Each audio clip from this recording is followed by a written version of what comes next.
Okay. How about now? You got it? Do you hear me, ladies? Hello? I'm singing good morning. They're saying no sound either on YouTube or Facebook.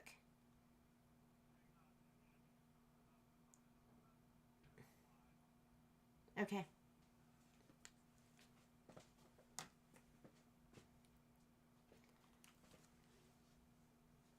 Oh, wait. Oh, they got it. I think they got it. Okay, I think I'm good. Bye. Good morning, ladies. Okay, can I just tell you what a huge panic it is for me every time Patrick is not here? I really tried to keep my cool, and then today he first of all, Lynn asked about Poppy, and I was telling her this whole long story, and I guess I was just talking to myself, but so I start to panic. Well, I get up and I try to put my big girl pants on, and I set everything up. But of course, there's like a little thing here and a little thing there. It's so complicated. Like, look at this. Can I show that to you? So I have to do all these like things here, and there's all these like little buttons and setting buttons and all sorts of things I have to push. And if I don't get them all, then it doesn't work. But it is 9:59. My goodness, timing is absolutely perfect, isn't it? Okay, so I can only, if you are watching on Facebook or YouTube, you can comment. If you are watching on Facebook in our Sew Along group, I will not see your comments. So you have options. You can watch YouTube, our regular Facebook page, or Sew Along page. But Sew Along page, you cannot comment. You can only comment on just our regular YouTube page and our regular Facebook page. So let me read through some of your comments, make sure that I have caught up on everything. Oh my God, I was up so late last night. So yesterday, I lost my phone it was in the morning. Because I finally did find it, but it was in Violet's room. And so I lost my phone. I couldn't film. I couldn't. I was so frustrated. I tore my sewing room apart. And then I finally found it in Violet's room.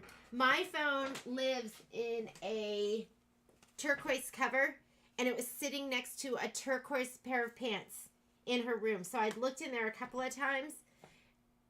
I finally found it at like 11, and I was like, I need to film that prep video. And anyways, yes, I was up very late last night, but I'm ready to go, and I'm super excited, so let's go ahead and get started. I'm going to be using my 5x7, my 8x12, and I'm also going to be using my, so if I'm not firing on all cylinders, hope you'll be a little understanding. But I'm going to be using the 10.5 by 10.5 to do my border strips. And the border strips are going to be these little puppies right here. So those are the border strips. When I do the quilts and we do the sew-alongs, I literally, I'm sewing them for the first time with you. But this one was different, and I was nervous that I would just not know what I was doing, and I'm so glad I did it beforehand because I learned a lot of different things. You have options, and I did do a spreadsheet for you. We're going to start off with, we're going to do our inner borders so that we can do our inner borders and sew them to our lazy daisies, our lazy daisy squares. I've learned that with lazy daisy, you can use your 5x7 or your 6x10 because I did both. And then with your up to Snow Good, you can use the 8x12 or the 9.5 by 14. So if you don't have either, one of the hoops here, you can use the other one, and it's going to totally come out fine. You should have called your phone. I did call my phone, Miss Cindy, but guess what? Somebody, meaning me, didn't plug it in, so it was dead. I know. It was absolutely awful. Okay. I have all of my fabric pre-cut, so I finally did my, and ladies, we've just been super busy at the store. It's, that's me dropping everything. I'm hoping to have everything everything done in a more timely manner for the next one, especially now since I understand how these are put together.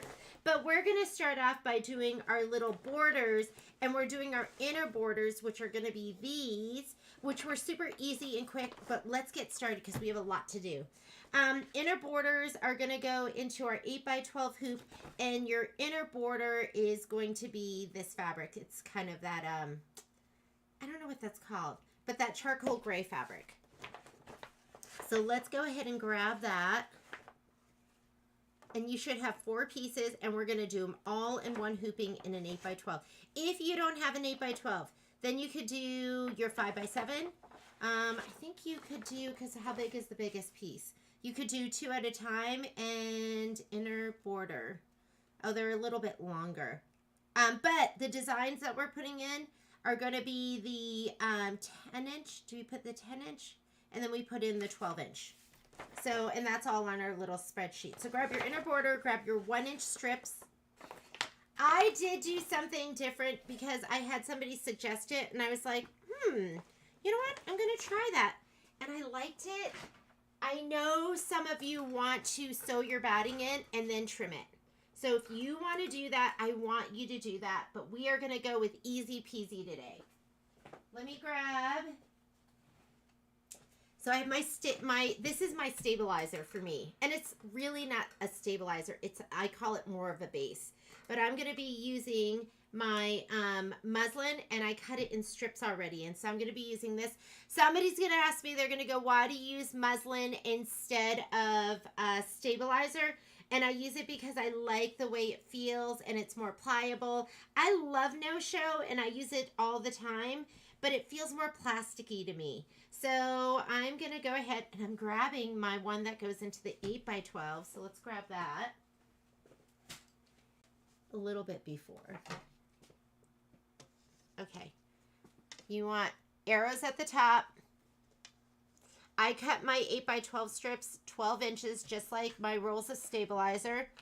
I might have to go get Momo and bring him in too. Everyone, Patrick's skiing, kids are at school, and Poppy is not here. All right, so I always hoop it. I always do this too. I run my hand around it just to make sure it's nice and smooth. And let's go on over to the machine. We'll get everything loaded up.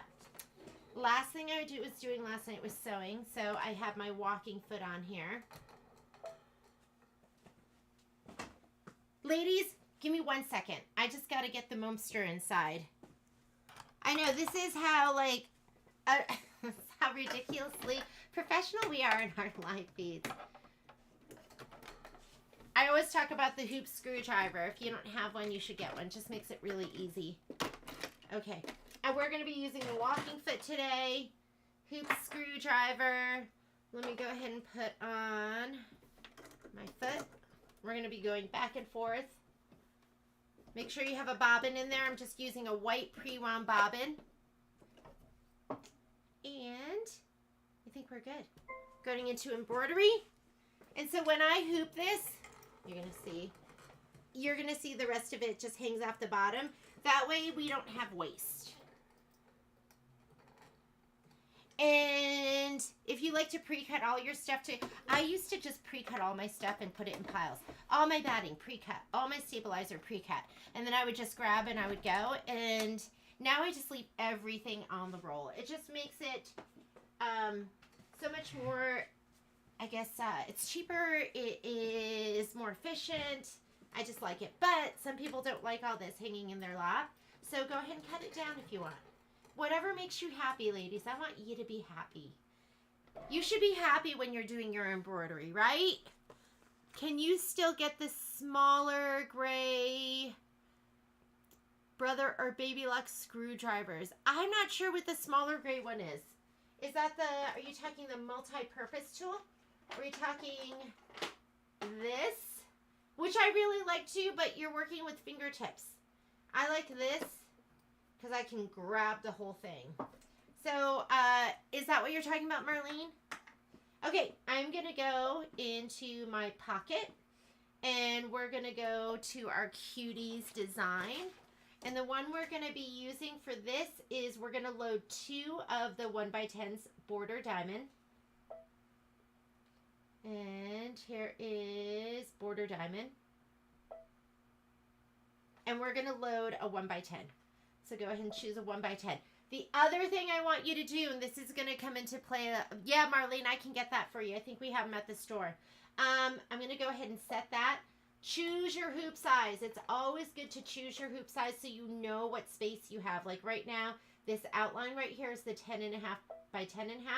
I'm using an 8x12, so I'm going to select that. And now I'm going to take this, use your finger for general placement, and then go to edit and use your move keys for fine placement. So because I have that 8x12 outline set up, I'll know if this goes out of the field. Okay, we're going to add another one. We're not going to hit add. We're just going to make a copy. Touch edit. This is your make a copy button. There's your second one. I'm just going to move them here and then we'll place them. I'll get all my spacing right. Now we're going to add, because we need to add the 1x12s. So we're going to touch our add button down here.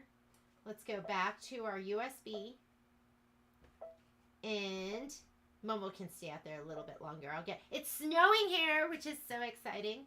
I love the snow. 1x12. I know your piece is 1x13, or is it 1x13.5? But you are going to use the 1x12, and if you want, you can stretch it a little bit. I left it like this, and then I took my fabric and just hung it off an equal amount top and bottom. So we're going to go ahead and set this one. Let's move them right here. Let's make a copy, edit, make a copy, because this is how we do it. And now let's go ahead and make everything look good. So I'm going to go back to this, move. We'll move him up. Just play with it a little bit. Try and get your spacing. Look, I barely have any spacing here, so. And I'm going to scoot it all the way to the top so I waste as little as possible.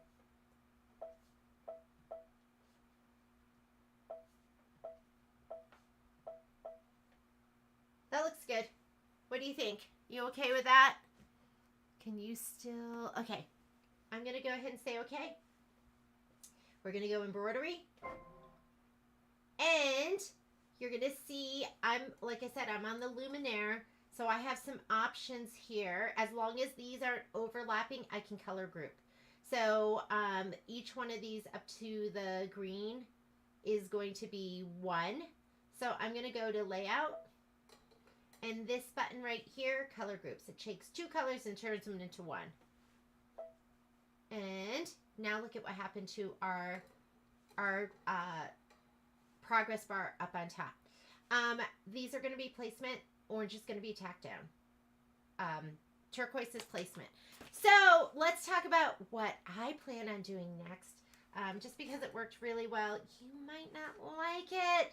But I'm going to skip this step, which is placement for the batting, tack down for the batting, and then this is placement for your background fabric. I'm going to go straight to that one because I'm just going to take my batting and I'm going to spray it and put it in the middle of my background fabric. And I'm just going to eyeball it. If you want, you can do this step. And this is kind of cool too because, let me go layout. Shows me what's going. I can touch right here too if I want. Whoops, can I? Am I on here? Maybe I can't. Okay, let's, I'm going to go here where I can go forward and backwards colors. I can do it now. I just had to hit that.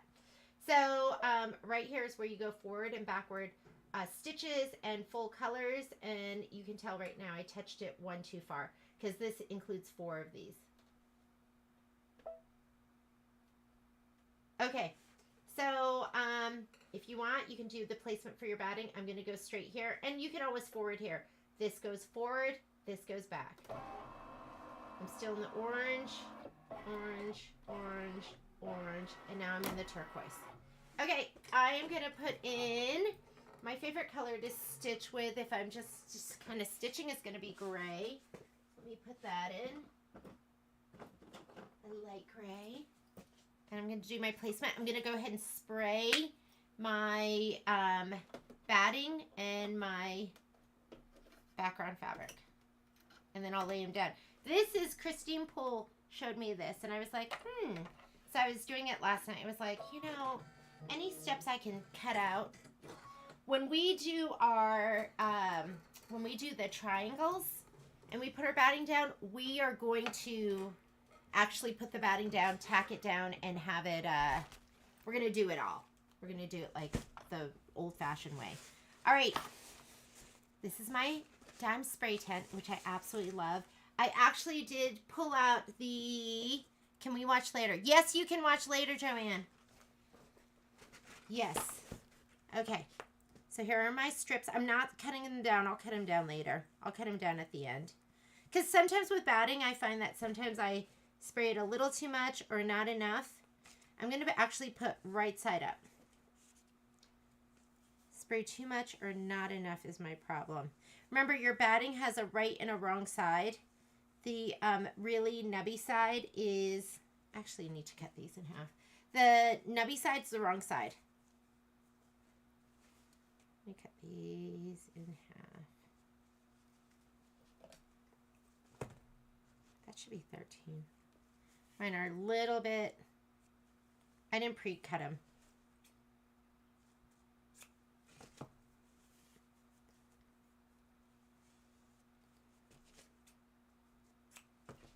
Okay.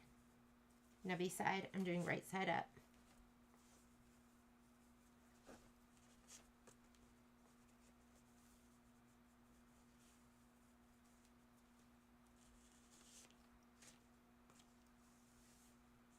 Okay, little bit of spray.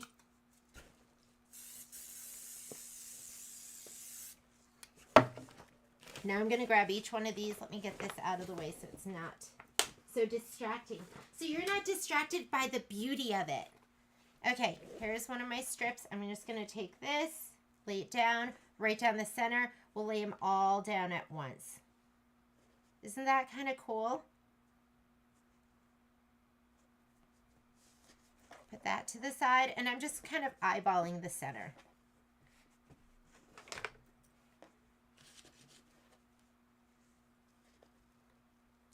Never seen before on A1 Sew Along. So I haven't done this before, but last night I was doing it. Christine had told me that this is what she does. So I was like, oh, I'm going to try it today. And I did it, and I was like, oh, I really like that. Uh-oh, that piece wasn't big enough, was it?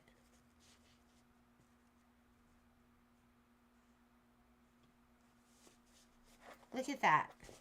That wasn't quite big enough. Oh, you know why? Let me take that and put it down here. This is a little bit smaller. I have 2 small pieces and 2 bigger pieces. The 2 smalls will go on the side.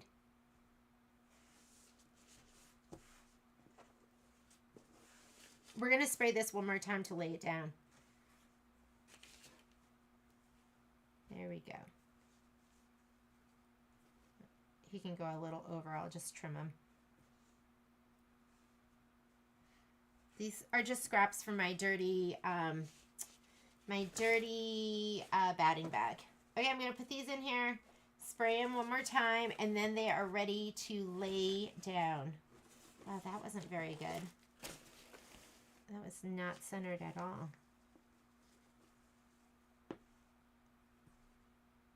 There we go. That looks better. Okay.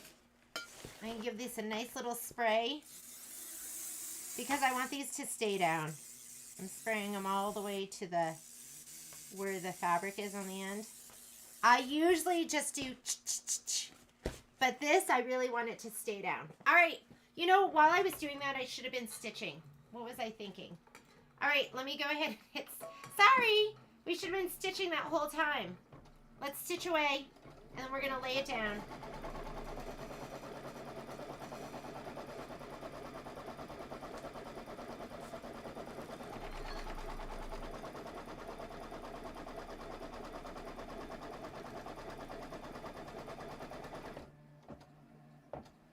So this is step number 3, which is the background fabric placement.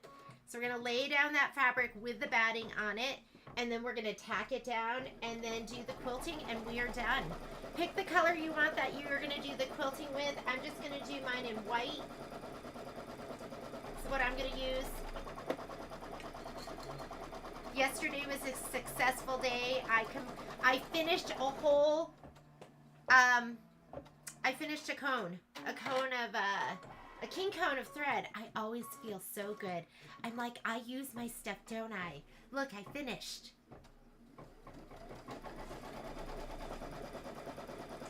On this one, I mean, depending on the fabric that you're using, it's going to be these diamonds. So on this one, I did like, just like a color that matched this, like a teal color. That was so pretty. I kept thinking, good thing I'm doing this beforehand.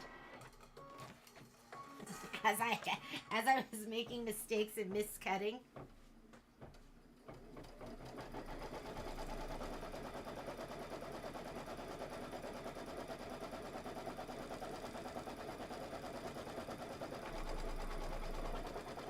So I had somebody say that they like their batting sewn down, because normally you would do your placement, put your batting down, sew it down, and trim around it. You are going to have like your quilting, but it does, I mean, it could bunch a little bit. So if you don't like that, go through all the steps. So I'm going to grab my first shorty. You're going to see this is longer. Like, look at from here to the end. So I just centered mine. When I laid mine down, I just centered them. Let me see if I can get you an aerial view. So I just went, and I just eyeballed it a little bit, so it was about 1/2 inch top and bottom. That it was bigger. And I'm just going to lay them down. You can push down up there, but you can barely push here because there's no bed of the machine. So just have it, you know, as an equal amount above the line. Here's my line right here, and below the line. I'm going to grab my next one. Don't worry about that batting being long. It's just going to get trimmed off. I just didn't want it to be too short or...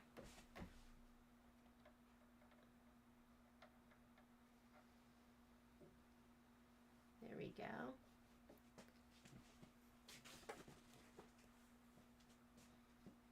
What? I mean, this one was a lot bigger. Look. So you're going to have like 1 inch above and below. Yeah, I don't know why. But that's the 12 inch and it fits in this hoop, so I'm just going to go with it, and it came out totally fine because that's going to get sewn in anyways, and it's centered. So if you want to do a bigger design, you could do a bigger design. I don't know if she picked that just so it would fit in the hoop right, and I like this nice and gummy so it doesn't, so it's not going to move. Okay, I'm just looking at it in the line. I'm going to just press it down. Okay, next step is the tack down, and we are doing that step. So it's going to tack down on either side. And as it tacks down, I like to kind of press my hand down on the fabric. Just to get it nice and flat. And this stitch is a good 1/4 inch inside of the raw edge, so I don't think you'll have any problems with it. And then you're going to have the quilting. And the quilting's going to... Saw that. The quilting's going to secure the batting and the background fabric to your base layer of stabilizer.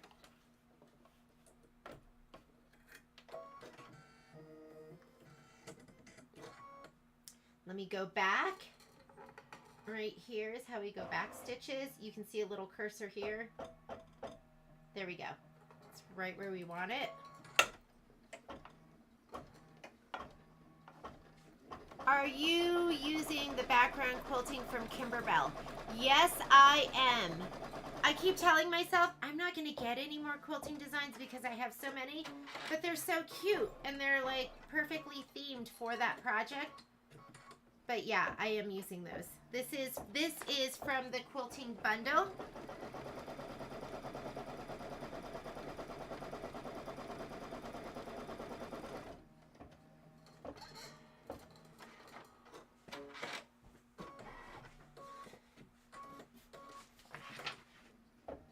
I just finished, used your...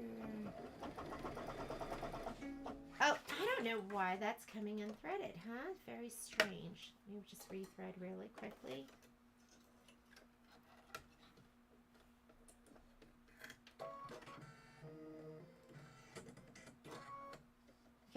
Gonna go back again.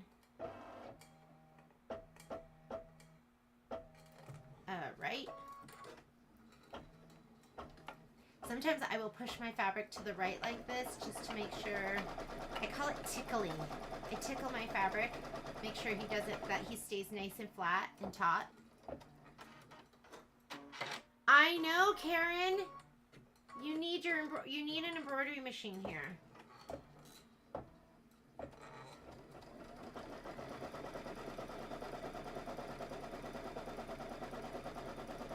Okay, when it does the quilting, I'm going to run up and get Momosita, just so you know. He is very needy. And he is going to come in here and be begging for mommy's attention.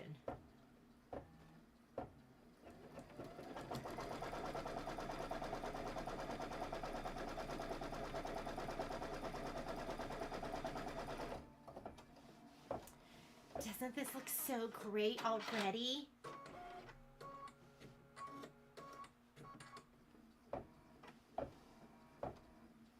And I guess we could do all the embroidery. We don't have to sew it all together. I think I was just so impatient. So every time I got like a section done, I wanted to sew it together. Because it made me, I feel like for me, I'm so, God, I'm so impatient. And it just made me feel like it was like little bits of reward. Every time I finished the center or every time I was able to sew up the borders around a section. Okay, color didn't matter for any of that. I am going to put white in so you can see it a little bit. So let me go ahead and change my thread out, and now it's going to do the quilting. I thought you were getting... Marlene. So, Poppy, and you know who's so excited? Patrick is so excited. Violet said they went and bought Poppy stuff. And I go, oh my God, did Dad just buy everything? And she goes, I go, how much did you spend? And, uh-oh, what's that? We have some spam thing on here. Let me see if I can, oh, okay, I didn't hit my button. So, yeah, I said, how much did you spend? And Violet goes, I don't know. Dad didn't even ask for the receipt. I think he was just throwing everything in the cart. They were just buying toys galore. Okay, I didn't hit my thread button. That goes back. If you hit this up button, it will go to the beginning of that step. So you don't have to worry about hitting, like, you know, one button here and one button there. Okay, I'm going to go grab Momosita, and then I will tell you the story of Poppy. What is happening here? Did I not hit my thread button? Okay, I'm going to watch it this time. Let me see what's going on.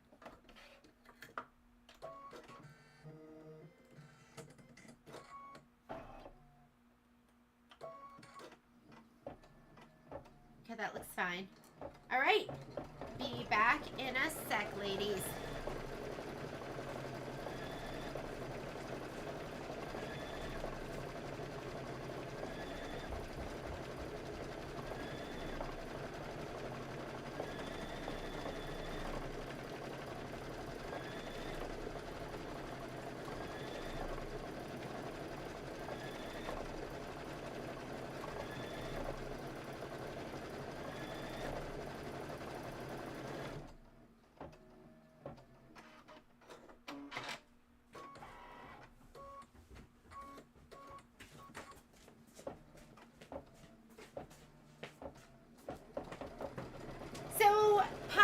Flying here from Georgia, and how do I get rid of if you're interested, ladies, there's some new dating for all tastes and ages. There's information. Somebody's posting something. Hopefully it's I don't know how to get rid of that. Oh, I can block them. You know what, let me hop on my computer and I'll see if I can block them there.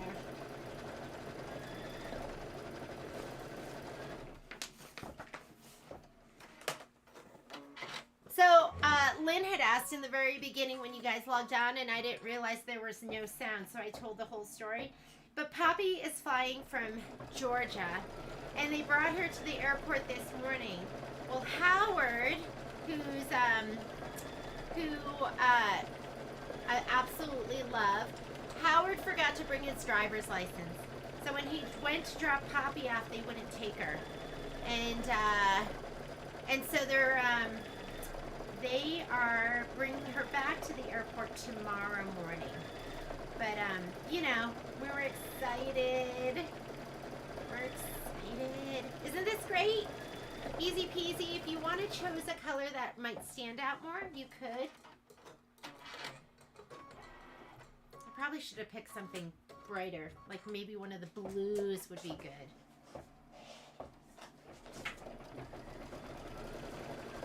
Okay, I'm going to go on and let's see if I can block them.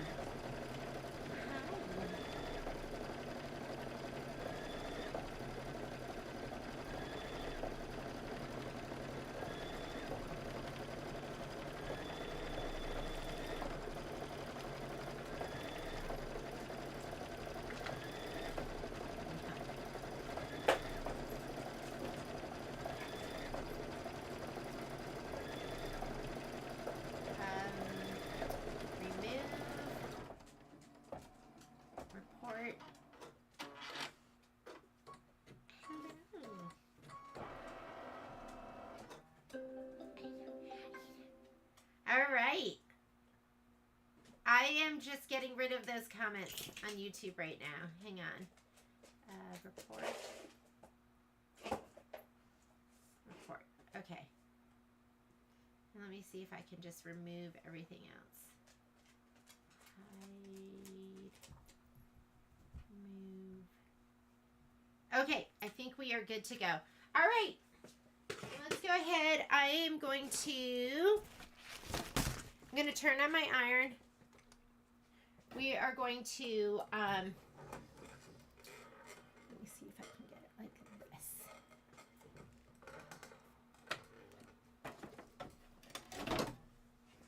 We're going to trim these, and then we are going to go ahead and press them and put them to the side, and those will be done, and then we're going to start doing our 5x7s. Let's pop it out.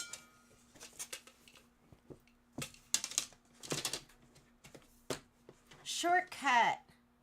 Trim the batting. Oh yeah. Well, I just feel like half the time I put my batting in there, it's not the right size. So, I just do it later. What is this? Let me get my ruler that I want. You just need rulers. You need rulers in every size, right? So, when we started carrying creative grids, I would just, I'd be like, oh, I'll just throw in a ruler. I would just get like, every time I did an order, I would get a ruler. So I'm just going to cut across here.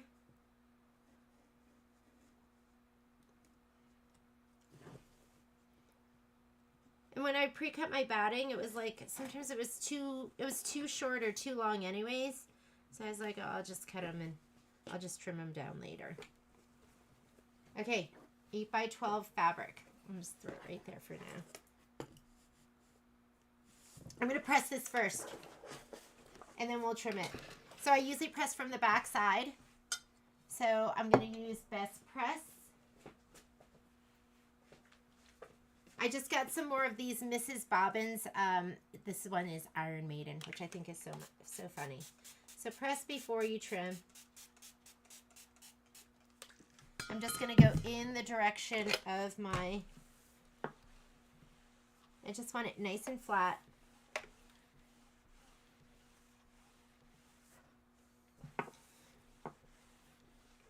And I guess if you want the batting to be stitched down, you could cut your batting pieces. Maybe cut them instead of 1 inch. Cut them 1 1/4, and then it'll get encased in that seam. Nice and flat. Now let's go ahead and trim these down. Because I know that, I mean, you can see in the back where the batting goes to, and it doesn't go right to the edges. So maybe trim them 1 1/4, and then it'll go to the edge. I just had, okay, here it is.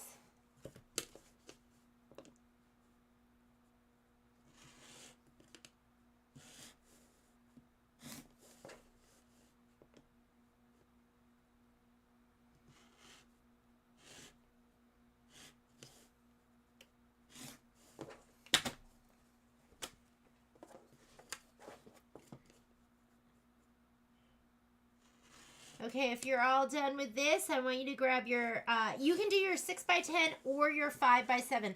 I didn't, it was kind of confusing because it didn't really say. So when I was doing the triangular ones last night or yesterday, I did them mostly in my 9.5 by 14, and then I thought, well, what if they don't have a 9.5 by 14? What are they gonna do? What are my babies gonna do? My baby lady's gonna do if they don't have that? So I just went ahead and did it in the 8x12, and I'm just cutting to the line of the fabric because fabric's malleable. So you don't have to be so rigid about your cutting, not with this stuff.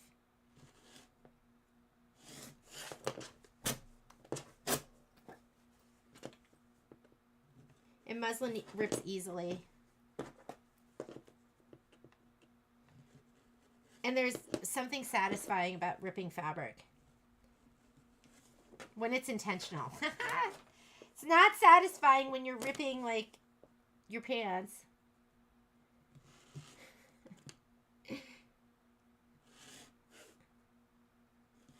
I'm trying to think if I've ever split my seam or something. I did show it up at the gym with a split seam that you didn't know about. But I don't think I've actually ever, like, split it in action. All right, these are done, and you can go ahead and put these to the side. I block them too. I block them. Yeah, press them out before you cut them. Are you using muslin? I am using muslin for this stabilizer, Grace.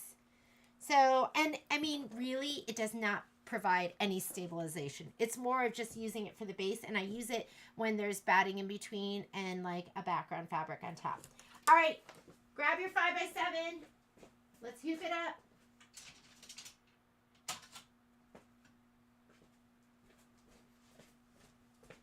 Here we go. Let me grab my fabric that is labeled 5x7. When like I said, I leave it with the fabric, and I love the 60-inch and the 90-inch. The wider, the better for me, right? Because you can just do more with it. So this is my 8x12. Let me put it over here. I want my 5x7, which is right here. My 5x7 strips, I cut 9 inches with the fabric.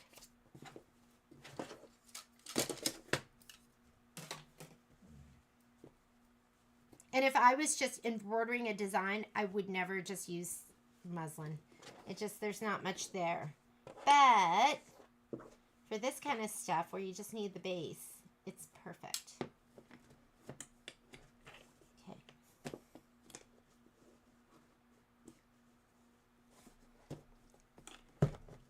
All right, I'm just gonna pull in a little bit. Don't distort your weave.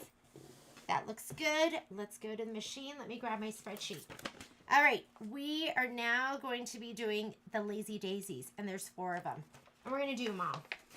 I think we can get through the lazy daisies. It's gonna take probably an hour and a half to stitch out the big triangles, and those were super fun. Oh, I was looking for my fabric. And where did I put it? Over here. Lazy daisy. Here we go.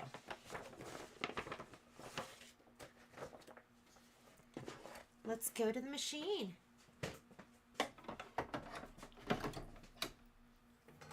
Okay, so I just slid my hoop onto my machine.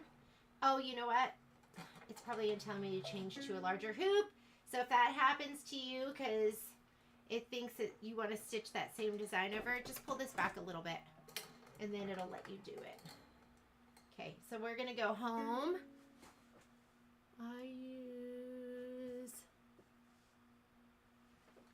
I think you'll like the muslin. You know, it's nice. You don't have to buy the most expensive. Well, you can buy the cheapest. So when I used it the first time, Nikki Brazel told me I should try it, and I said, what kind do I get? Like, I had no idea. I've never even like played with muslin. She was like, who cares? Just get the cheapest stuff. And I was like, oh, okay. I think I went to Joann's and they had, but it was skinny. They didn't have like really wide stuff. I like it. I like the wide stuff. So the 90-inch is my favorite. And I want to say the 90-inch our store is like, it's like $10.50 a yard or $9.99 a yard, something like that. Okay, so for the Lazy Daisies, we are gonna, oh, look at the quilt design. I'm gonna do the 5x7. Sorry, you could do the 6x10 too. So this is, and you're looking for where it says January, center January. So I'm gonna go ahead and click that. And here's the 6x10 if you want to use that. I just use this one. I guess you'll have a full cut line with the other one, but let's go ahead and set that. Other thing we're going to do is let's choose our hoop size. I'm going to go up here to my settings, and I'm going to choose the 5x7 right here. And now I'm going to go ahead and I'm going to add the other design. So I'm going to hit add and go to our pocket and go to our USB. We are going to add the Lazy Daisy. Here's our Lazy Daisy right here. And go ahead and set it. And if you look, it's going to be centered. I am going to move all of this all the way up, but I'm not going to move it until we get to the next page, because if I move something now, they're going to move individually. So I'm going to touch embroidery. We're not doing anything else on this screen. Everything's centered. And now I'm going to scoot it all the way to the top. If my hoop is not on, I can scoot this all the way outside my embroidery field, but as soon as I slide this on, it won't let me push that, and it's grouped now. So in my layout screen or your second edit screen, depending on the machine you're on, let me go here, move, and to hear the knock knock, it wouldn't let me go out of that field. What that's gonna do, because I'm using my muslin, is it's gonna stitch right here, and then I'm gonna rehoop, and I have all of this that I'm gonna be using. Okay, so there's an order to this. We are going to be stitching the snowman quilting at the very end. So we're going to be going through and skipping some stitches and fast forwarding. So the first step, though, is going to be your placement for your batting. So let's go here. I'm going to go down here to where I can go forward and backward stitches. This is the placement for your batting. Go ahead and stitch that out. I'm going to put a gray in so you can see the color.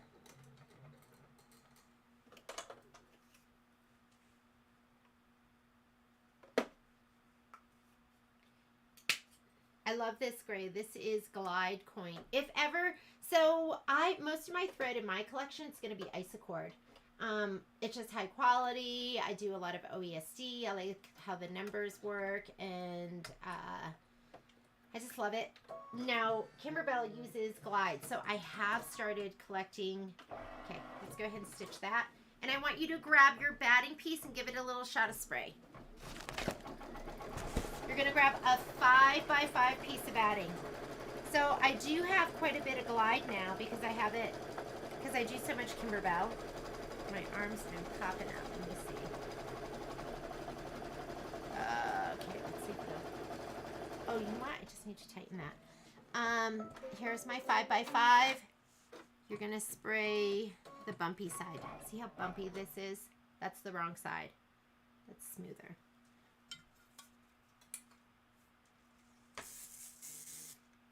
Don't go crazy.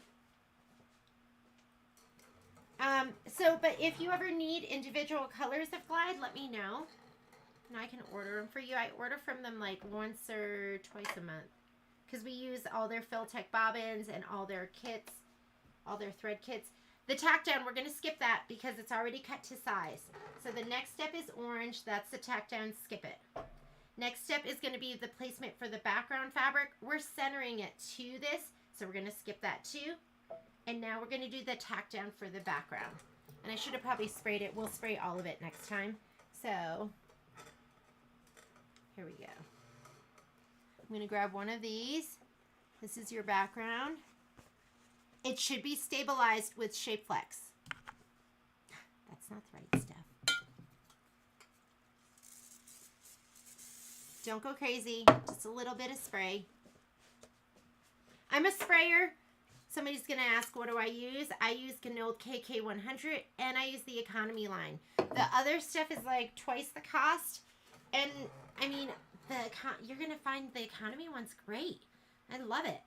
So here's my center. You just want about an inch all the way around. You can feel, I'm going to move this down a little bit. You can kind of feel where it goes. Once you get it kind of centered, just push it down and go ahead and do your tack down. We're not even looking at the instructions, huh? Let me get them.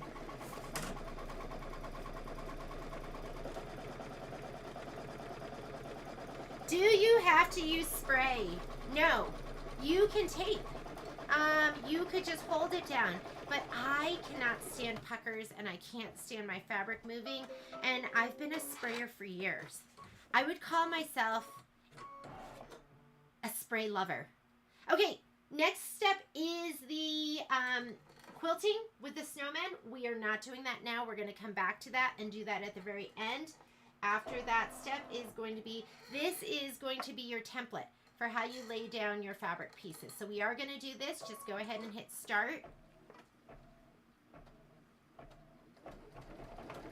You know what, Karen? I could kind of put something together for you for the cuties. They didn't give you the actual color names. Like if you look at this, they just showed you the colors, which I don't know. I wish they had given, because they use glide, I wish they had either given you the number or they had given you the number or the name of the colors. But we'll see what we can put together today. Okay, there's your template. How about we turn to page 20? Look at me. I'm just like, I'm thinking I'm like, I know exactly what we're doing. All right. So we just did this step where we stitched the piece template. And now we're going to place the fabric, petal 1 fabric, right side up, completely covering the section. They want you to use, petal 1 is going to be the white with the teal polka dots. Completely cover it, ladies. So when I looked at the picture, what are you spraying in? I'm spraying in my dime spray tent. So Miss Sue Riley, this is my dime spray tent, and it is collapsible. So it and I put a piece of cardboard in here. I know this is really disgusting, but I'm going to grab one of each of these right now. So here's the one that's kind of geometric, and here's the one with the snowflakes. I'm going to do all of them all at once. Just a little bit. So when I did this for the first time, I looked at the picture and I looked at this picture right here and I was like, oh, it's not all the way to the edge. And I kind of laid mine down, not all the way to the edge. You want to cover the whole thing. Cover the whole thing. You want it coming over the edge. I looked and read through my instructions, and sometimes I infer things. And since it wasn't right there, I laid my fabric right here, and that was wrong because there was nothing for it to sew in. So make sure you come all the way down and cover the whole thing. These are big, generous pieces. The other thing I did was I was able to do 2. That's why I tried to do this. I was like, I wonder if I could do 2 of these. So I laid it down here. As long as you put it here, you can get 2 out of this. But I'm just going to lay it down. And it does recommend white, so let's go ahead and change out our thread. We're going to put white in. We do carry the spray tents, and they're on the Christmas list, so they're 25% off at the store right now. Christmas list, if you don't know about our Christmas list, just go to our website, a1backandsew.net, and you can click on our Christmas list, and almost everything's on sale. Things that aren't on sale are going to be, because there's a write-in section, so you can go, I want that, and we'll say, okay, it's on sale. Except for the kits that we cut in the store because they're so labor intensive. But spray tents are 25% up.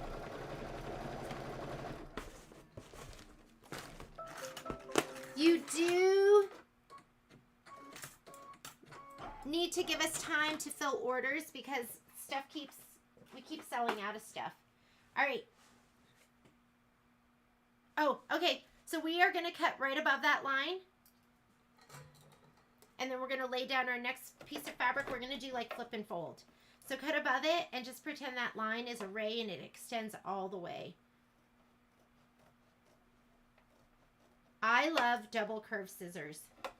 So I have 2 pairs of them. If you need scissors, the Femoris are all 25% off. So we're just going to cut it just like this. Oh, you know what? Okay, never spray the wrong side of your fabric. The next one that we're going to put down is going to be the snowflake. I was just thinking, I probably shouldn't have sprayed this yet, but I did. So this is your cut line, and it's also the line that you're going to lay down your fabric on. Yes. Lynn knows the deal. The Christmas list will make all your dreams come true. Oh my God. We need a t-shirt, don't you think? We need t-shirts that say that. So I laid this right side down because we're going to flip it over. And mine's already sprayed too. Normally I would spray it now. Hopefully I did it right, so it's going to cover that. It will. And I want you to give this a good finger press, okay? When I say finger press, I'm a fingernail presser. Cheryl, you love your spray tent? I'm happy. All right. Now we're going to do another stitch line. This is our cut line and our placement line. Make sure that's nice and taut. And I just love spray. I know Cheryl doesn't like spray. So not everyone likes it, but I love it. I can't get enough. All right, same thing, cut straight across. Just pretend those lines extend all the way.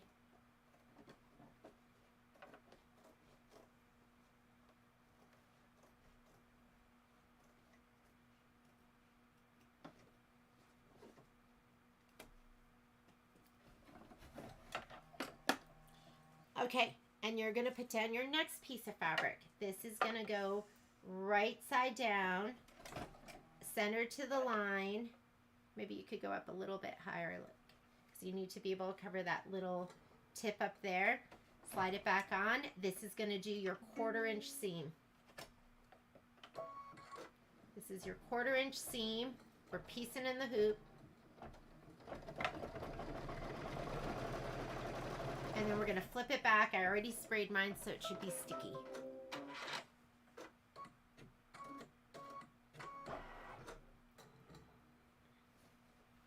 I mean, you see how much fabric you have? You could definitely, I want you to give it a nice finger press. It's sprayed, so it'll just stay right down.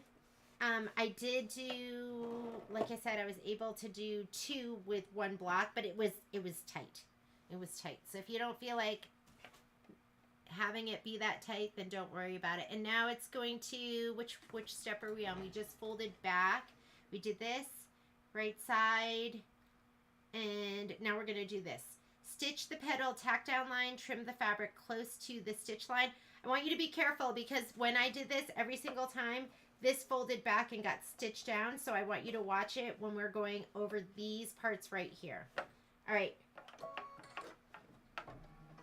So just get put your finger here and just be ready to stop it. And it's when it goes back that it wants to do it.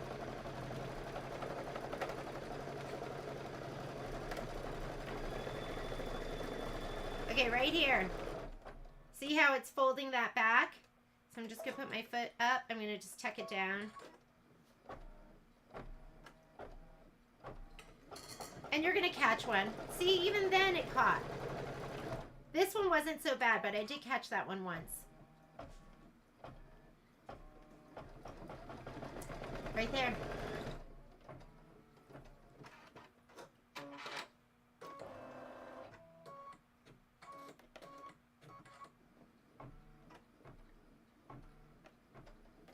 You're going to need stronger scissors for this, because we're going to be going through some layers.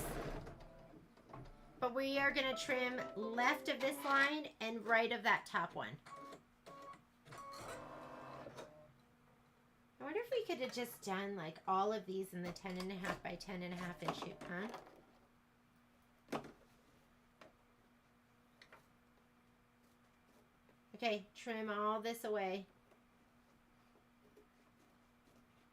And put it on my lap and do some trimming. Trimming on a Monday. There's my new big beefy dual purpose multi-function foot control, which I love. Okay, go through your layers.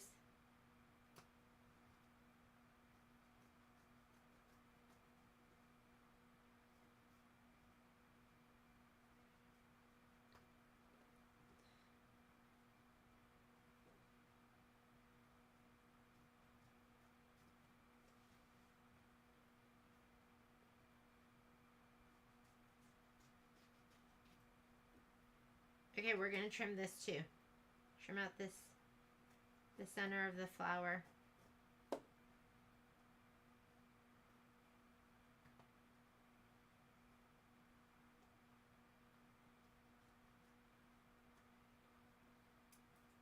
All right, we're gonna put it back on, and we are going to satin, or actually, is it satin stitch or is it it's a decorative stitch. So it is important that you get nice and close. And I'm just going to hit start, and it's going to go ahead and stitch it out. Recommends white for this. How are we doing, ladies? Have fun, Miss Karen.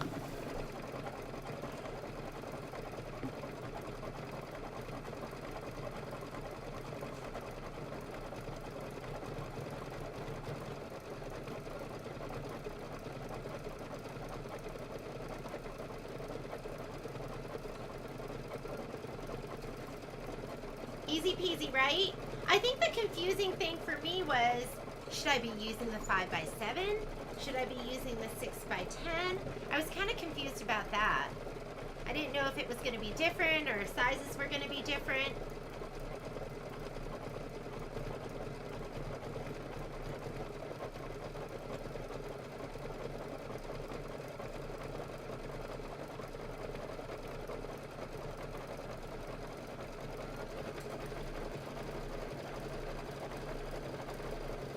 Carol, take your time with these because we're going to do 4 of them. And so if you get 3 done while we're doing, then you can just finish up the other one later. So don't be stressed about this. And if you have any questions, I'm reading comments. So you can go, oh, you lost me on this part. How do we do it? All right, let's talk about this part. Because for me, I went, did I really need to do that? So right now you see this fabric peeking through here, right? And I did mine, and my color was, don't you love this? This is confetti. This is ombre confetti from Moda, and it's years old, but it's still one of my favorite colors, because my favorite fabrics, because you don't know what you're going to get in the ombre. It wants us to applique. So they did do a layer here, but if we're just using the same thing, I just don't understand why we even need to put it down in there. So it wants you to go ahead and do, I think I'm going to try one without it, because I go, why are we putting that down? If you want a different fabric in your center, then I say do it. Otherwise, it's kind of a hassle, isn't it? I haven't tried it without doing it. I did do, when I did this, I did do the applique for every single one of those, but every time I did it, I thought, do I even need to do that? So why don't you hang tight? Let me see. I'm going to do mine, this one without it. This is the placement stitch, which just stitches this, and then you're supposed to lay this down. The next step is the tack down, where it's just going to sew on here. And it got really bulky too, where you're supposed to sew here, and then you're going to trim on the right side of it. And then the next stitch is, this here is going to be the decorative stitch. So I'm just going to kind of let it go and see if it just does the decorative stitch right there, because that's all I want. If you want to go ahead and do all of those, let me just make sure it's right on it. Yeah, it is right on there. I personally, if you're using the same fabric for that inner part, I really don't know the point of putting this down, because it just looks like that. What do you think? How about some comments from you ladies? Some of you have done this and you're just doing a second one. I'm going to look and see what you think. Do you know why They gave us both files. Pam, I think they gave that to you in case, what if you only have a 5x7? There's some people that have small hoops only. So it just gave you an option. But I go bigger hoop, more stabilizer. It fits into the 5x7, so I just did the 5x7. I'm wondering if the Cuties Table Topper is the first book last year. Is it all done in the hoop also? The table topper from the last one, I think it has more sewing in it. Is that what you're asking? So, if you are using a different fabric, you know what? I'll just do one with the traditional way because it's going to look the same. But I'm going to show it to you, and then you can decide what you want to do. But this one is let me see. Now it wants to do.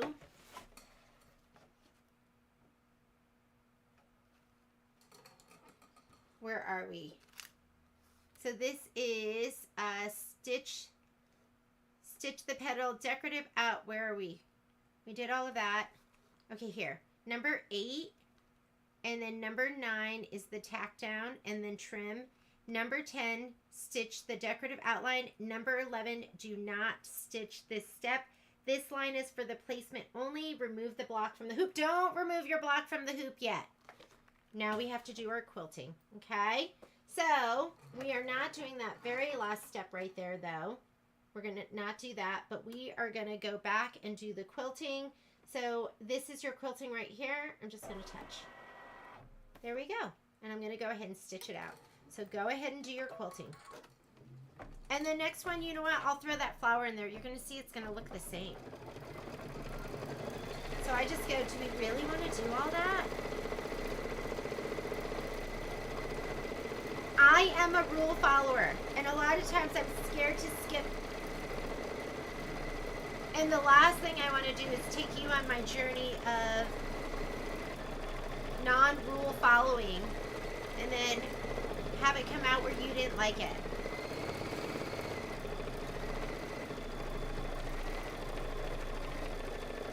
Yeah, I think I'm not sure about that Cuties book. I think it has embroidery, but I think there's a lot more actual piecing, like traditional piecing.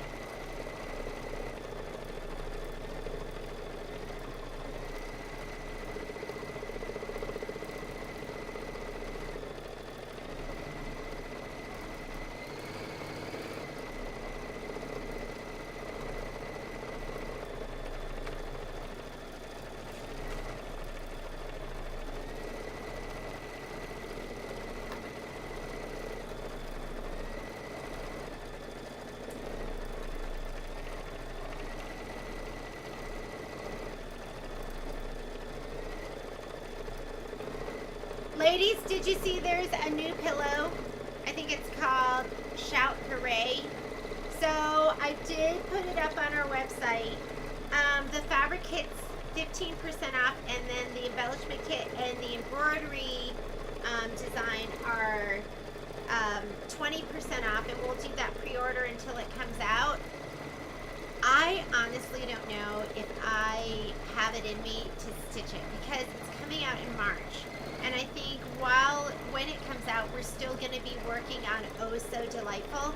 But if you are a Kimberbell fanatic and you have got to have everything that comes out, it is up on the site. The other thing I'll get on the site tonight is going to be Let Me Call You Tweetheart, which I am definitely going to do. After I finish this, I'm doing it. I am starting Merry Christmas, y'all. I feel so bad that it hasn't happened yet. But I'm going to do Merry Christmas, y'all, and then I'm going to do Let Me Call You Tweetheart. The background quilting is so cute.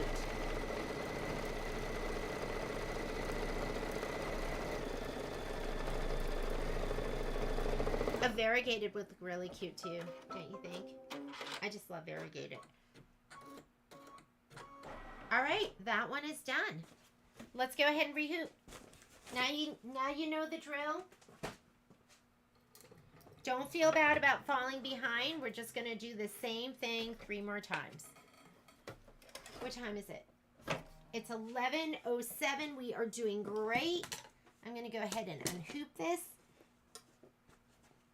And I'm not going to cut this off yet. I'm just scooting it up to the top. And we're going to hoop again. And I like to hoop it so there's just a little bit of it coming out from underneath the hoop. You have a certain amount of no-show. Or, I'm sorry, no-sew area. You have some no-sew area. You might have to open this up a little bit to get it in. It's a little bit thick there. Did that make you uncomfortable to skip that part right here? I hope if it made you feel uncomfortable, I'll do one right now where I'll put it in there. And you'll see what I mean. Okay, and if you need to tighten it up, hand tighten. And then you could use your hoop screwdriver. Let's go back to the machine. We're going to do the same thing we just did.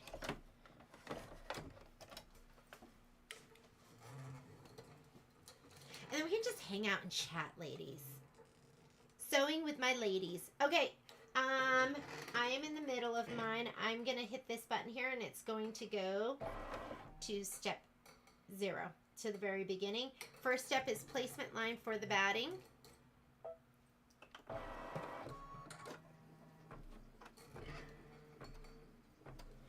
And let me go ahead and grab my batting. I'm going to give it a little shot of spray. And my background piece.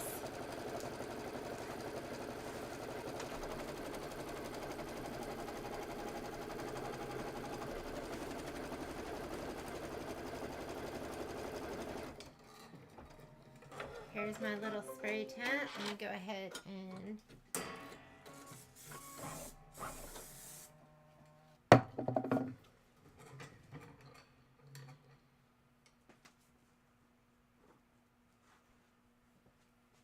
Momo, can you imagine it? Tomorrow night when we get Poppy, and I just picture them playing non-stop. I cannot. I'm just excited. It's really, I know this sounds stupid. It's really a Christmas present for Momo. Okay, center this to here. Sometimes if I want to center it, I have it sprayed, so I'm not going to like handle it too much. But I'll fold it in quarters, and then that's my center, and I'll put it down. I'll eyeball the center and then unfold it. So I do that sometimes too. Sometimes I just lay it down because Kimberbell's so generous with their measurements that you know you're always going to have enough. Okay, now it wants to do the tack down. So that was the placement for the batting. This is tack down for the batting. We don't need that. Placement for your background, we don't need that. Tack down for your background. So we're going to do the next orange, the second orange. And then we're going to stitch out the template. And then we're going to start laying down again. Is this so easy peasy or what?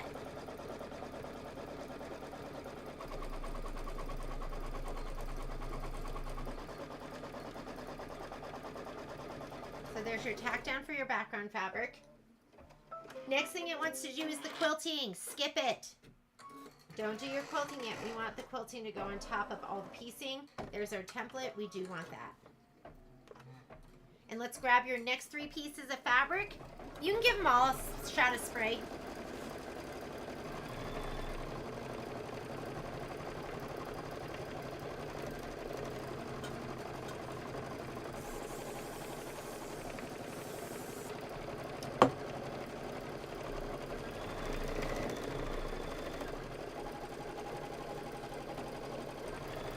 Okay, you're going to get your polka dot first.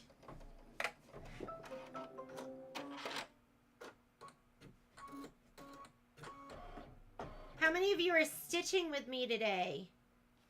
Hopefully lots. And we're just going to get to, I know you have a ton of projects. Some of you won't be able to wait to do the Valentine's Day one, February. It is cute. It is really, really cute. I think that's the one I'm most excited about. It's so cute with all the conversation hearts. Has vinyl in the kit, all different colors of vinyl.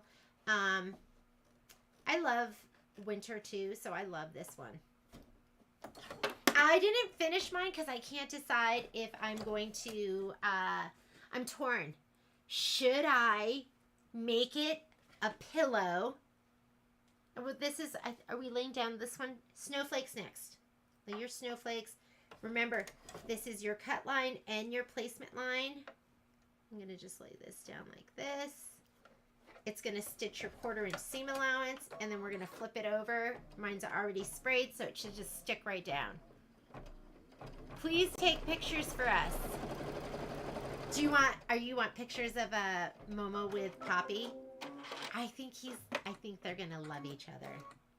He's so loving. Once you get in the front door, he's not loving when you come to the front door.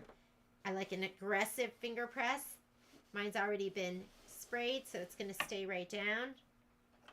We're going to do the next trim line, placement line. And this one's going to be the geometric fabric.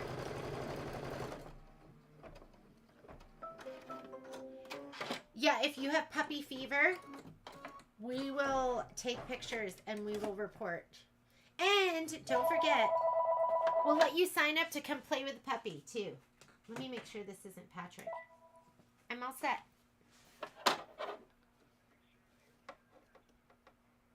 I have not. Now?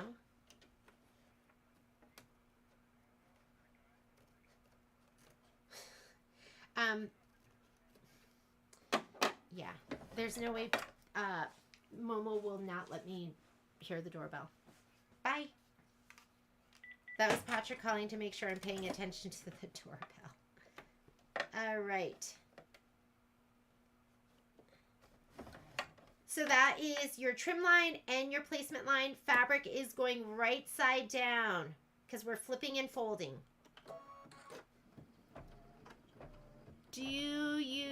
Oh my God, yes.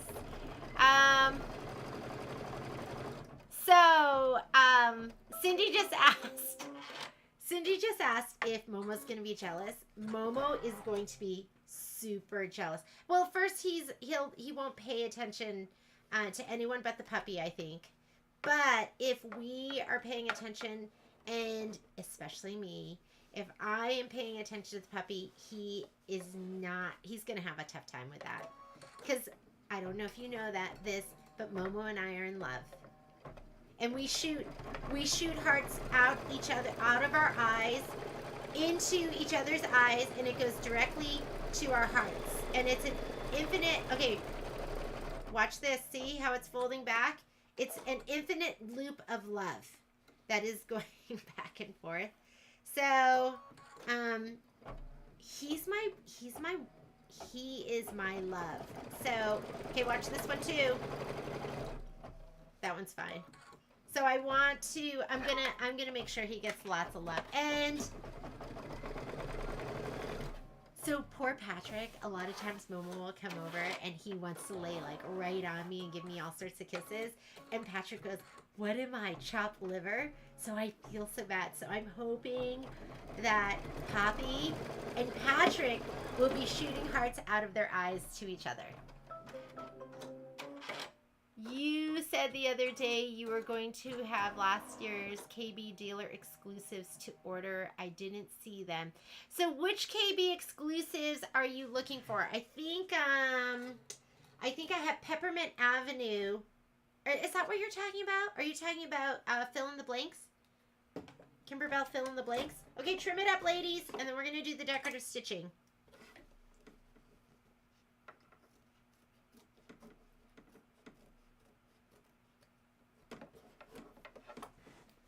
You just need to let me know which KB exclusives you're talking about.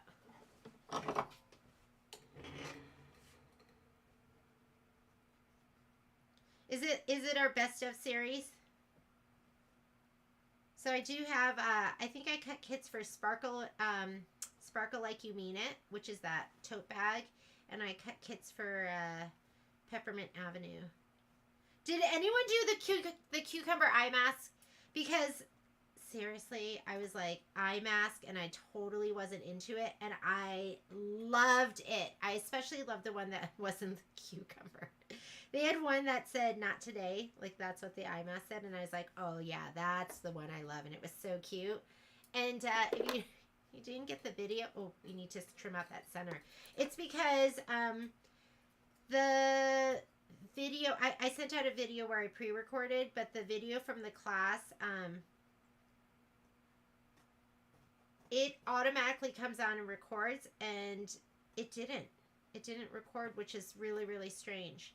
Okay, this one I'm going to do the real way, and I'm fine with it that I did one that wasn't. It'll be raised, a little more raised. But you're going to see what it looks like, and then we'll compare the two. And then you can decide what you want to do.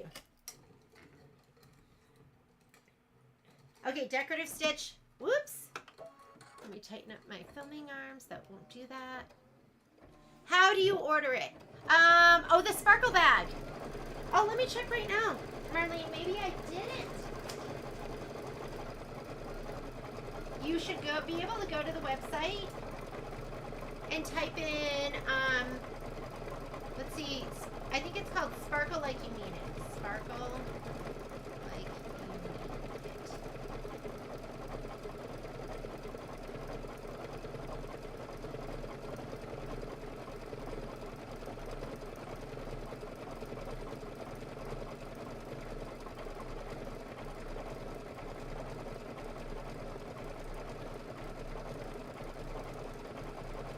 So I think it's on there. Does it not let you add it to your cart?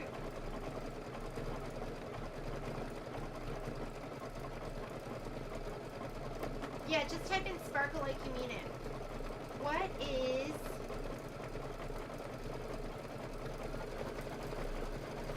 So I think it's in their local pickup, and then it's also in their shipped, which I'm looking at this and going, oh, I didn't change the price, but I'll just leave it. I'll just leave it just the way it is. Thank you, Secretary Mundy. All right, next thing it wants to do is the placement line. This is if you want to do it this way. This should be stabilized. I'm going to give this a little shot of spray. It gets a little bit thick in the center. You thought you would make...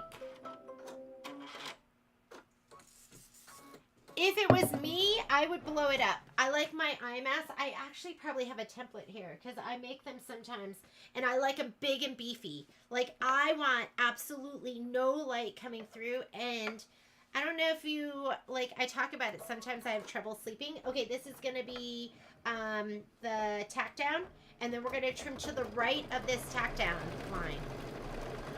We're going to compare the two of these, and we're going to see if it's worth it to do this.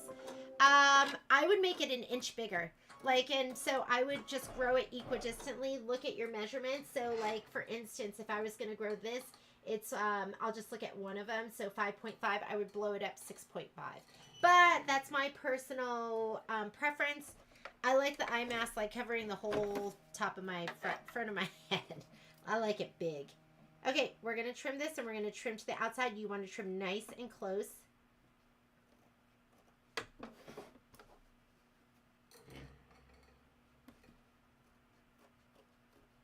But I loved the eye mask, and I love it in the Minky. I think I would like it with the flannel, and I like it with the batting instead of the foam. The foam just made it a little too firm, I think. So we tried it with the batting in the class, and it was nice like that. All right, now we're going to just go ahead and do, this is the decorative stitch, and then we'll compare the two.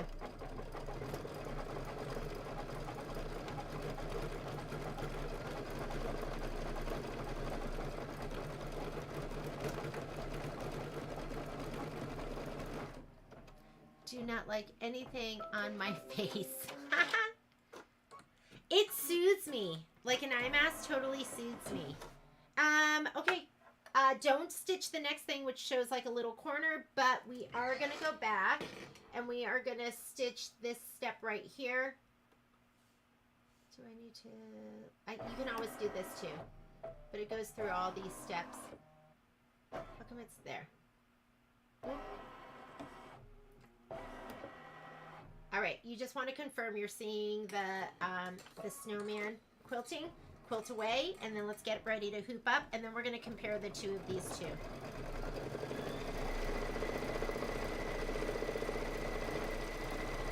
The spray tent, just put it in your cart, Carol, And when you check out under notes, say Christmas list pricing, and we'll credit you.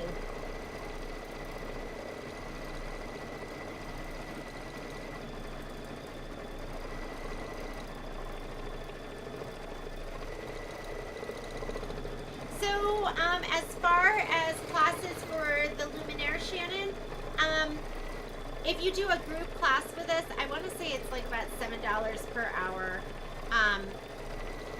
So, like, for instance, if you were to have purchased your Luminaire from us, you would get, and it's an approximately 3-hour sewing class, a 3-hour embroidery class.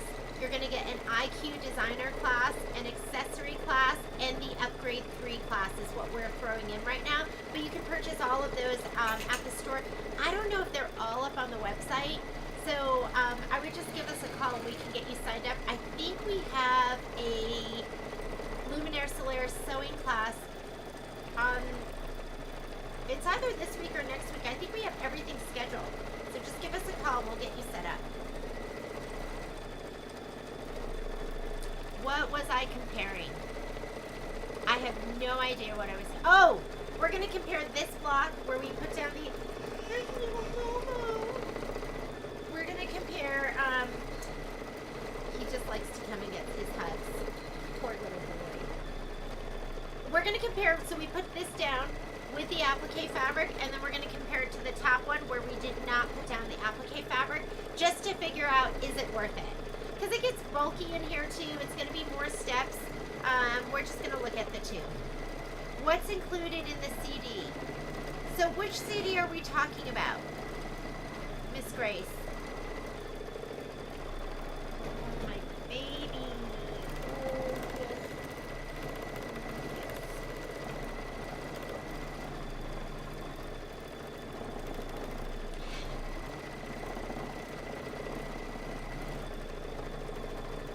I bought it local to me. Here's freezing Wisconsin. So do they have classes for you? You know, I know every dealer is different. Every dealer has, we're all trying to do our best, right? We want to make sure with us that you, I mean, it does so much. We want to make sure when anyone buys any machine that they know how to use it. Okay, Cuties 2 Volume 2. When you buy Cuties 2 Volume 2, you do get the CD. It's going to come in a book. And we are done with that one. Let's go ahead and we're going to hoop and then we can keep chatting. You guys can just keep firing questions off. All right. This is the one with the applique material. Well, let's pop it out. That's with the applique material, and this is without the applique material. I don't know. What do you think? Maybe it is, I don't know. To me, I go, well, you know what? Let's just do it. We'll put the applique material in because I want you ladies to feel comfortable with it. We'll compare it at the very end. We'll have one that doesn't have it. And then you can go, I don't know. So, Miss Grace, this is Cuties Volume 2. It does not come bound like this, but I had a wonderful friend who was like, oh, what project are you working on? I'm going to bind it for you. And I'm obsessed with binding everything now. I actually just bought a binder, and it's a wire loop binder. And I got it. I don't know if anyone, I was like, let me see if they have anything like that. And I looked for it on, it's like Goodwill has like an online store. So I bought an Achilles, I want to say it's called Achilles Wire Pro 31 or something.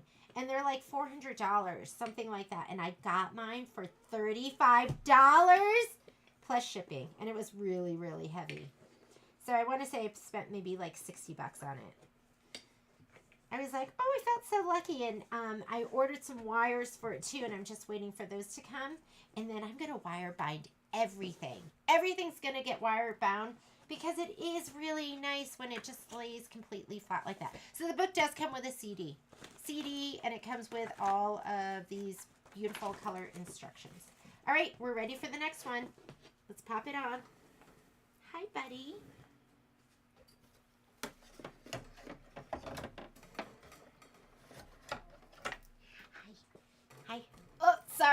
trying to get around Momo.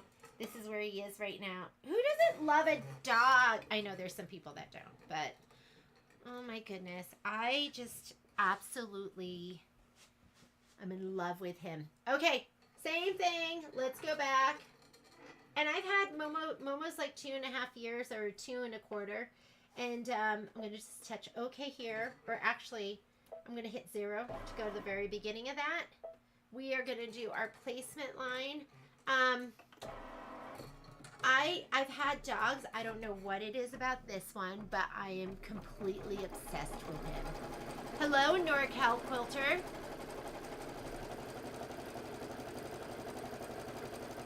Late getting in, but love the progress. I know, we're having so much fun. Spray your background fabric in your batting.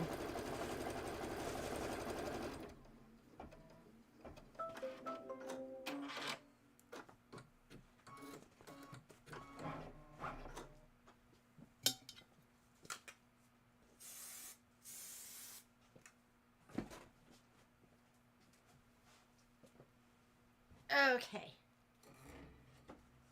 Let me go ahead and lay this down first. Is NorCal Quilter, is that you, Terry? Who is NorCal Quilter? Terry? Is that you? I know I recognize that name, but I don't know who it is. So I'm going to lay this one down, and then I'm going to lay this one down. And I'm just going to center it. Feel for it too before I commit to the press down.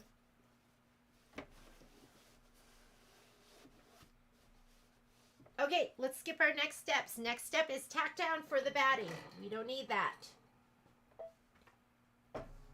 Placement, we don't need that. Tack down for our fabric. We need that. Go ahead and do that. And while it's doing that, I'm going to spray my applique pieces. It would be nice if they included...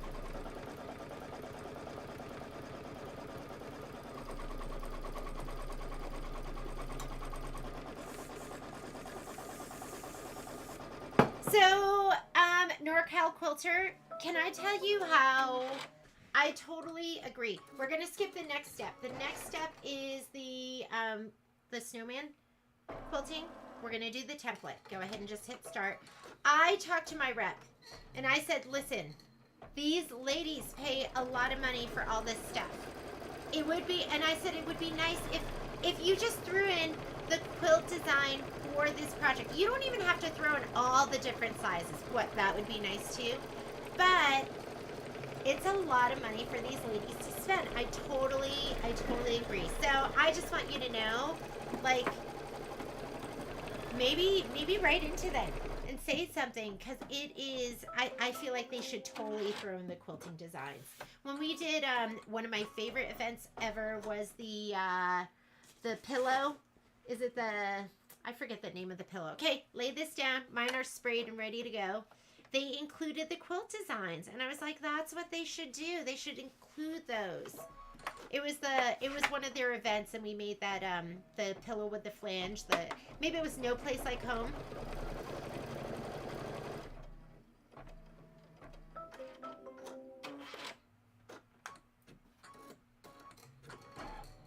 I'll tell them again. I'm going to tell my rep. I'm going to be like, listen, I did it so long. This is what the lady said.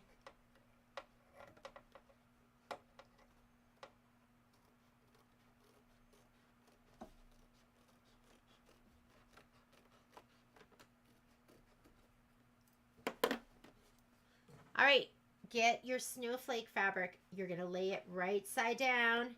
It's going to do the your quarter inch seam, and then we're going to flip it.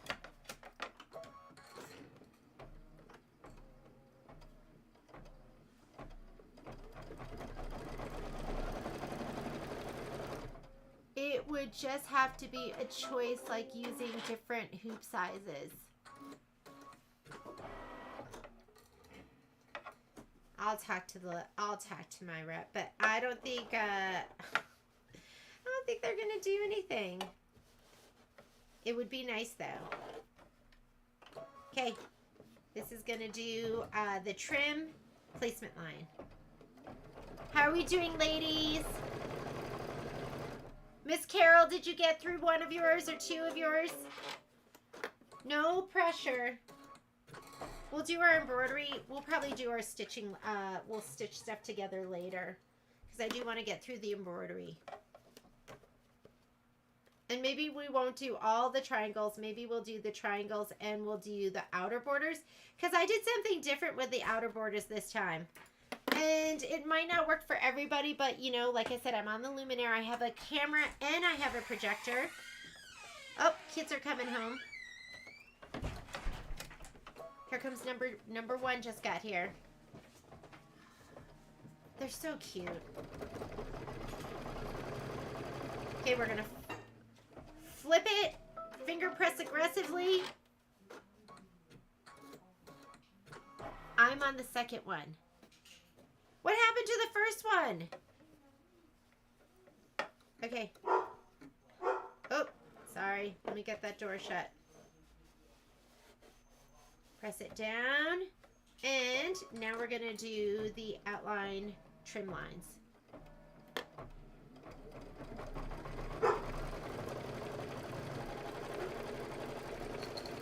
Okay, watch that fabric coming back. Get your finger on your start-stop button.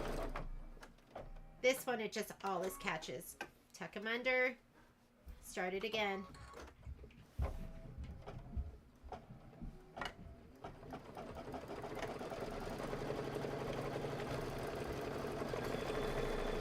Stuff like this might cause you to engage in risky behavior. My fingernails just, you know, if you've ever, I've never, I mean, I've been embroidering a long time. I do a lot of embroidery. Never, knock on wood, had gotten a needle through the finger, but it happened so fast. And I just almost didn't realize, did it go all the way through? But there was, you know, a hole on the other side. I was lucky. I've had customers that have gotten the needle to the finger and it's hit the bone. I had a customer that had the needle through the finger and then the needle broke off in pieces in the finger. Oh my God, that was the worst.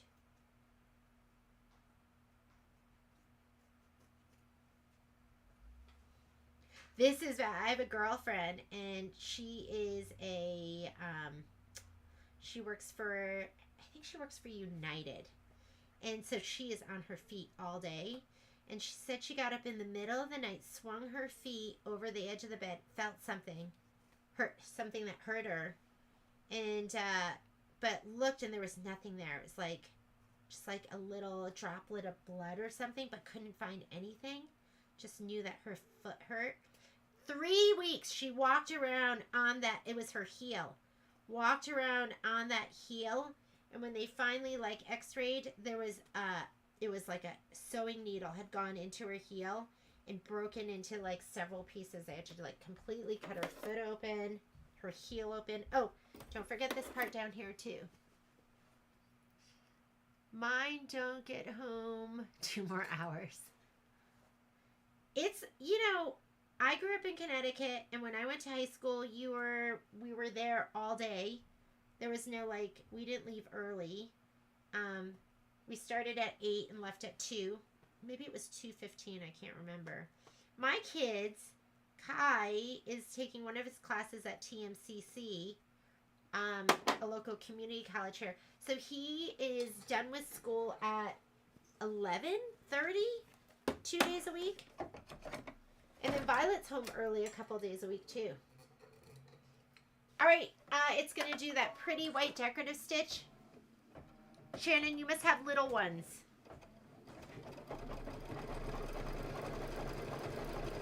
All the way through the tip, missed the bone. Oh, Heather, when did that happen? As long as it misses the bone.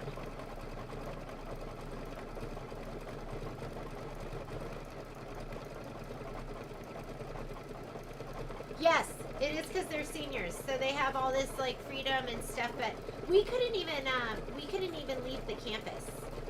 They didn't allow you to do stuff like that in my school. It wasn't like in California where it's so nice out that you have like an open campus. I don't have anything like that back east. It's cold.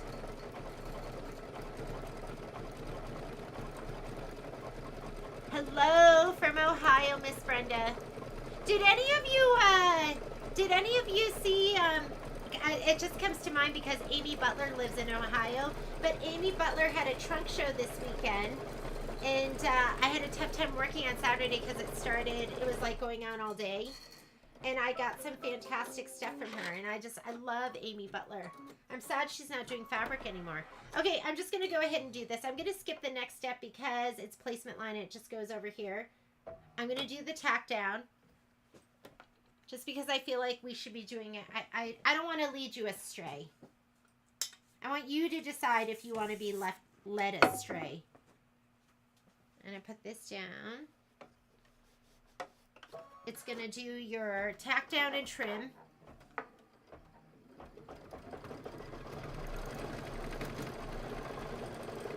What's a hover class? A hover? I don't know what that is. A month or so ago. Oh. Okay, trim this side to the right side, and then you're going to do your decorative stitch, and then we're going to do our quilting. And then we have one more to do, and then we're going to start with the triangles.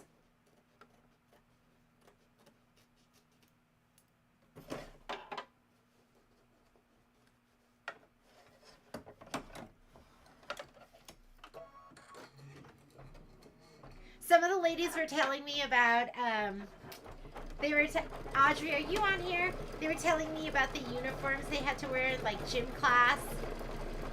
I remember having to, I don't even know if they take showers after gym anymore, but we had to take showers, and it was that big open shower, and it was so cold in my school. It was so horrible.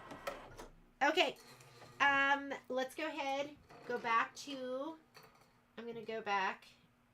I'm in the orange. I'm just looking here on this screen. And there's my quilting. Go ahead and start. And then we'll have one more to do. It is 11:40. Oh, there's that person again. Hang on. Let me get rid of those messages. I don't know how to block them. It would only let me remove and report.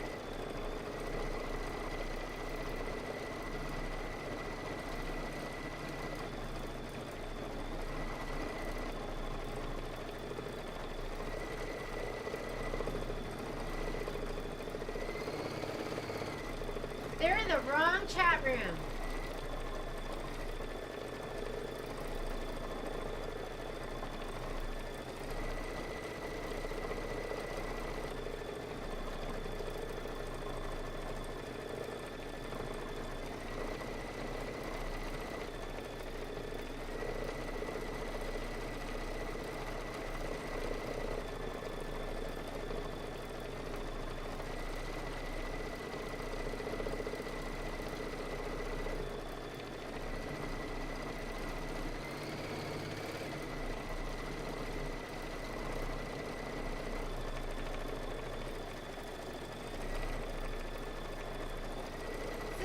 Give you the options are report. Maybe I can put user in timeout too.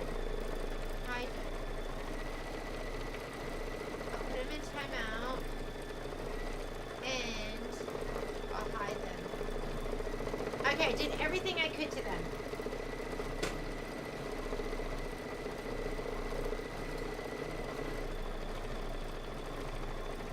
Didn't have uniforms, but we couldn't wear jeans. Wow, so did you go to a private school, Shannon? I don't know what I would do if I couldn't wear jeans. That's what I like wearing every day. No t-shirts, so you had to wear like a button-down shirt or something.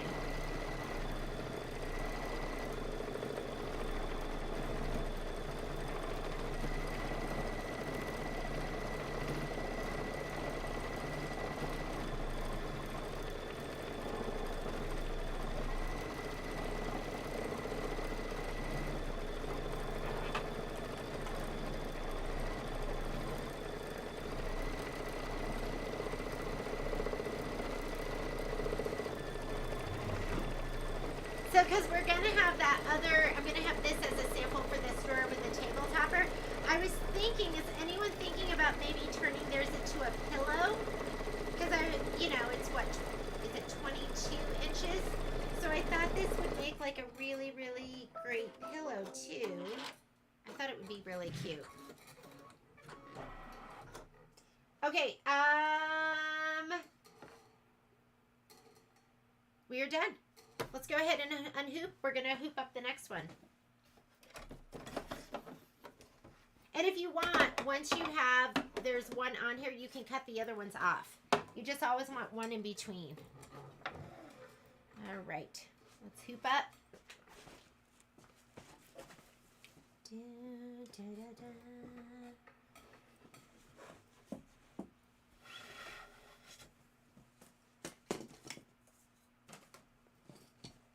So if you want, you can cut these off.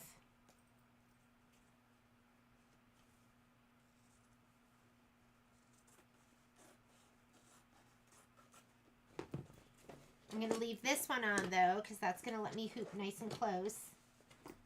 We're going to do one last one and we are done with our center blocks.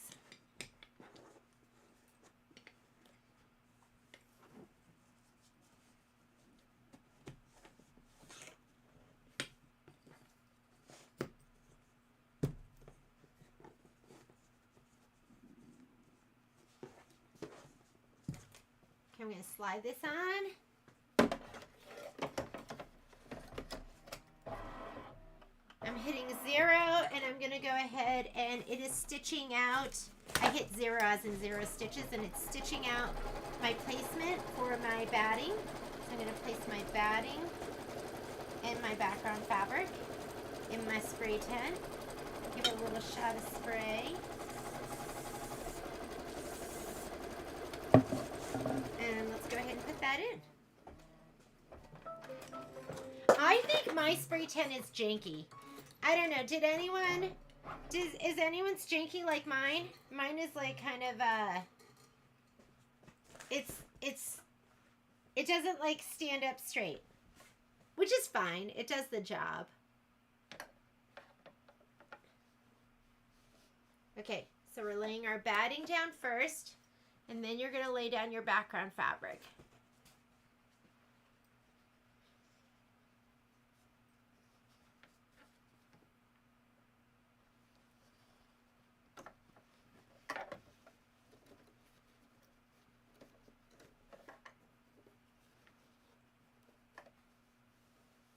And I'm just feeling around it before I commit. And now I'm committed. Having a uniform, when my kids went to grade school, now they have to wear like a school shirt and khakis, and I think that makes getting dressed so much easier, right? I remember, I think I would have liked that. I would have liked having a uniform, because there were days where my whole closet would be all over my room, and I'd have to put everything away, and you have to think about what you're gonna wear, what you've already worn. So I like the idea of a uniform.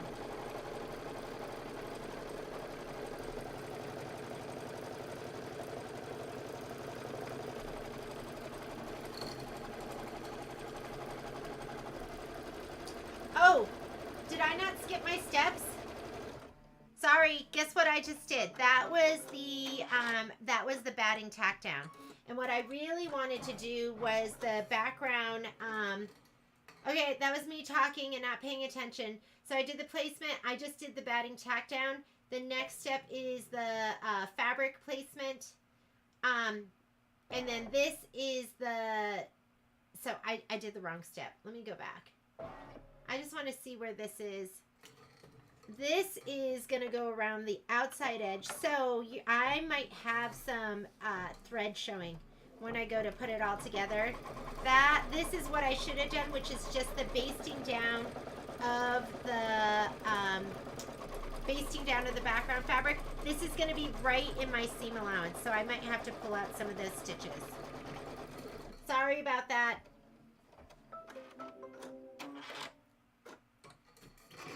I was wondering why it was stitching it so many times.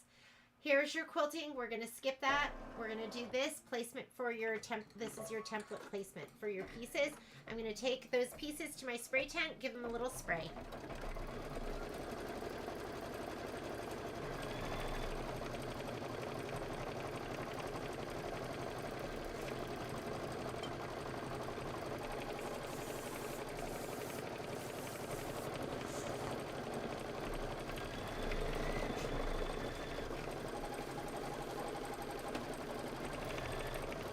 Cindy, this is my other spray box.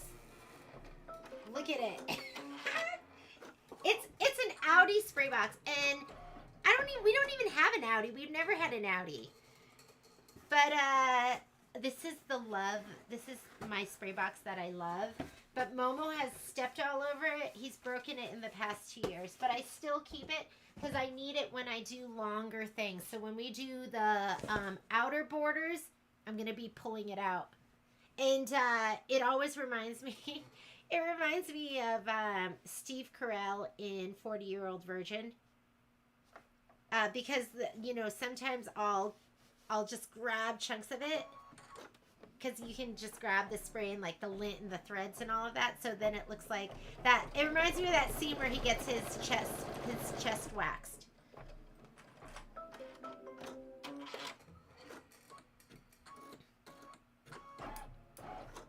Okay, trim line and placement line.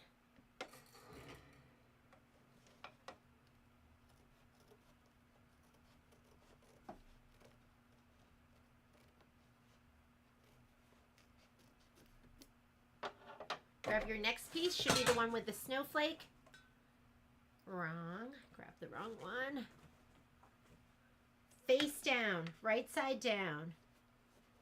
Place that edge right on that trim line and do your 1/4 inch seam. And we're going to flip and fold.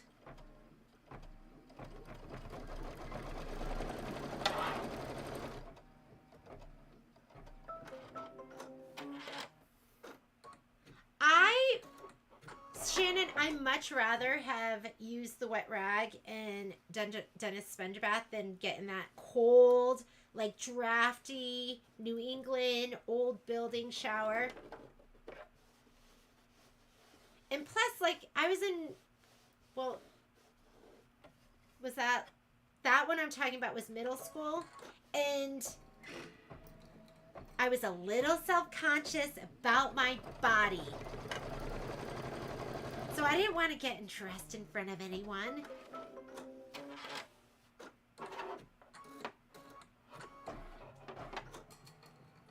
I'd be in the under-endowed category.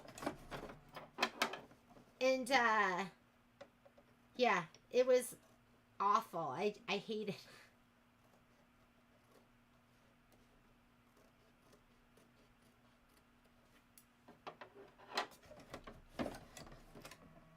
Oh, forgot to place my fabric. Remember, right side down, so look at your fabric. Make sure you see the print. 1/4 inch seam allowance. And then we're going to flip and fold. You did to ask Patrick to go to a pizza place and see if they will give him a new box. I love my box, though. I love this one. This is the one, you know, the other box, the ones that we have at the store that we use are the dime snap hoop boxes. They're perfect. They're big, they're flat. So those I really, really like too. But I could get a different box, but I am attached to this one. I like it. I like that it's so gummy and like I can just, when the lid is like vertical, I can just take pieces and push them up against it. Because it's gummy and they'll stick. Okay, put your finger on that. Put your finger on your start-stop button. Make sure you're not going to catch that fold. Okay, I'm up and over.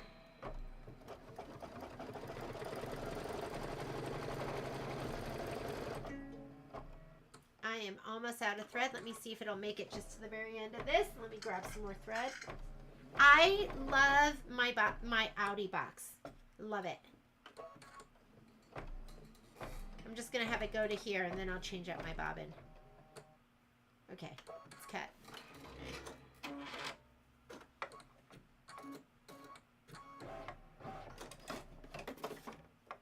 How are we doing on time? Why don't we finish this one, and then we're going to take like a 5-minute break.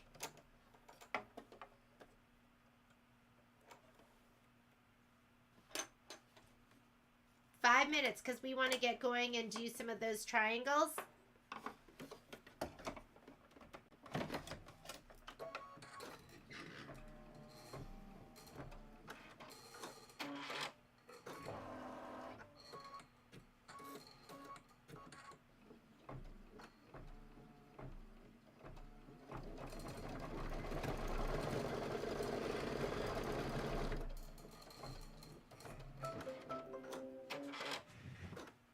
I don't know what they do now.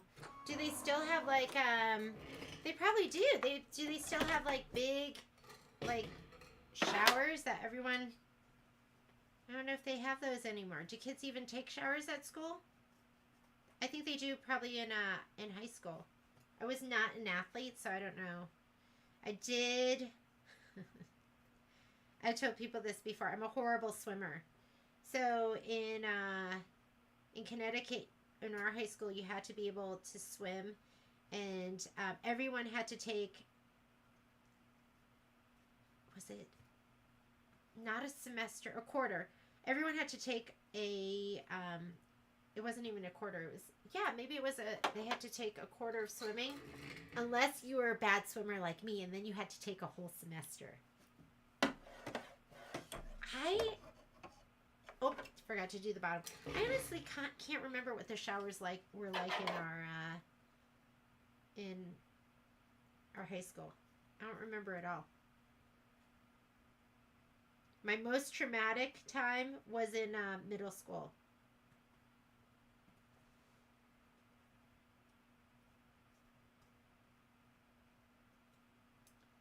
All right, we're ready now. Let's put this back on.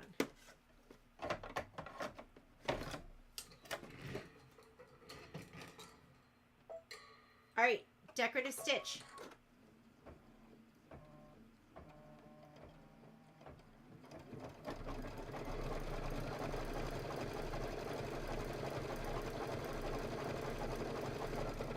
Oh, what happened here?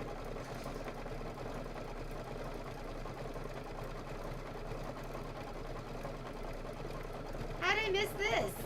I missed the whole section.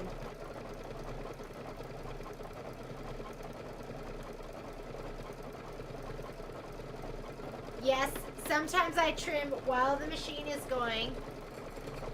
Would not recommend that.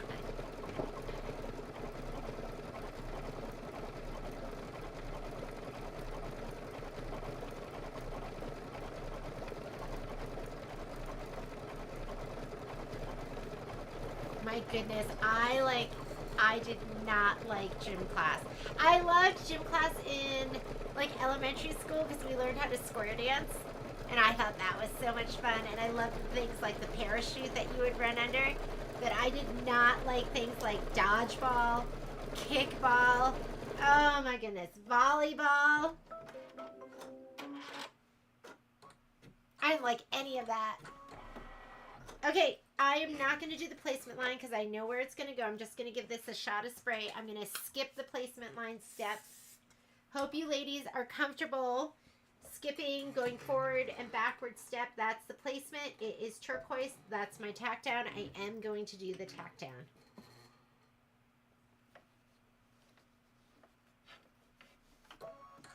So we have one that I didn't do this. And we're going to see when we put it all together if you even really notice.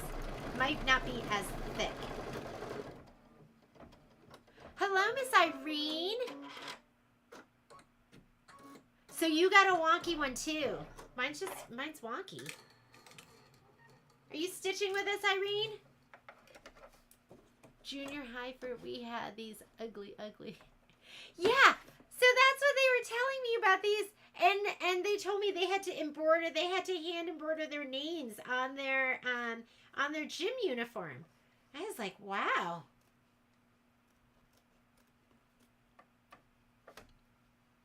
No exceptions. Oh, the big open shot. I think that was traumatizing. Okay, decorative stitch on this, and then we're going to do the quilting. So I can swim. I could swim the length, but I could do it like the side stroke. That's my specialty, the side stroke. My specialty in the swimming pool, my preference is I climb on Patrick's back like a monkey, and he just brings me around. Like, that's what I prefer. And then he just carries me around the swimming pool. All right, I'm going to go here. I'm going to check. I'm on the orange, and now I'm on the quilting. I'm going to go ahead and hit start.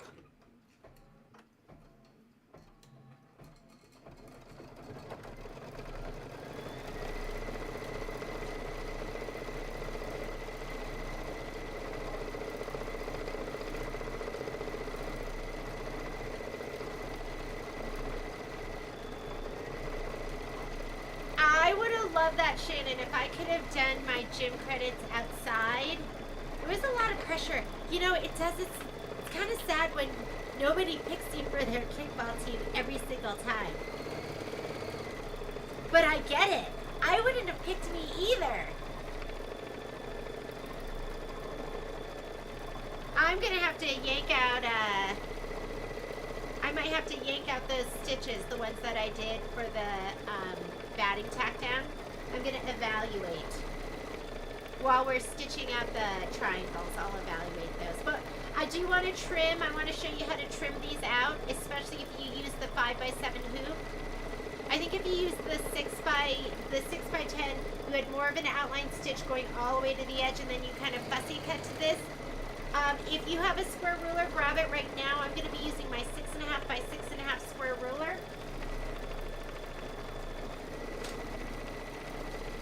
And I want you to heat up your iron as well. So get your iron nice and hot.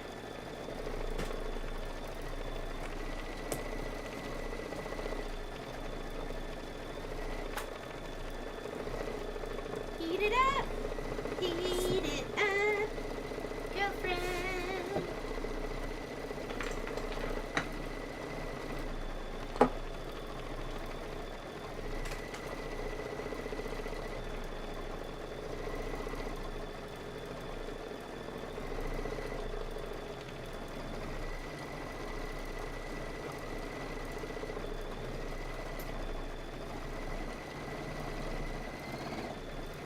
It'd be nice if we could get two of our triangles done and then start on the outer borders. Because you know what I did this time, ladies? I did my outer border, I did them my 10.5 by 10.5. If you don't have a 10.5 by 10.5, you could do two at a time in your 6x10. And when I went to rehoop, I didn't do that whole thing where you cut away the muslin and then I just rehooped and used my camera and just dropped my design in. I don't know if that makes sense at all, but if I could show you that, I would love to. I'd never done that before, but I was like, I don't feel like, doing that whole rehooping process thing. All right, while that's going, and it looks like I'm done, I'm going to go ahead and cut these away, and I'm going to cut from the back side so I can kind of do it equidistantly. I don't want that, let me tighten this. Let me tighten that so it doesn't pop up, but it just wants to. I just don't want it to be too close to this line or too close to this line, and I can see it on the back side. I'm just going to go right down the middle. Okay, you want to press these first before you trim them. So I'm going to go ahead and give this a shot of spray to the back. And your goal is to just have this lay as flat as possible.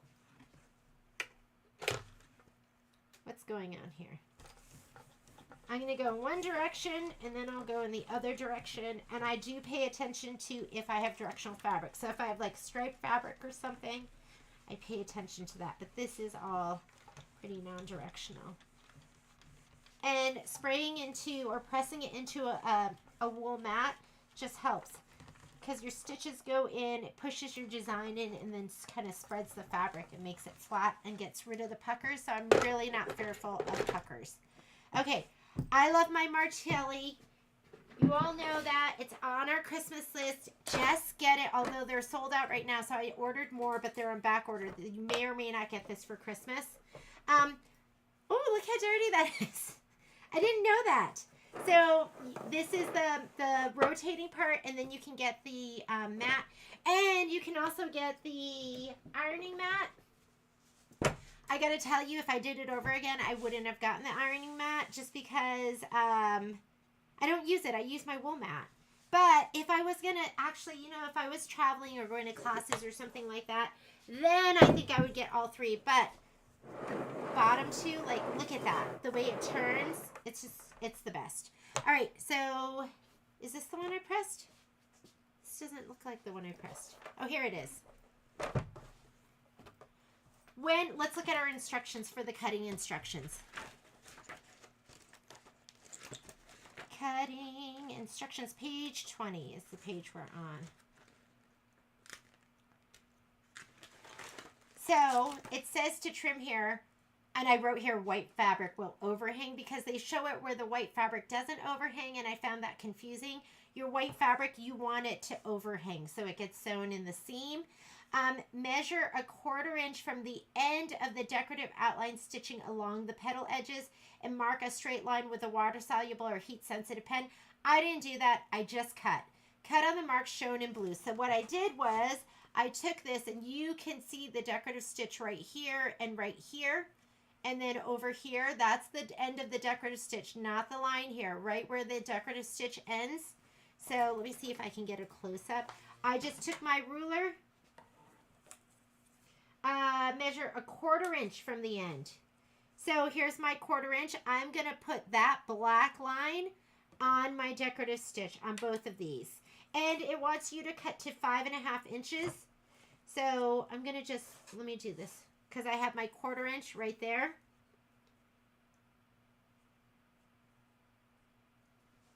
And I'm just going to cut. I just didn't really, I was like, why do I have to draw a line and then cut? Why can't I place my ruler carefully, which I'm doing right now. I don't know if you can see my, oh, it's kind of hard to see, right? But there's my decorative stitch right against the line. And then right here, my decorative stitch is right against the line. I'm going to do that over on this side too. And then I'm just going to cut. Sorry.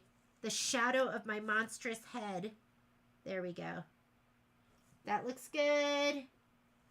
That looks good. That looks good. I'm pretty happy. Let's see that. Move that a little bit. And I'm kind of looking at these lines back here too. Like the gray or whatever lines you have. Let me check one more time. That looks good and that looks good. All right, I'm going to cut. I'm just going to cut here, and then I'll square the other side. And you know when you're like stuck and you can't move because you can't find your rotary cutter and you don't want to let go? This one I think needs a new blade. All right, I'm going to cut this side first. Let me get this up out of my line of vision. I'm just checking this line too. Make sure everything looks good. Oh, did you hear that? That was like the side of my ruler. And that means my blade is probably jacked.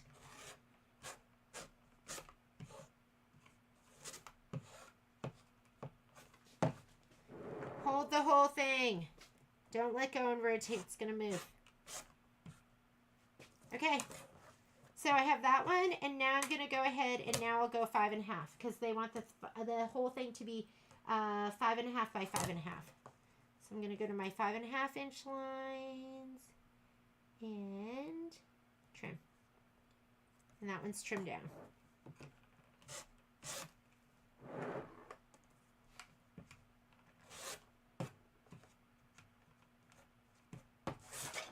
All right, and then we can just take this and put that one to the side.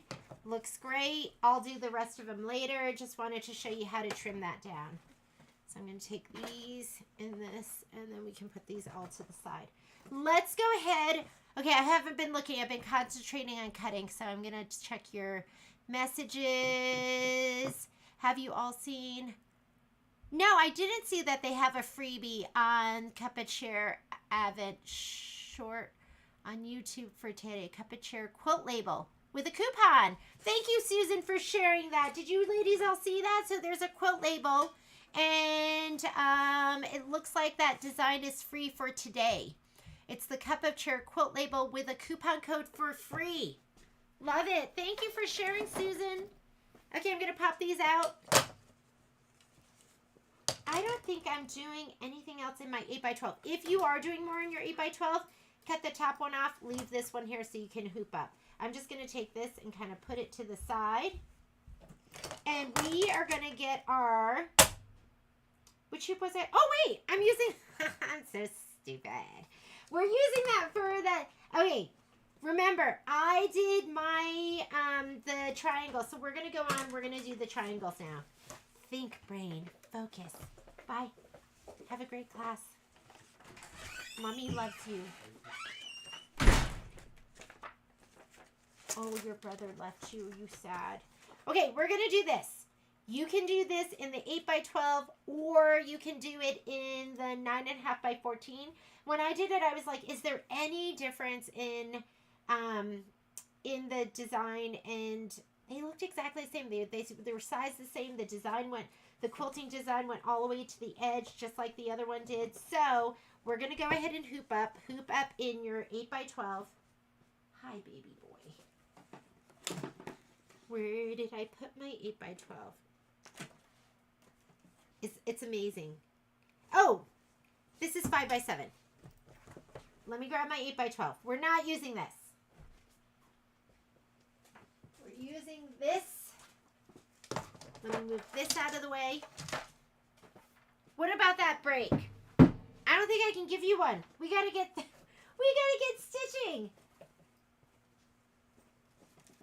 If you need a break, you have to run to the bathroom while it's stitching something out. Because it is, how much time do we have? It's already 12:10. And I might go a little bit longer. I want to do a little bit more. Is this my fabric for the 8x? This is it. All right. I like to be hooped. Look at this. You could tell I was doing them here. I'm just going to start at the bottom. I'll do it this way. I got to remember to get that quilt label. Who doesn't want a free cutie patootie quilt label? I'm going to pull some of this slack out really quick before I pop the bottom hoop in.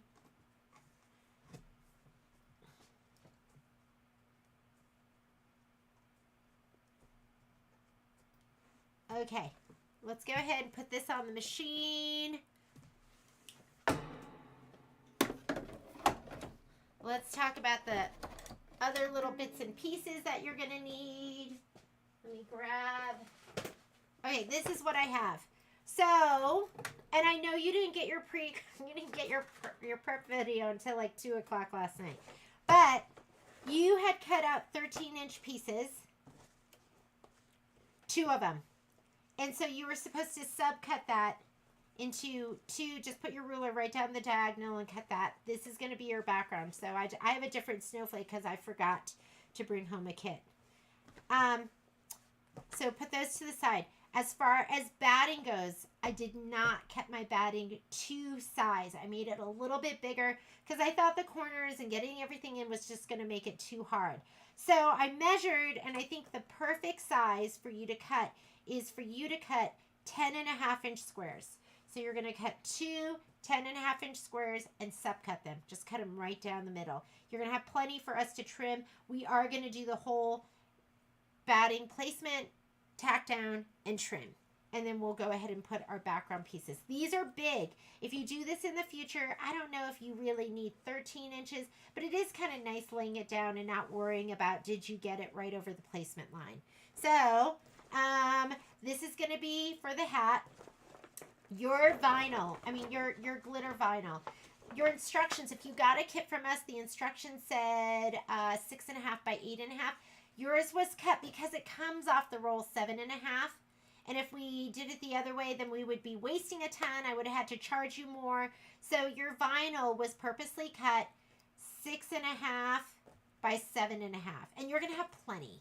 So if you want to subcut it, you can. I would recommend leaving it in one big piece and just laying it down as you go. Look how the snowmen, they're not big. So for me, I just laid this piece down as I went, and I just flipped it. I went like this and flipped it and flipped it. And I mean, you're going to have plenty. And if you do want to cut it, just cut your piece, just measure it half and half and cut it into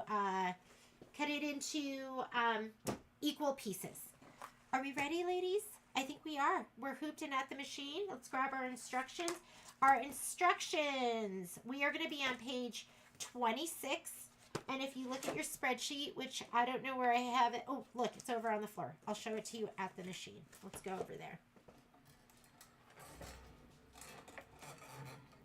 Give me 1 second. I'm going to let Mr. Momo out.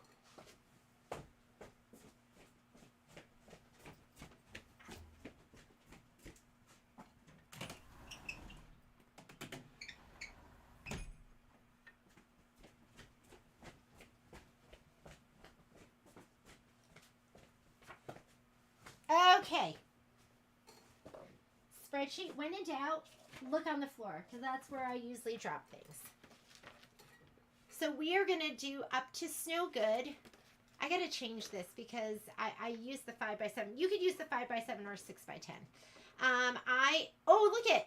I got to change these on the spreadsheet because I did start out doing the 9x14. So you can do the 9x14s so I'll change this so it'll say 5x7 or 6x10, and it'll say 8x12 or 9x14. Either one of those are going to work. So let's come on over here. I'm going to go home. Not embroidering. But do you have one question? What size of hoop did you use for the inner border pieces? We used the 8x12. So we were able to do all 4 in one hooping in the 8x12. Okay, embroidery, pocket, USB, quilting design, and let's go ahead, and we're looking for the triangle snowman January. Triangle January. That's the one you want.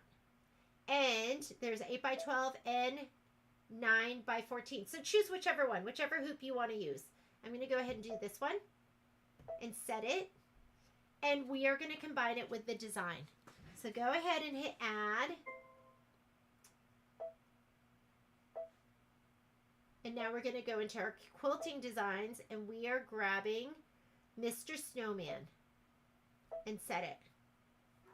So you want the little lines in here to match the line, the triangle, the peak part of your triangle. So I'm going to hit edit, rotate, and you want those lines to line up right on those red lines. And this is confusing too because I still have my 5x7 up here. I'm going to go to my settings, and let's choose our hoop size, 8x12. Always choose your hoop size. It's a good idea. This, I'm going to use my move arrows, and I'm just going to scoot it down. So do you see the black lines? And I'm moving those down to be right on top of the red line. And that's it. You're going to see that's going to line up, and the red line on here is going to line up with the outer red line. So perfect. All right, I have room.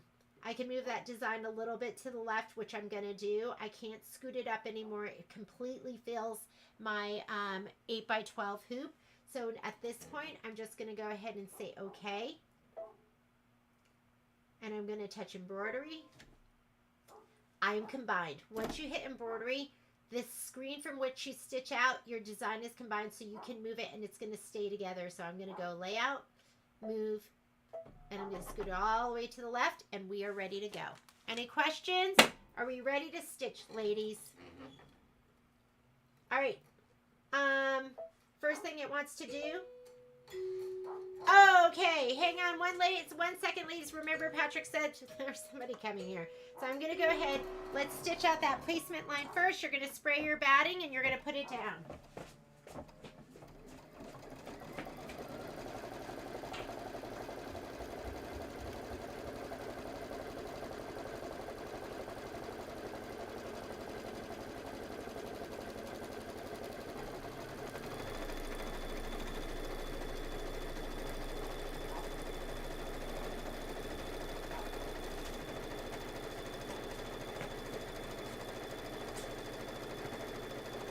Okay, get your spray tan.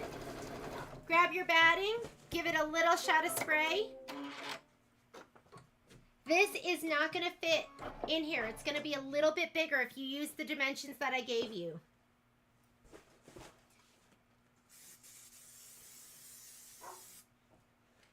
We are going to do the tack down too. So I know it's hard to see that, but you are going to go outside of that line. Momo's giving a nice friendly Momo greeting. Okay, we're going to do the tack down. So we are doing the orange. Let me change to a color you can see better.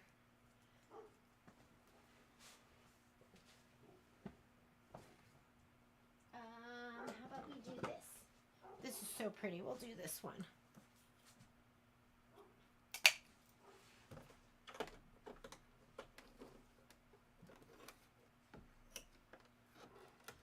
So Mondays are usually our day off at the store, and that's why I do the live feeds from home.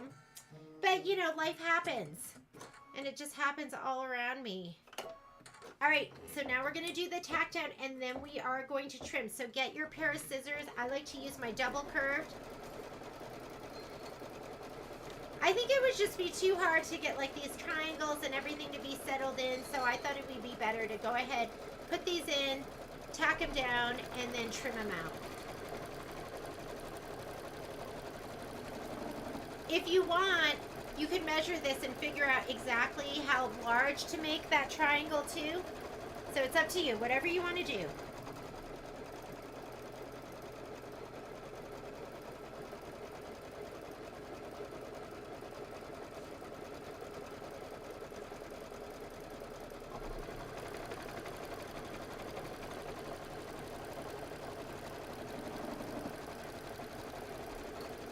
And while it's doing this, I might pick out some of the stitches on my other one.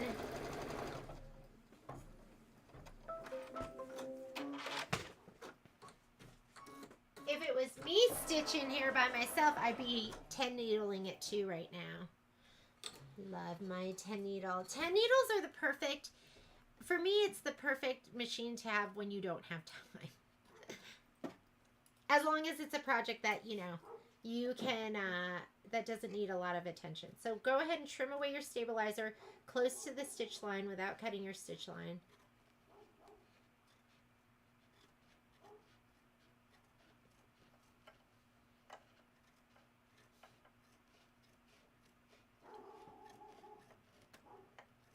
So Patrick's, one of his good friends is the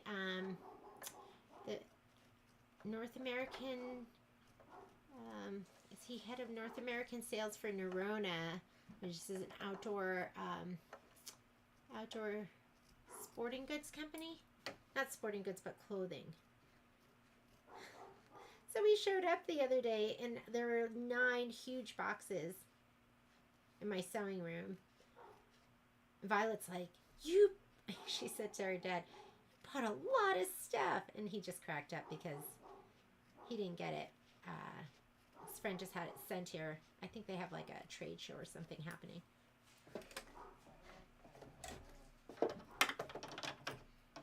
So they're picking it up right now. I'm just not as good at cutting with my right hand sometimes.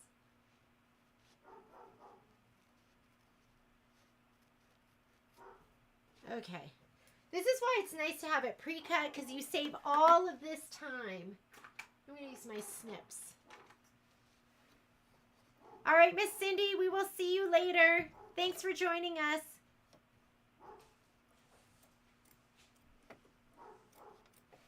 I find that some of these things, if there's like a ton of applique, a lot of times I do, unless there is a lot of stitching. Like if I'm doing any freestanding lace, it all happens on my 10 needle. But the, like my Kimberbell quilts, I am doing Merry Christmas, y'all, on my 10 needle. It's the first time I'm going to have done a project like that on the 10 needle. So I'm interested to see how I like it, if I find it more of a hassle, if it's easier. The advantage is going to be that I am not going to have to change my thread colors. I'm just going to throw them all up there, and then they're going to be ready to go. Okay, So that is done. Now we need to do the placement line for the background fabric and then the tack down. I know where my background fabric has to go, so I'm not going to do the placement line. I'm going to skip to the orange, which is going to be the tack down, but I want you to grab your snowflake fabric. Yours might be different from mine. Give it a shot of spray on the wrong side and let's lay it down. It is big. You're going to have plenty of room. There are all these complicated instructions about how to lay it down. Just lay it down and feel underneath and make sure you're about an inch away from all the edges and then press it down. Because if you look at your book, look at all the instructions they have. There's like, it looks like you're doing origami. They want you to fold it a certain way and then do this and then you have to do the placement line. We're not doing any of that. It's big. We're just putting it down on top of the batting. How do you like that? That's what, if I was doing the instructions, I would say, your background fabric is big. Just put it down. That's what I would say. All right, so remember, that's my placement. We're not doing that. We're going to fast forward. That's my tack down. We are doing that. And let me slide my hoop back on. I was looking at it and going, why don't I have a green light? Here we go. Tack down, ladies. Oh, look it. I didn't change my thread out. I don't think the color makes a difference, though.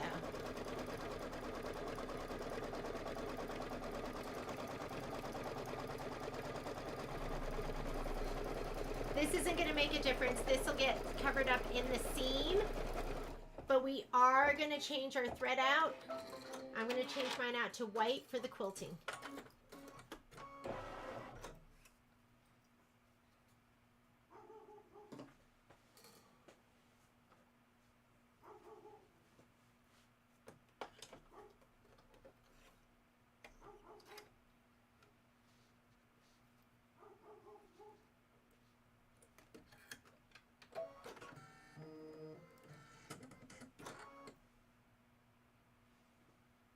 Your husband said no.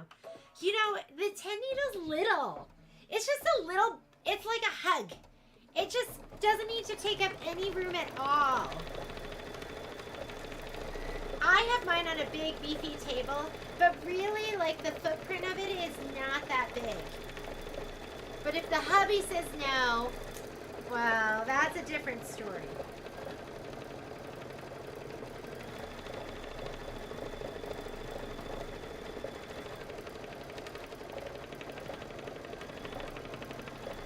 Miss Paula.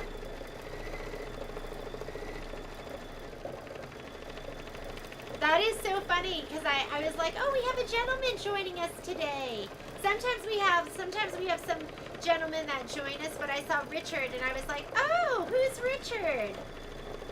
Now I know it's Paula. Paula, you catfishing me?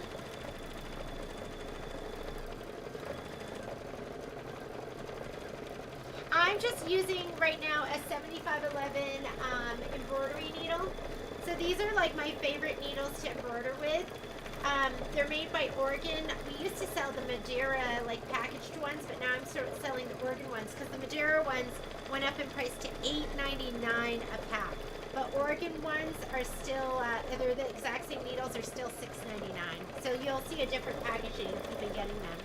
But normally I will embroider with, these are my favorite go-to, or I'll just do a 8012 Microtex needle if I feel like I need something a little bigger and a little stronger. So needles are 25% off at this store right now.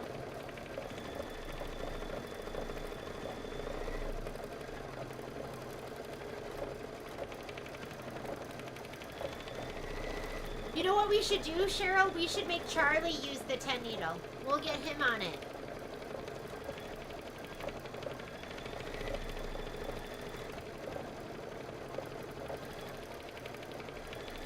We're going to start off, if you want to grab your white glitter and you want to peel back the plastic covering, I like to fold back on the side that has the protective covering, this, and usually it'll just split and you can just peel it back. I'm going to peel back this much because I don't know how much I'm going to use, and I'll cut that off and just have it ready. get ready.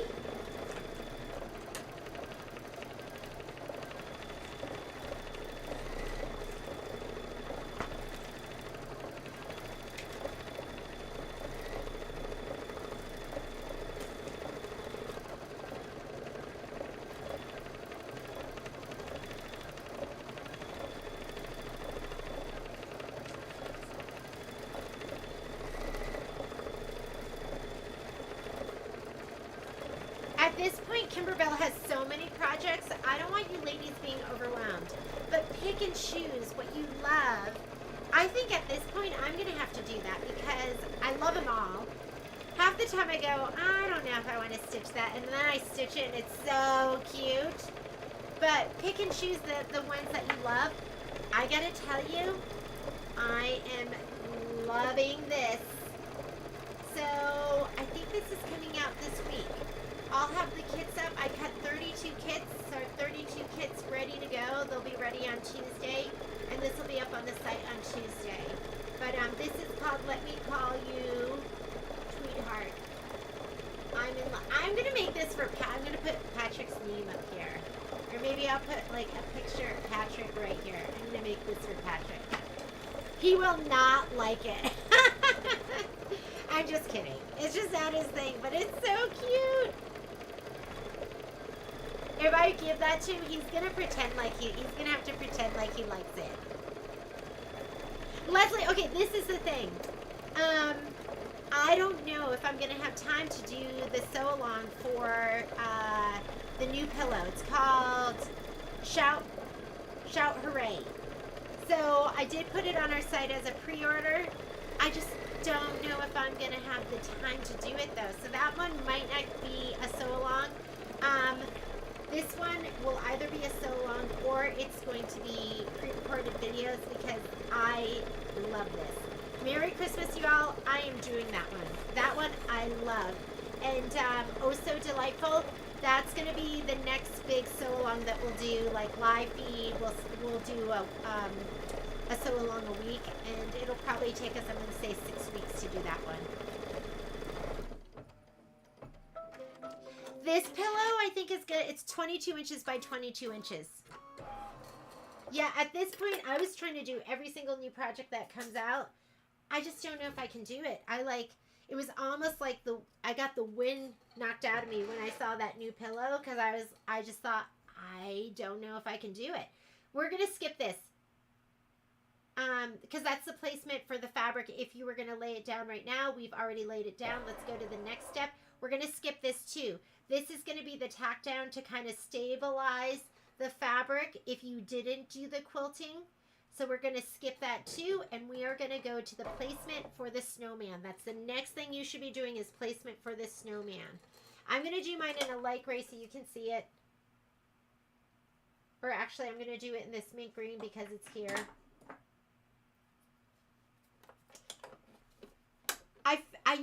I think I was feeling like I needed to do every single project, and when I decided that, I was like, you know what? Not going to do them all. It was like a huge weight off my shoulder. The problem is, I do want to do most of them. Like that Shout Hooray.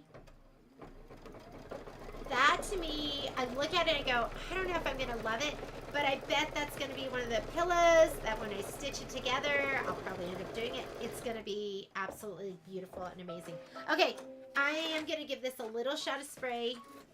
And I have just enough on this. So I'm going to give this a little shot of spray to the back. In my spray tent, not at my machine. So, Miss Paula, I am using the 8x12 right now. I know the spreadsheet said 9x14, and I started them off in the 9x14, but you can totally fit them in the 8x12. So this is an 8x12 that I'm using right now. I think I need to go and change that supply list. I don't want people to think, or the spreadsheet, I don't want them to think that. So after this is done, I'll go in and change that. Uh-oh. Did you see that? Is that it? No, I got it. For a minute, I thought I didn't get the whole thing.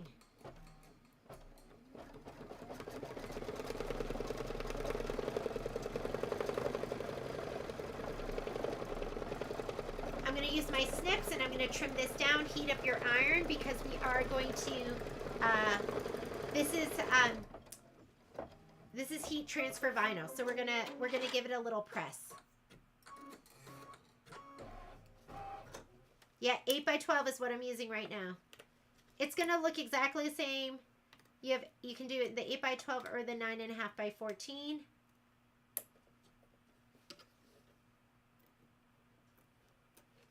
Anything I can do to not have to take my project out of the hoop, I like to do.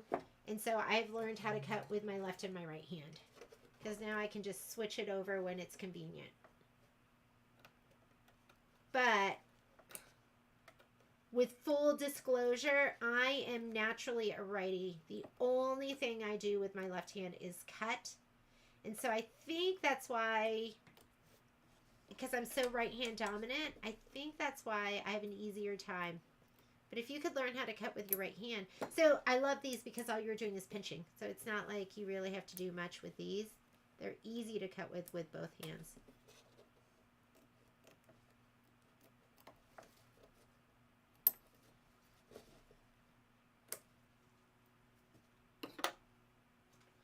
Okay, let's slide him off the hoop and we are going to give him a little press. It's getting messy in here. Oh my God, this is getting really bad. Sometimes when they're little pieces, I don't always press them down, but if they're bigger, you definitely want to press because it has a tendency to bubble.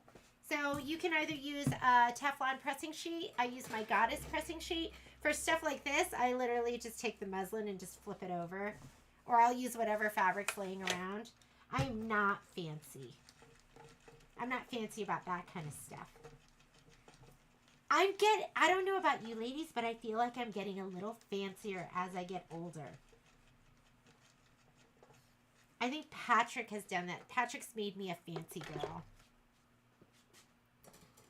Because Patrick's fancy. I didn't grow up fancy.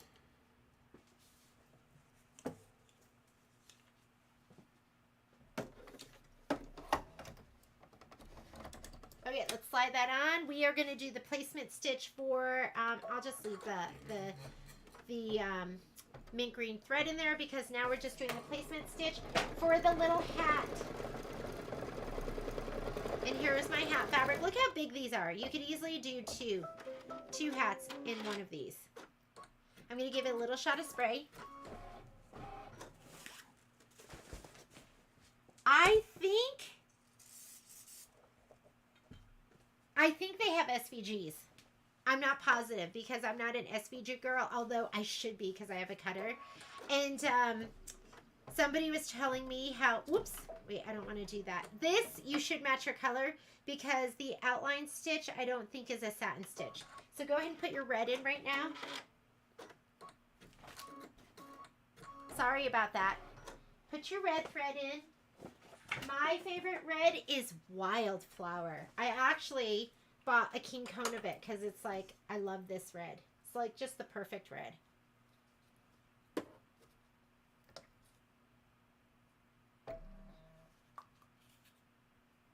What were we talking about? I can't remember.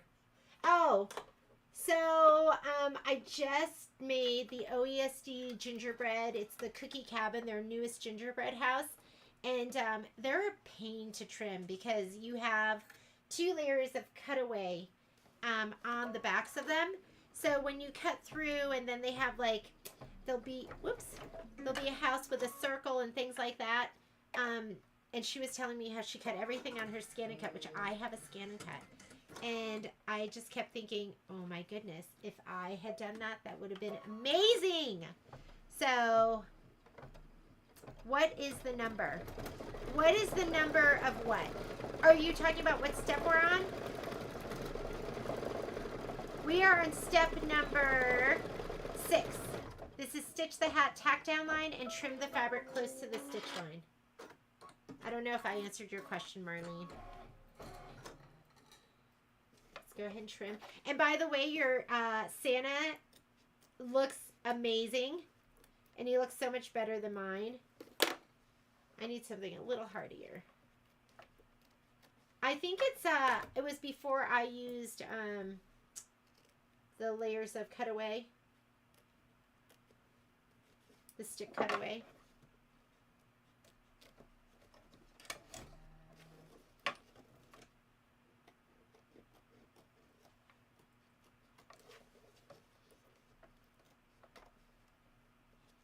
A little fun, playful hat. That color of thread, it is 71935. You can always tell me you want, I'll probably do another thread order next week or something. But it's called Wildflower. Okay, now it wants to do the satin stitch around the snowman. Go ahead and put in your white thread.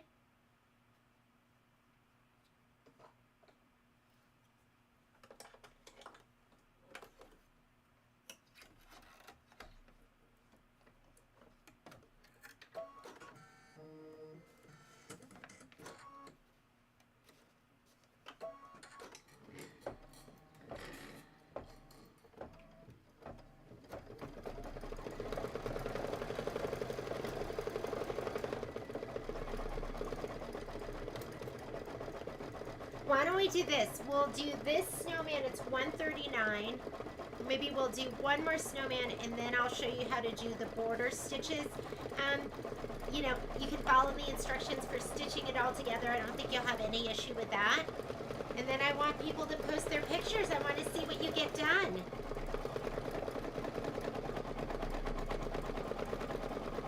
After the white, you're going to do white on his hat. You're going to do some snowflakes up here.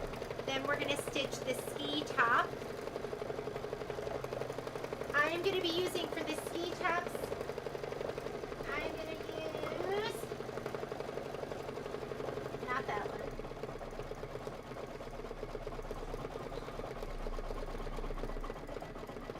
I'm going to use this, which is going to match the cornerstones, the corner blocks. Let me see if that's a good match. That's a pretty good match, right? Or actually, let's do this. So I'll use this. It's going to be Sage. 67748. I'm going to use that for the top of the skis. I can't tell if the bottom of the skis are brown.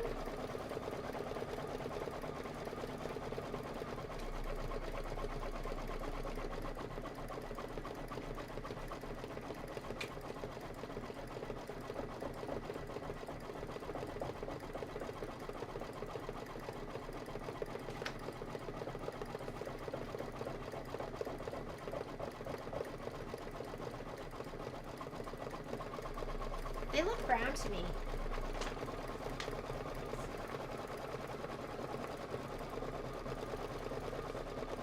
I like this brown. This is warm.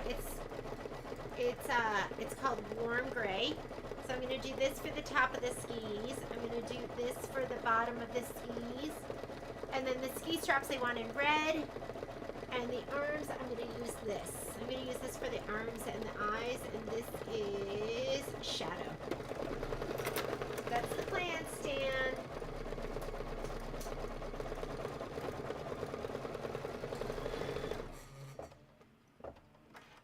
And it looks like this scarf fill. Let's pick a mint that matches.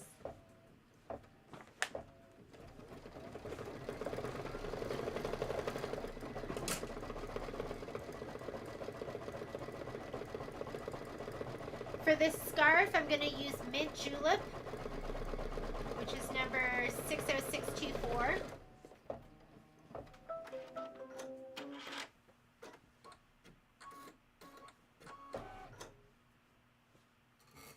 Okay, just hit start again. It's going to do the snowflakes. Stable stick on the back of the Santa fabric. I did. The stable stick makes such a huge difference in freestanding lace. It just makes it look so much better. I would love to see some of the OSD houses. You know what? We'll do one, Cheryl. I'll do one of those with you.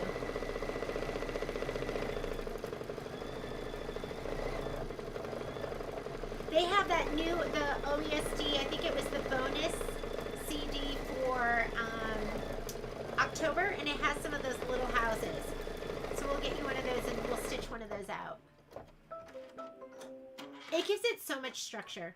Like, I had no idea, because I have some really poor examples of, I have some really bad freestanding lace. And the sad thing is, I thought it was really good. I'm like embarrassed. Now I keep them in the store as a reminder of what not to do. I go, see, when I stow people, and I'm like telling them why they should get stable stick and why they should do it. I go, this one, because I have these nutcrackers in the store, like I have one that is gorgeous, and then the other ones are so bad, I need to redo them. I go, this one was done without stable stick, and barely, it's like floppy, it barely stands. Okay, so we're going to do the top of the skis. I'm just doing that green. And again, the color I'm using is sage. But you can use whatever you want.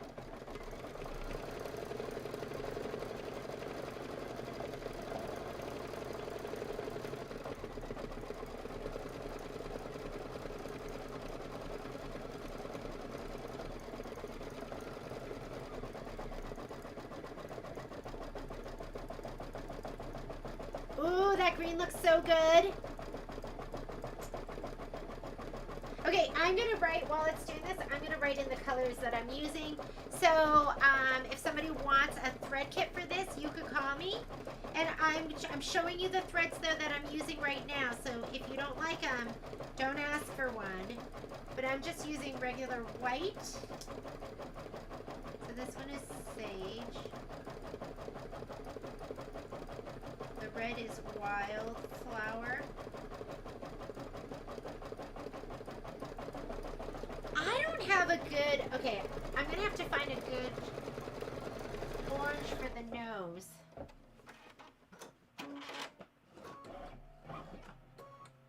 What do you think? No, that's too light. I'll have to find the right orange for the nose.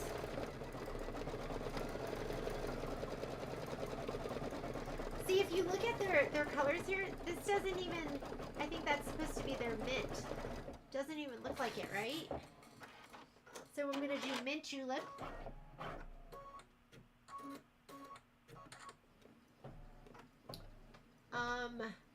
Shadow.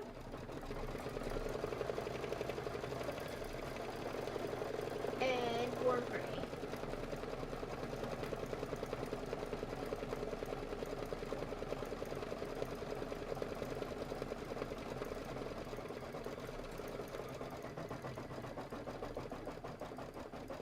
I think there's a light brown, but I'm not really sure where that goes yet. We'll figure it out. Right now I'm using glide thread. Yes. So when I do Kimberbell, I usually use glide, although I do mix some other stuff in. Like this is just Marathon. Just a white from Marathon. And then my favorite orange of all times is this, and I'm going to be using this for his nose. I just love this orange. But I will find the appropriate glide orange.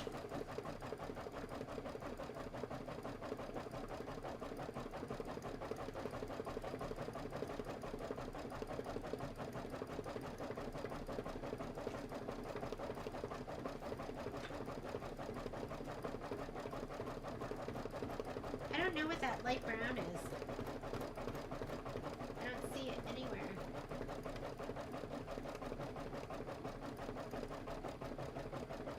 Okay, after it does this, we're going to do the bottom of the skis, and I'm just going to be using the dark brown. You could use whatever color you want. Like, you could do blue. Blue would be gorgeous, like a navy blue. I did my skis on mine. Look how pretty those are. I did turquoise and blue, and then look at the scarf. Like, you would never know that's what this scarf is going to look like, but that's what you're going to see with this. And look at the little pom-poms. You can't appreciate it until you stitch it. Once you stitch it, you're like, wow. That is so much cuter than I thought it was going to be. Okay, I'm having trouble committing to this, I'm having trouble committing to this color. All right, I'll just do it. I was like, should I do a blue that matches the border? We'll just do it just like the picture. And keep all these threads out because this is one of 4 that you're going to be stitching. Okay, I'm putting in my warm gray, which looks like a dark brown.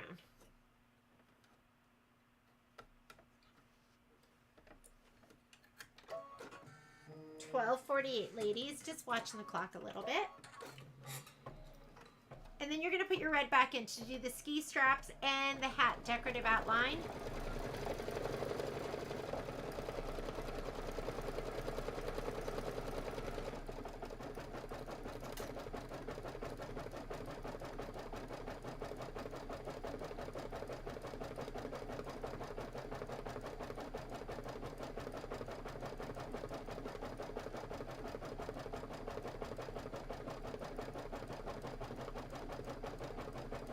How about 51365 pumpkin seed gloss? Okay, that sounds perfect. I'm gonna put that in here. I don't have that color, so I will order that, but that does sound perfect. Do you have that color, Shannon? Does it look awesome? So it's called pumpkin seed. Just the name of it tells me it's gonna be perfect.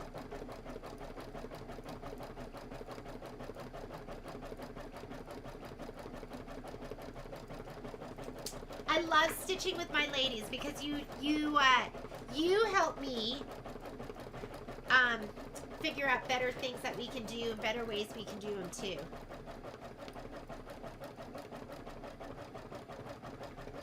So we could have, so I used that color. I could have done just a regular brown. If you don't like that one, the other brown I was thinking, oop, did you like that? Was this, which is brunette. So I just love anything that's greigey. Greige is just the rage. Okay, I'm going to put wildflower back in. I'm going to order that in my next order because I do keep grabbing that, and I actually stole that one from the store.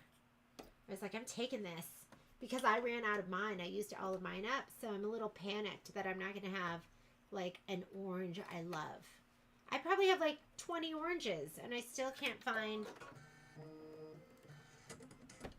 I still don't have, like this one is still the one I love the most. It's like that Shania Twain song, You're Still the One. That's how I feel about that orange thread.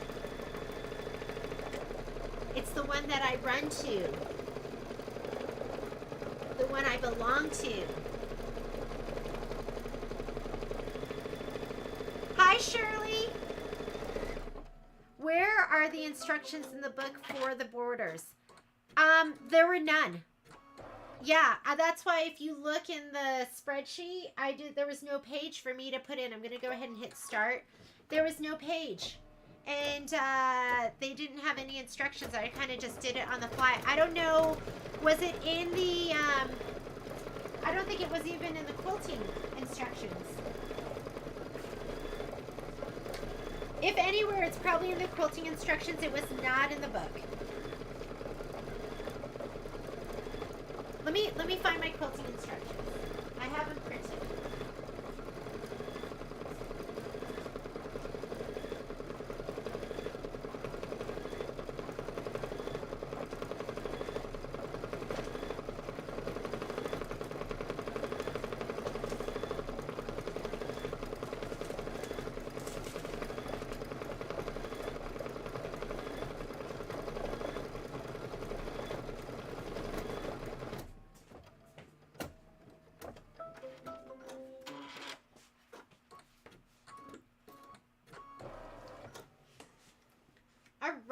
Let's do his little arms.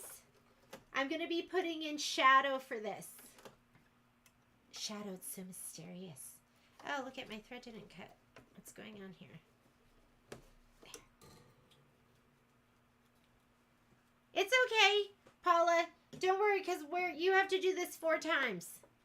So, and if you have questions, if you get lost on a step, then please just ask. I'll get you caught up. And then you'll have the video too. The video, as soon as we're done, it'll just be posted. So I did title it, I think, I don't know if the one on Facebook is titled. So you can just look up Kimberbell Cuties or January Table Topper. Both of those should be keywords that'll come up for you. Okay, here are the instructions for the quilting. And so, I mean, they have it pretty much broken down. The triangles, block by block. Let's see if I can get this here so I don't go over. Let's see, maybe did they have instructions? Theirs are too complicated. We just laid it down. Here are the borders. All right, so here's the borders. It tells you the length, the width, what you want your batting to be. And then here are the instructions. So that's going to be on page 18. Well, the border information, like I said, comes with the quilting instructions. And it starts on page 16. And then it goes all the way through. All right?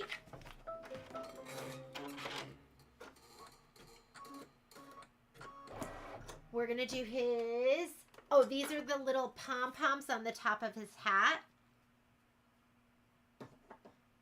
If I don't see your comment, you can put it in again. Let's say you ask me a question, I don't answer it. I'm not ignoring you. Then you should put it in again in all exclamation points. And then I'll notice it. But I am glancing over and reading comments as we stitch. Okay, do your pom-poms. I'm going to use the same color that I'm using for my pom-poms for my scarf. Let me check. Do I turn... No, so your snowman design, when you put it in, Paula, you're going to see there, it's going to look like this. The bottom of this snowman's going to go towards the pointy peak of your triangle. And there's going to be like black lines that you're going to line up with the lines on the design here. So you're going to line that all up. It should fit perfectly. What else? Did I see another question? What the jingle bells? Does that mean like what the heck? What does what the jingle bells mean? Where are the instructions? It's more of a medium orange. Medium orange sounds perfect to me. This orange is almost a little bright, but I still love it. I would love a medium orange. Is it a little bit more muted than this? I'm going to order it. I'll figure out some oranges that we can have too, because I need something. Okay, scarf time. Actually, I'm going to look at my Isacord. Maybe I've got to have a perfect orange in there.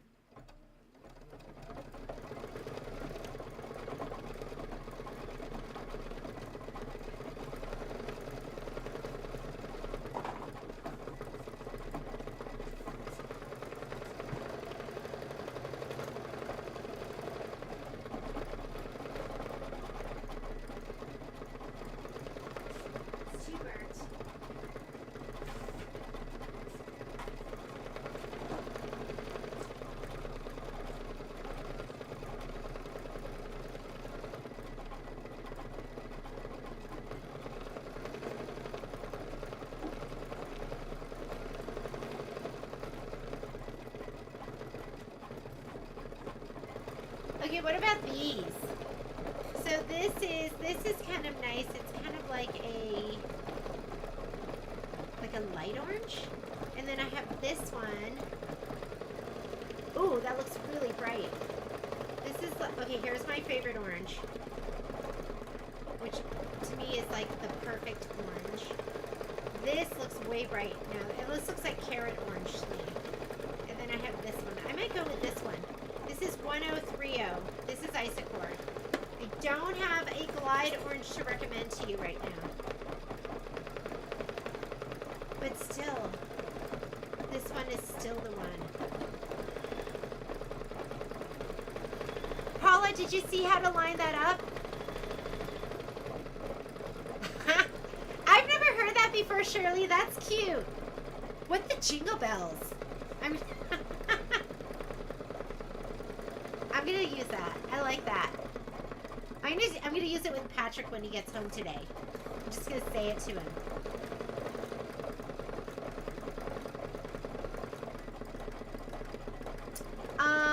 I was away, so the snowman added on its side. I'm not sure what that means. It's added on its side. Is that...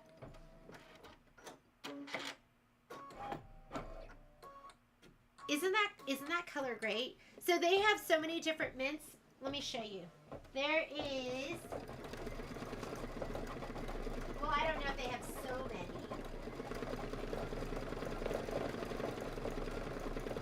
Oh my god, should I have used clover instead? No. They have mint julep, and they have... Okay, this is mint too. This is magic mint. But this is more... I don't know. This is more... I like this mint. I'm a mint julep kind of girl. Never had one, but color-wise, that is my color. Okay, first scarf. Now you need a color in his scarf. When I did my other one, I did that green. But what do they recommend? They want you to use... Sorry, I'm turning to page 26. See, I get yapping, and then I'm not paying attention. Oh, yeah, they do want you to use the green. So I'm going to put this back in. And this is going to be the rest of the scarf. That looks too light to me. Hang on, let me grab a different green. I'm going to use this one.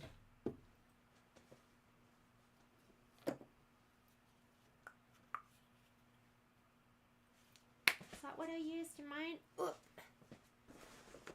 It's getting all wrapped up. The, whatchamacallit, the muslin was wrapping around my leg.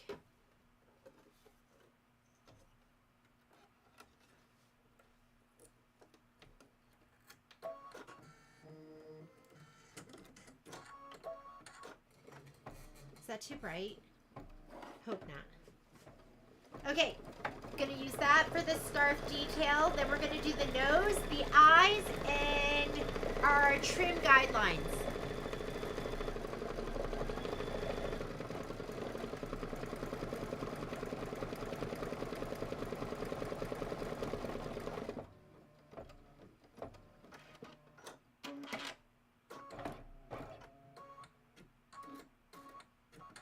Between the quilting design and the cutie design. I'd already turned the design. I'm not sure, Paula. I did, if you watch, I know later on you can watch it from the start, but we put in the quilting design, and then we added the snowman design. And the snowman design, it gives you marks to line it up. So it gives you the marks down on the bottom part that'll line up with this. And we're going to put this into memory, so when we stitch this again, it's already saved where it is. So next thing it wants is the nose. I'm going to do Isacord color 1030. But you can do whichever one you want. I think like a nice muted orange would be pretty. I like muted colors.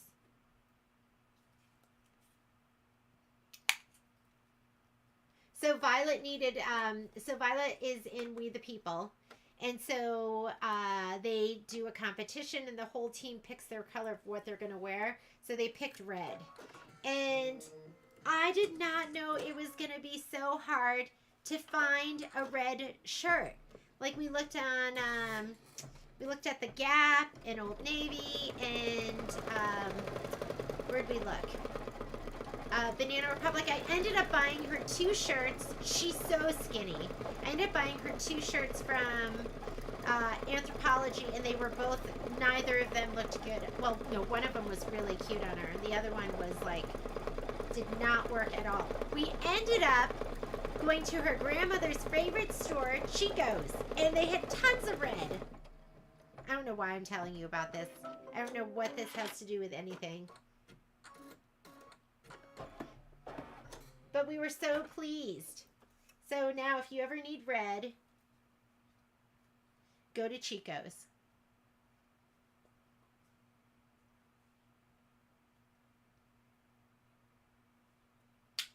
All right. Eyes. I'm doing shadow. I think there was a reason I was telling you that story. I think it had to do with colors. Oh, I know what it is. So I like muted colors and white and gray and black. Those are like, that's like my favorite.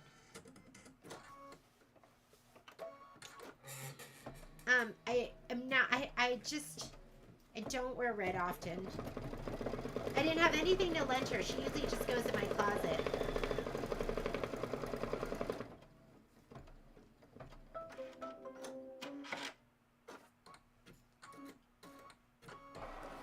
Okay, that's the eye detail. Last thing you're going to stitch, and this is important. You can leave whatever colors in there. You're not going to see it. It's going to get sewn into the seam. You need these in order to cut and trim and to sew it down. Like this line that it's going to sew down is going to be really important when you line everything up. It's Betty. Okay. All right, Miss Betty.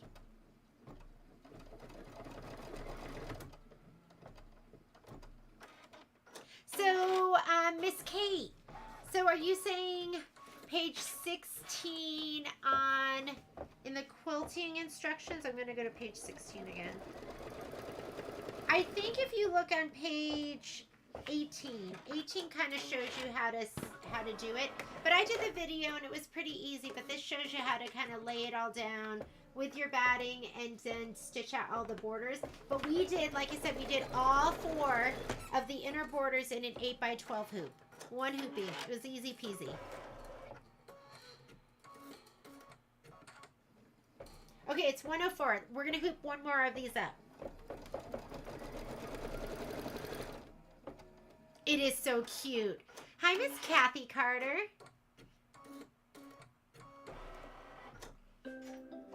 Okay, I want to do one more because I want to cut this one off and show you how to trim it.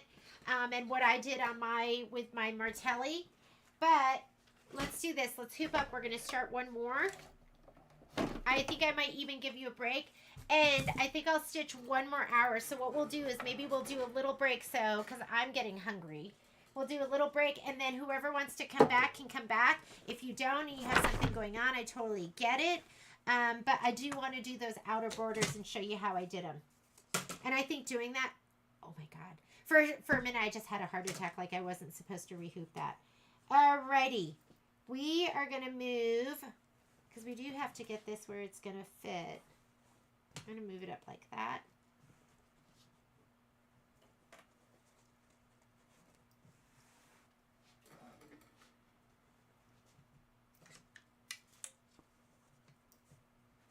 Hopefully that's gonna fit in here. I might have to rehoop again because I figure that's gonna go here, right? That looks pretty good. Oh, that's a little thick right there because of the snowman. I'm gonna open this up because I don't want to damage it, but I'm gonna push them down. I don't want it to be too tight. Before you clear your screen, let's save that design. We're going to put it into memory so we don't have to reload everything again. I think this is going to be good. Slide it on the machine. We're going to repeat this, but we're going to flip it the other direction. And we're going to put this one into memory.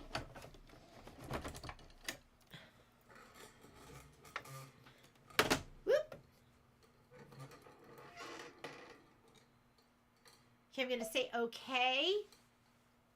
Kate is looking in her book. Are you using something? So what I'm using, I have 2 things here. These are quilting. This is from the quilting bundle instructions. And then I have my fancy book that Charlene did for me. This is the regular book that you would have gotten. So quilting bundle with instructions and then this. All right. I'm going to touch OK. I'm going to put this in memory. There we go. I'm going to save it onto the machine. I don't save a lot of stuff onto the machine. But this I'm going to put onto the machine right now. I'm going to take this and rotate it. There we go.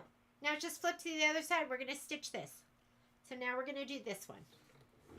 Let me make sure. I'm going to make sure this is, I have enough room. I'm just going to turn on my projector. And let's see where everything is on this. I just want to make sure I'm not, I want to see the top of it. Oh, shoot. I have a lot of room. That's fine. It fits. Okay, we're good to go. Everything looks good. My fabric's going to come over here, so this is totally fine. I could have hooped it down a little bit, but I'm just going to keep in mind next time I hoop, I want that little peak to be about an inch above my hoop, and that should be good spacing. All right, let's go ahead and stitch out. First thing we're going to do is lay out placement line for our batting. Go ahead and spray your batting and spray your background fabric. I'm going to get my spray tan and I'll spray those and be right back.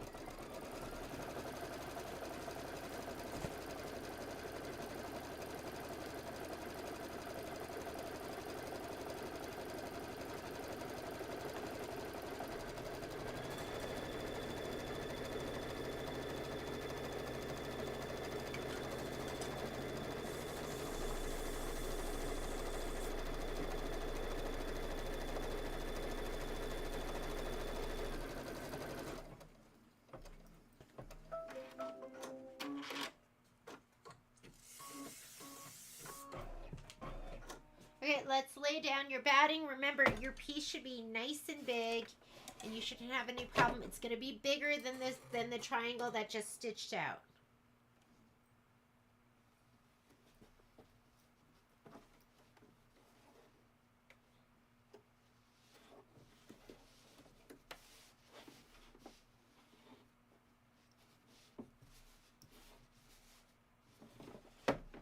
Okay, we're going to tack it down. I don't like tacking down with really dark colors. Hang on, I'm going to change out my color. Let's go ahead and just put, I'm going to do my quilting in white, so I'm just going to put white in. It's going to be a little harder to see when we, sorry, I'll get the camera in the right spot after I thread. Let me show you, I'll show you those books again. So one of the books is the Cuties book that when you purchase the design, it came with the CD. Mine might look a little bit different because my friend Charlene went ahead and bound it for me. And then the other book is when you buy the Cuties bundle. Those are the instructions, and these are just them printed out. So this right here is what got printed out from the instructions that came with the Cuties bundle. So you couldn't buy this printed out like this. You had to print it yourself. Does that answer your question? Does that make sense? We good now?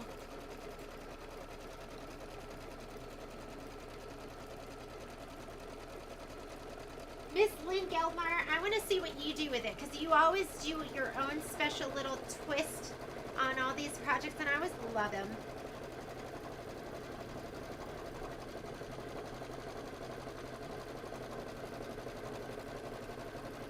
Which size of the quilting triangle do we use? So you have two choices. You can do the 8x12 or you can do the 9.5x14. Just all that matters is the hoop that you choose.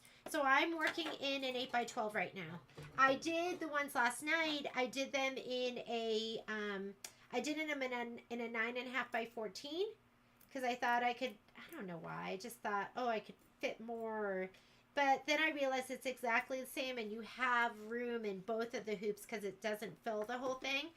So I did 3 of mine last night in the 9.5x14, and then I said, you know what?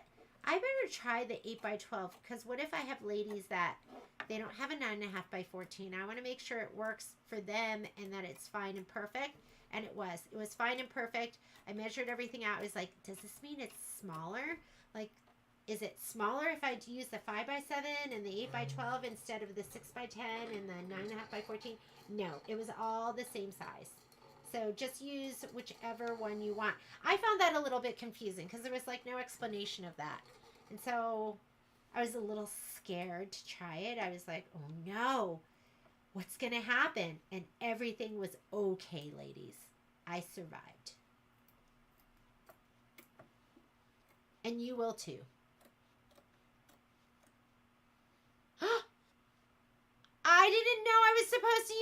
water-soluble bobbin. Miss Irene. Oh, no. Okay, let me look at that scarf again. I did not. I'll put it in here this time. I didn't even know. I didn't even see that. So, Charlene is asking, Irene is asking about the scarf and whether I use the water soluble for this scarf. Oh, you know what? It doesn't say anything about it. So I don't know if they mean for you to fringe that one at all. I think if they wanted you to fringe it, they would have told you to use water soluble. I was like, oh no. You could try it, I guess, but you know what? It doesn't have this right stitching. Because usually when they do that, they have like this scarf and they have a line of stitching that, and I didn't see that. So I don't think that is meant for you to actually fringe.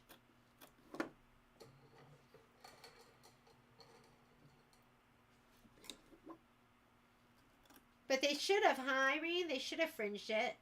Fringe is always so cute. And I like using water-soluble thread. I love it. It's like magic. And you just stitch with it, and then you just take a wet paper towel, rub it on it, and then magic. And you have fringe.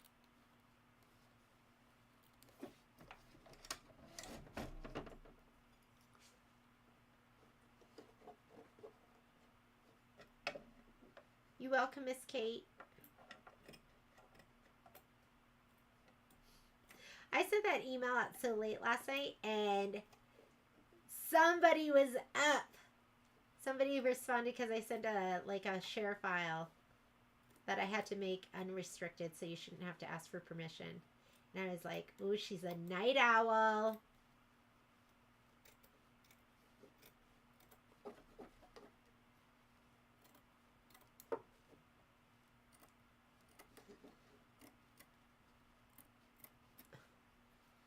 Violet and I went yesterday. We went and got boba, and I couldn't find my phone, which is also my wallet.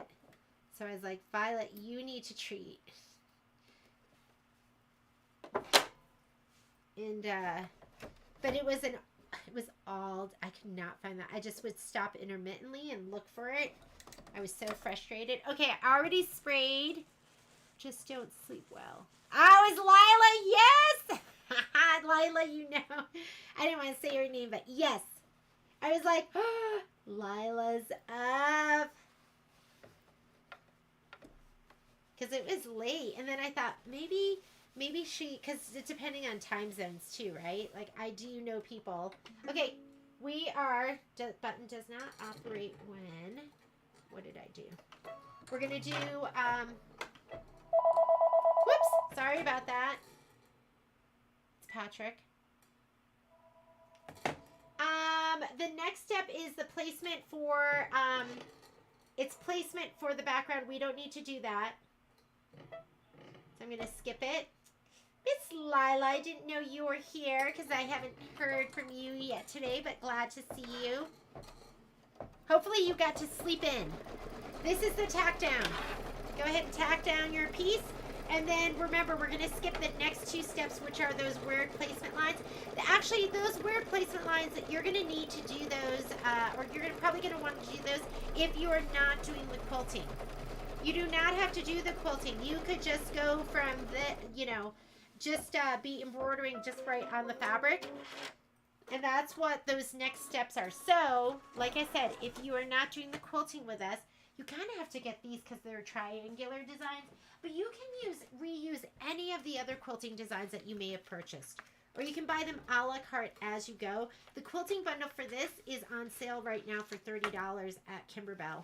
So, not too bad. What was I going to show you? Oh, let me go to page 26. So if you are not doing the quilting, then you need to do these steps. The placement line and then that tack down that holds your fabric down for when you do your stitching. So that's all that is. But we're skipping those because we're going to do the quilting. And then we're going to skip those two steps.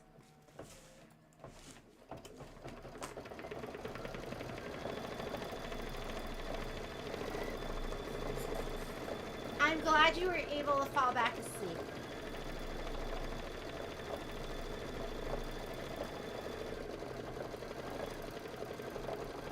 Patrick hasn't complained about me snoring, so I'm hoping that was just like a one night kind of thing.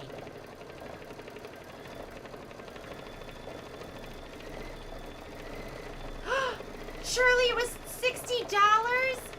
I swear it was $30 yesterday. Or maybe it was, I showed them to a customer at the store, and they were $30 on Saturday. Oh, that's a bummer. $60 is a lot to pay.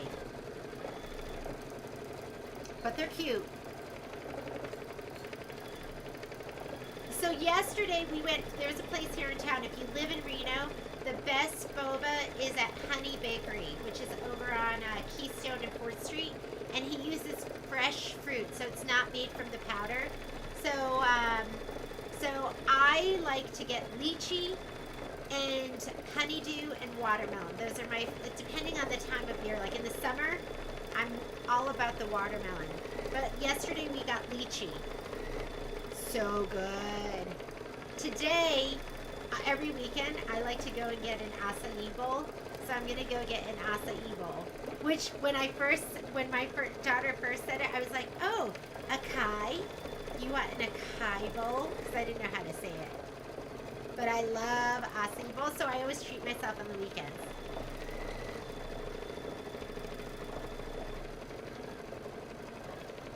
Oh, Shirley.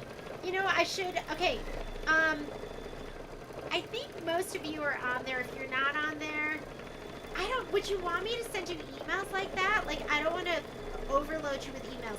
So everyone that had purchased any of the cutie items from us, I put you in a cuties group. So a lot of you got emails from me. That's what we were talking about last night, where I sent you the spreadsheet.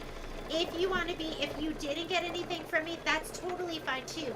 If you want to email me, and you can use the store email or my email address, which is jeannia1so@gmail.com. If you want to email me, I'll put you on that list, and when the next spreadsheet is done, I'll send it to you. I could send stuff like, I just figured you all got an email saying that was a special. I didn't even know it was a special either. But I'll email you when new products are out, so you can let me know if you want to be, there's a general Kimberbell email list, and I put a special one together for just the cuties group too. So that way you don't have to go searching for the spreadsheet. I'll just email it to you for the next project. And I will do that one a lot quicker now that I kind of know how it works.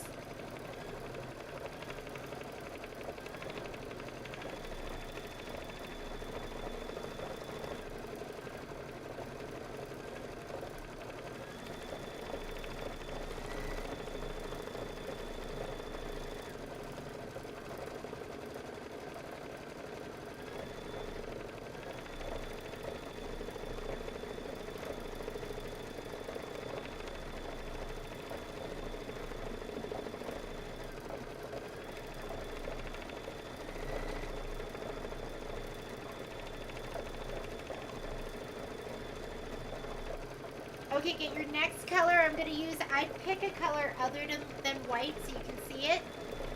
And you want your glitter, because we're going to do the next snowman.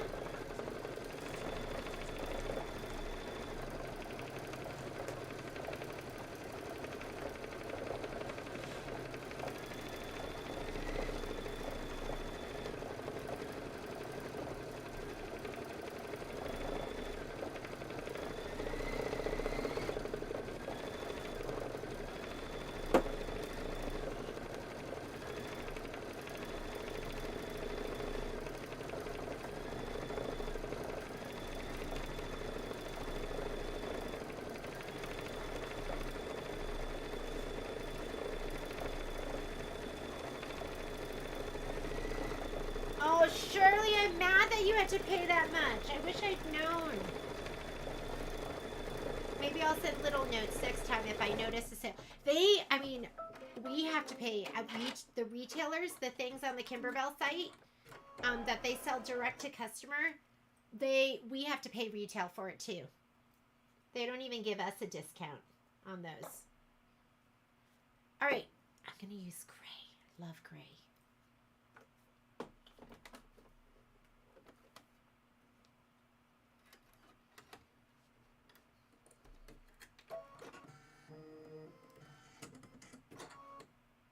Oh, we're going to skip this step. I'm glad I looked at my screen.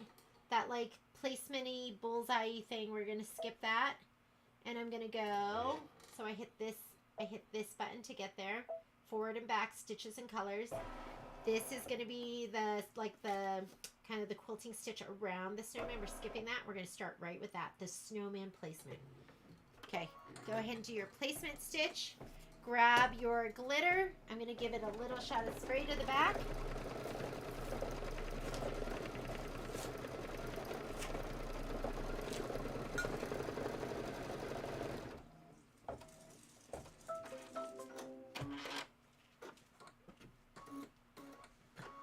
Miss Paula, how are you doing? Yeah, 60 for the bundle. I know. Let me make sure I'm covering the whole thing. Looks good. I gave it a little shot of spray just to hold it down. I've never had a strawberry boba, but maybe I need to try one. Okay, heat up your iron because we're going to press this down too. So give your iron a little heat up. Paula, how's that iron? You liking it?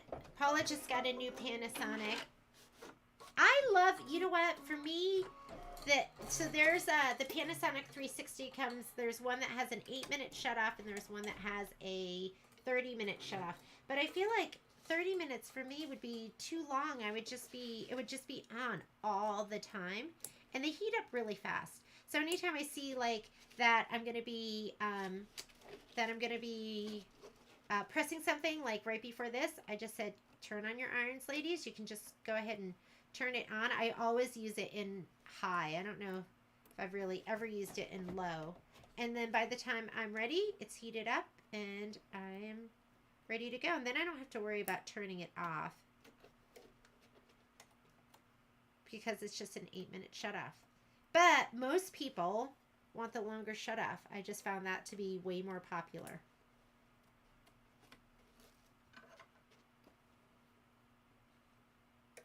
I think we have like 2 more. We did a sale price of $109.99 on our Christmas list. They're normally $154.99 or $159.99. We don't have any more of the 30-minute shut off ones.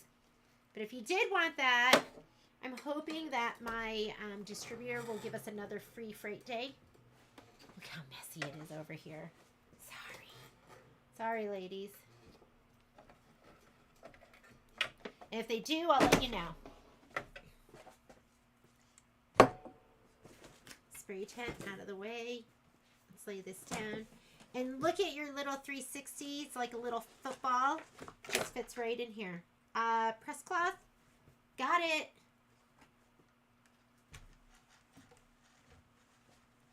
Have you been to the restaurant? Oh, okay. We don't have a cup bop here. But I have seen them. So, and I've been tempted to go. I've seen them in Vegas, but we have our favorite Korean restaurants to go to in Vegas, so I haven't been. But, you know what though, Shannon? I'm a little hungry right now, so just the name cup bop has activated my salivary glands, and I'm drooling. Sounds perfect right now. All right.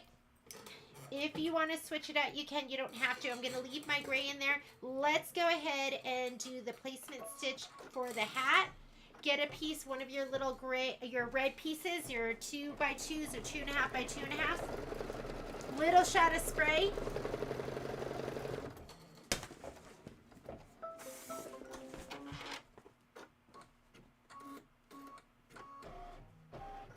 I would have been cute to put fringe.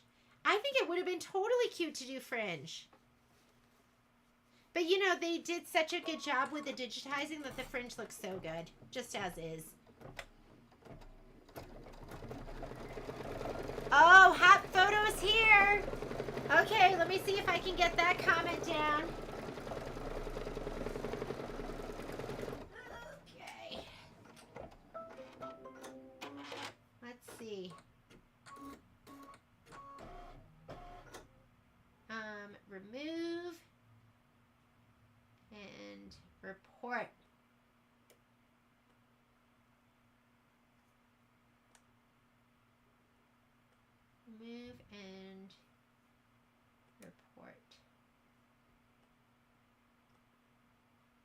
All right. Sorry about those, ladies. Do they know that we're sewists?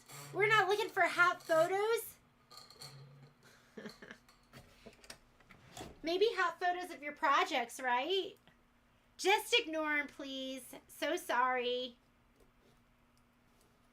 I think they've got the wrong demographic.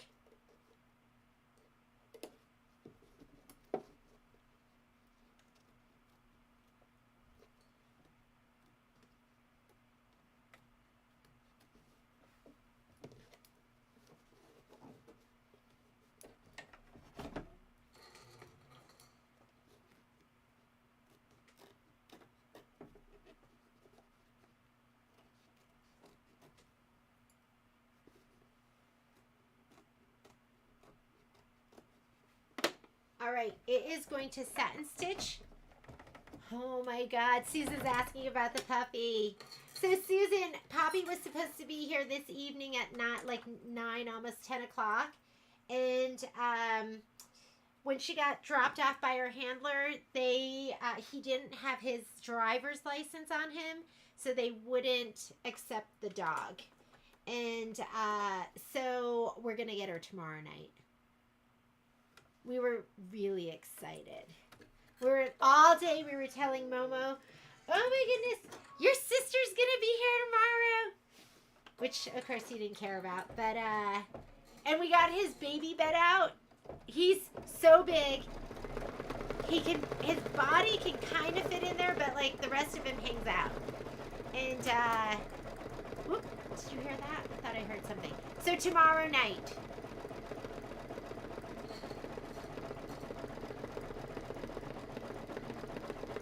Okay, let me get rid of those hot photo comments. Get rid of that right now.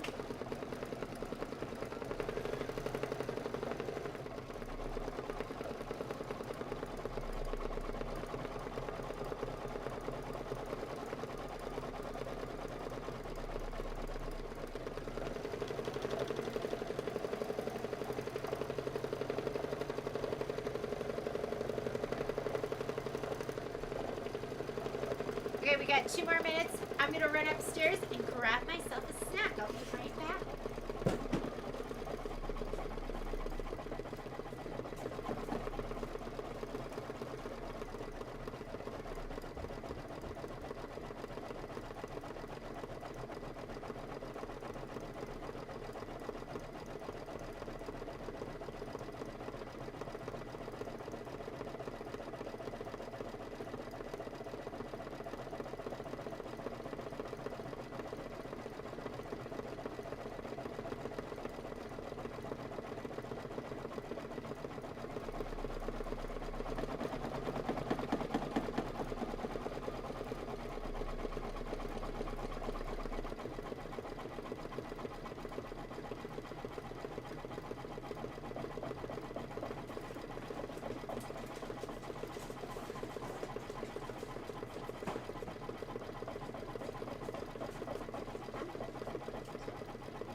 She'll definitely be worth the wait.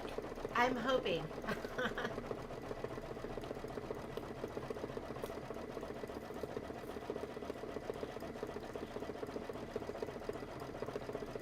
I would try it. Shannon, I don't know if you like Korean food. I think it's probably going to be good. It's like a chain. Be worth trying, right?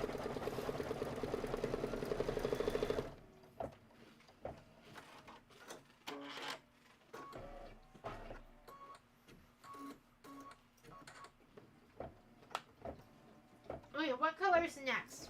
Where's my book? I've been trying really hard not to feed Momo. I just can't resist though. Because this is what he looks like. He's so cute.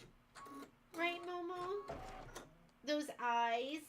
So, I think you guys have heard I took him to the vet. And just hit start again. You're going to do the white in the hat. And jokingly, I said, what do you think? How does he look? And he looks, looking for the, he goes, I go, it looks pretty good, right? And then she told me he needed to lose some weight. So I haven't been feeding him as much dog food. Because I think I was giving him too much because I kept thinking, oh, he must be hungry. And then I was feeding him a lot of people. I don't think I was feeding him a ton of people food, but I think throughout the day, if you added up all the people food I was giving him, I was probably giving him another cup. Because I like a little bite here and a little bite there. So it's been really hard not to give him, I usually do me a bite and Momo a bite. It's been hard not to do that. Okay, we're going to do the skis. Grab your thread for the top of the skis. Am I supposed to alternate the pattern so 2 blocks are the same and the other 2 are different? So Shirley, are you talking about, okay, here. Let me get the girls going. Go ahead and put your thread in. I'm going to be using this screen. We're going to do the top of the skis. Then Shirley, I'm going to show you mine and just make sure I'm understanding what you're asking. I think with the squares in the center, all the fabric's the same. I mean, mine looks a little different because I was using Moda's ombre, confetti ombre, so the color, the fabric changes as it rolls off. But are we talking about like the centers here? It's same fabric should be used in the center. Like this is all the same fabric, all my green. It's just ombre, so it just changed. Does that answer your question? I don't know if I answered your question.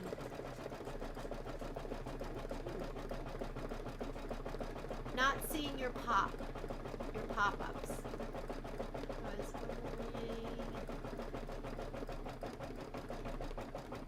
Maybe hot Kimberbell. Wouldn't that be funny if it was hot Kimberbell photos?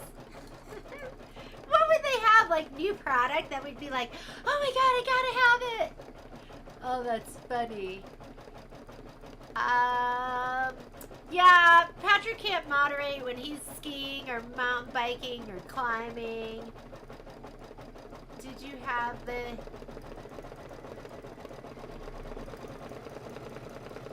Let's treat it. I know! Oh my god. It's so hard when he... So, Heather, number one, I'm very weak. And when he puts his head on my lap and he just gives me a little cry and I go, because I think to myself, God, I don't want to eat kibble every day. And then I'm eating something so delicious. My baby deserves a bite. I know, it's a problem. It is a problem. I'm trying to cure myself. Okay, the hot photos. M, not seeing your photos.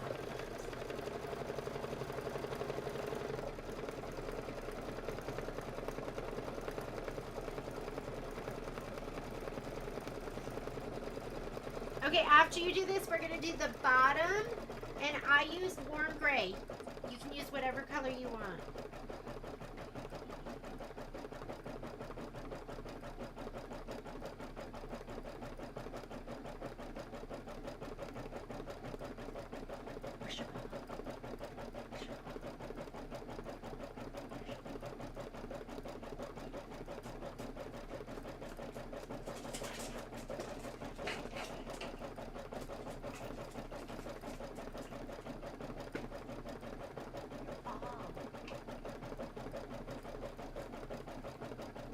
Okay, once this one is done, then I'm going to cut off the top one, and I'm just going to show you how I pressed it out. And I used like the markings on my Martelli mat, which I really haven't used before. Aw, thanks, Carol. You stitching with us this morning? I felt so bad. I was like, oh no, they're going to get their prep video at like 2 a.m. Are they going to be able to get ready on time? But I figure if you weren't able to, you'll be able to watch the video. The video will always be there for you, even when I'm not. Okay, I'm going to put my warm gray in. Hot pictures of Kimberbell products.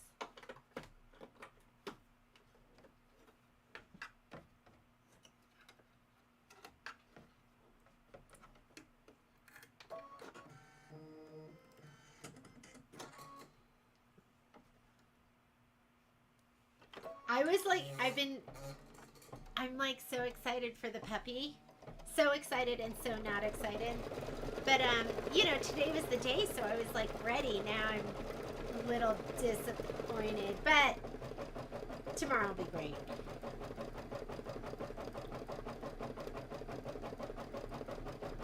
Okay, after you do this, you're going to want red. Yeah, and Carol, there's 4 of these. So if you fall a little bit behind, you'll be able to catch up. I'm gonna stitch out everything today because this is not, I refuse to let this be a UFO. So we did all 4 of the lazy, was it called Lazy Daisy? So we did all of those. We're gonna have 2 of these done. We did all of our inner borders. Now we're gonna have to do our outer borders.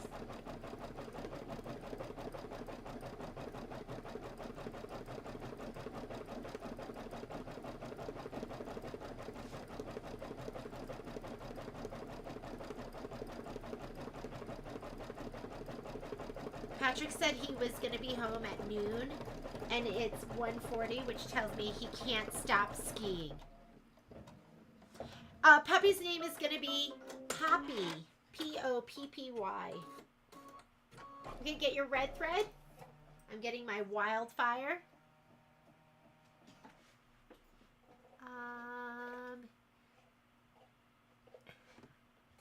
Oh no, you know what? Part of me doing the sew-alongs, number one, a lot of you buy product from us, and I really appreciate that. If you don't, that's fine too. We love you joining our community. I do the sew-alongs because I want to do the projects, and it's kind of like I'm committed to you, so it makes me get them done too. Because I'm going to do it anyway, so we might as well do them as a sew-along, and then we don't have these projects that are sitting on our shelves of good intentions. I have plenty of those. But I find that I won't do it for me, but I'll do it for you. If I'm scheduled, I'll do it, and then I feel so much better because I have the project done too, right? So it's a win-win. It's a win-win. Okay, let's do the hat now. I'm just going to go ahead and hit start, and it's going to do the decorative stitch. Or is he stuck in the snow? 80 and other highways are horrible. You know what? He did, he could be stuck in the snow. Heather, you're so nice to think the best of Patrick, that he did rush to get home, but he's just stuck in traffic. In my head, I'm like, he couldn't stop skiing. The skiing was that good. He was like, one more run.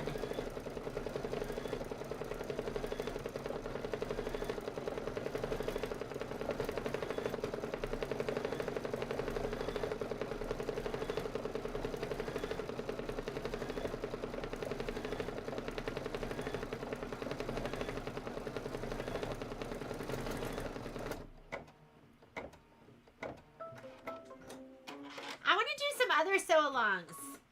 What else should we do? Are you all just diehard Kimberbell people? I really want to do a paper piecing project from Legit Kits. They have the most amazing... I'm putting in Shadow right now. No. Is it Shadow? Yeah, Shadow. They have the most amazing... It is a paper piece... and it might not be your thing, but a paper piece elk. Which I'm from Connecticut, so elks definitely weren't my thing. But since I've moved out east and my man is a mountain man, now I like elks. I don't think I knew anyone who even had a gun when I lived back east. Or, you know, there were probably people that had guns, but I just didn't know it. But not like out here where like lots of people hunt. Oh, by Annie's class. So Michelle's working on one right now. I think she's doing one, and I think it's the project's called Contain It. And it's these nested boxes or like baskets. And then she's also going to be doing running with scissors as a compliment to Take a Stand that they did before. But yes, you are so right. I got something from Bianni's because they have projects planned out, and I think you're so right. We should definitely do some Bianni stuff. I love her stuff.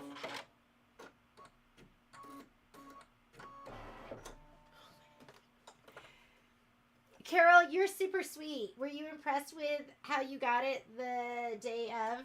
That's made me kind of sad, but like I said, we have been really, really busy. And with Christmas coming up, we're even busier, but we're taking the week off in between Christmas and New Year's. And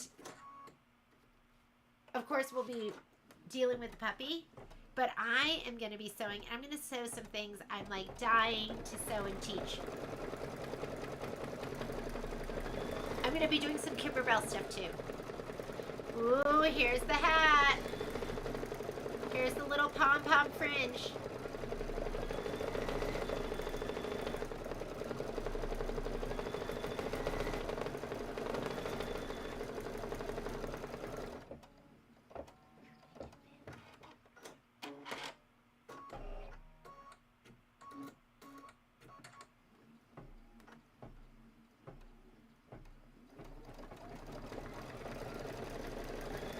You know, Carol, and a lot of that, like eliminating of certain steps, a lot of that's been some suggestions, or like people will mention it. They'll go, oh, you know what? I don't do that, or I do it like this. And I'll usually think about it and be like, yeah, let's try it. Let's try it. And if you're still going to have a good quality product and we can do it quicker, why not? Because it makes a difference when you cut all those steps out. Okay, I'm going to hit start. We're going to do the scarf. We're almost done with this one. We're going to do the scarf, and then we're going to do the stripes on the scarf, the nose, the eyes, and then I'm going to show you how to press this out, and we'll hoop up for the, we're going to hoop up for the borders. If you don't have a 10.5 by 10.5, I want you to just go ahead and use a, 6 by 10, and you can do 2 at a time. But while it's doing this, why don't we go over, I should probably clean up a little bit, but I'm going to go remove this. I'm going to get my, this over here.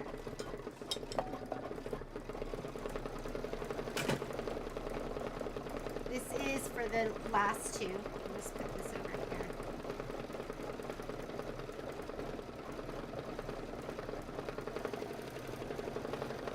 Stay organized. I dropped my other piece of glitter, so I gotta find that too. Okay, I'm gonna grab my 10.5 by 10.5.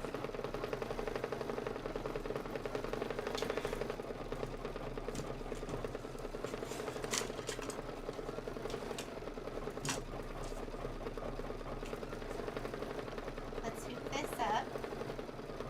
This is leftover. This is what was left over from my last hooping.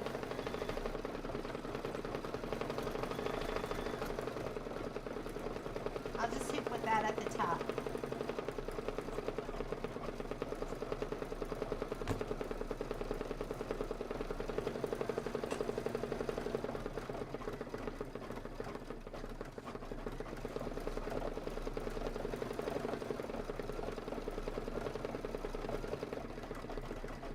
And like I said, I think I cut this fabric, I cut it 14.5 inches. Okay, with these hoops, you have a little lever down here. So you want this all the way open when you hoop up. I'm going to tighten it just a little bit.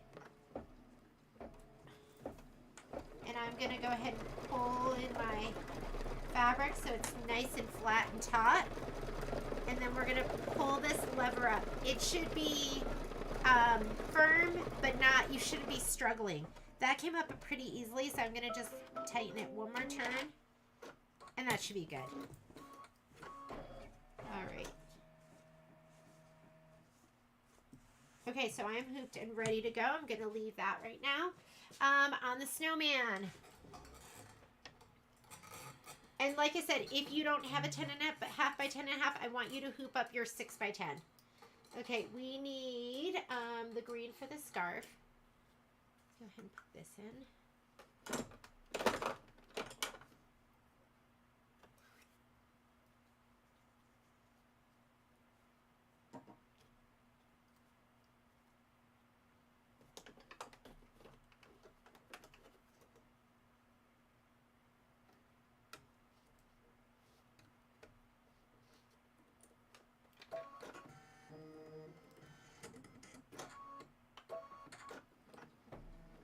Okay, this is going to do the stripes on the scarf.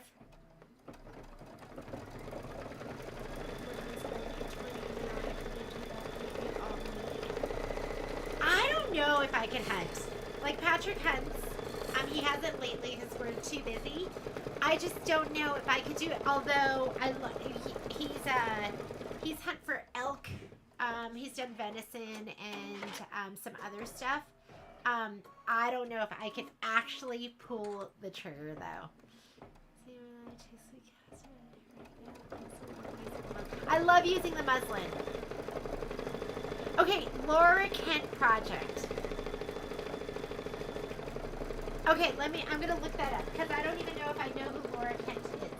Let me look it up.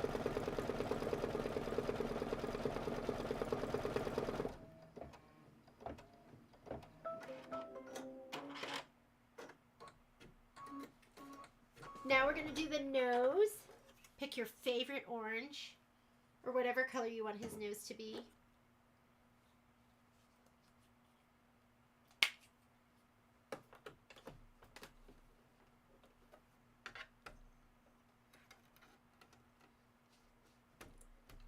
There's so many great designers out there. There's so many projects I want to do.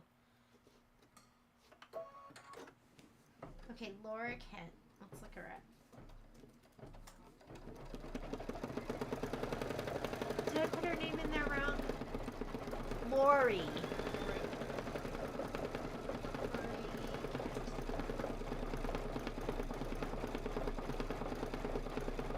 Oh, you know what? I actually saw, so I have a customer that did she did the pillow where it was kind of like a garden theme. So yeah, I did see that. And you know, this one looks fun. This Christmas one, it's a little bit different. I'll show you guys. So it looks like she's got some bench pillows, and let's see what else she has. Okay, put in your, I'm putting my shadow back in for the eyes, and then we'll stitch the lines that we're going to cut on. So it looks like she has kind of a lot of the same kind of stuff, but her own twist, right? It's going to be Lori Kent stuff. How's her pricing? I want to check that out. And it looks like it comes with, does it already have the quilting in it? Ooh, this looks like they use grunge in it too. Okay, do your eyes.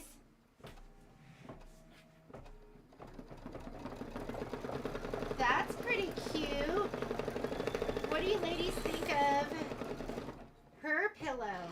Handmade sew. I had somebody who did it. She did some of her own blocks, and those are her. Pretty cute. We'll have to check that out. Maybe we'll do a Lori Kent project.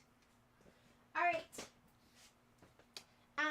Go ahead and hit start. It's going to do those lines that are going to help you cut. I know, Shirley, it is so it is always harder to put it together yourself. Kids make it kind of, I don't want to say mindless. Like you can just grab them and go, and everything's going to match and everything's going to look great. The other thing I really like to do, I buy a lot of pre-cuts. I buy a lot of pre-cuts because I feel like I can do a lot with them. So, and then all the fabric is all coordinated. So I love like fat quarter bundles and, you know, jelly rolls and layer cakes and everything.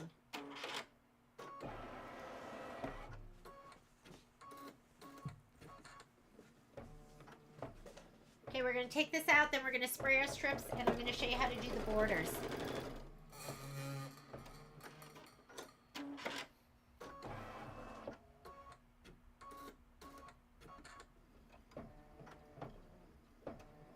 Sweet Pea has great stuff. I know a lot of people have done that Santa.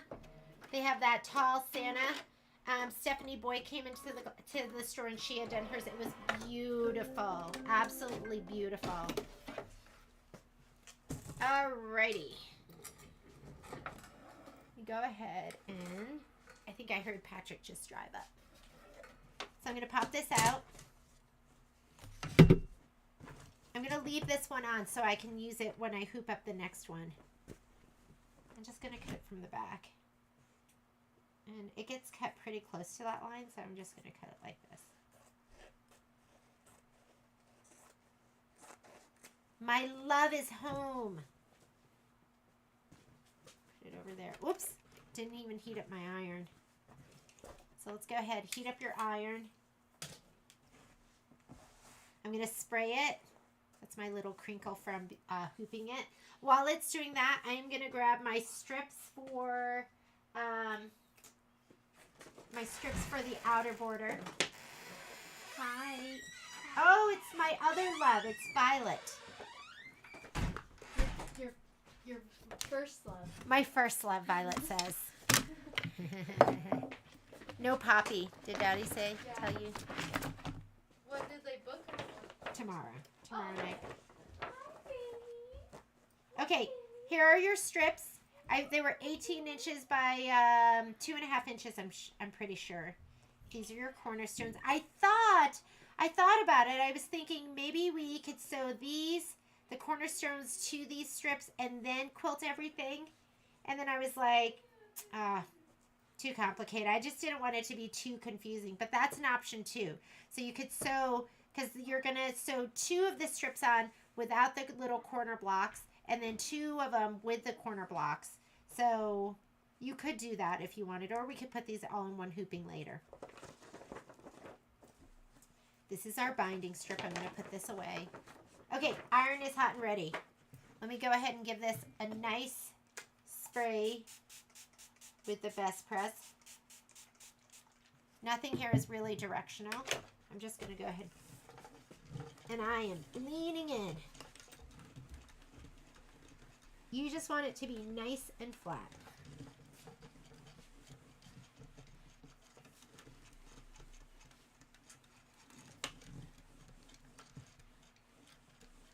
And that looks pretty good. Okay, I'm going to get my rotating mat. Rotating mat.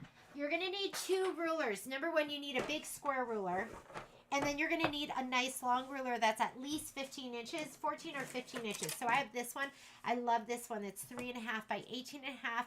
My Creative Grids, I also have a 4.5 one. I kind of like that one better because, you know, you got an extra inch. Here's my, this ruler. You've got your marks right here. So you're going to kind of line up with those marks. If I can get you a little bit lower. And let's see if I can find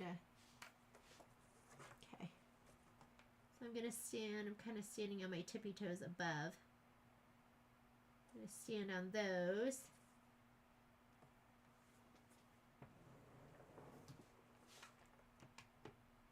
Let me read my instructions again. I did these all yesterday, but before I cut, last thing I want to do is, have you cut them wrong?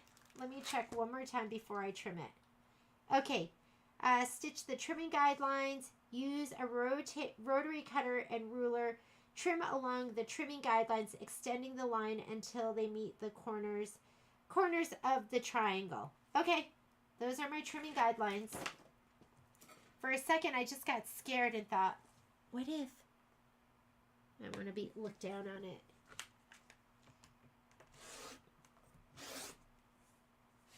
Hold the whole thing and rotate it.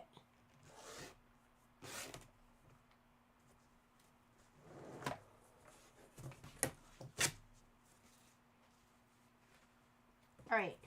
With this one, what I did, just to make sure I was squaring it off right, I put it on the corner.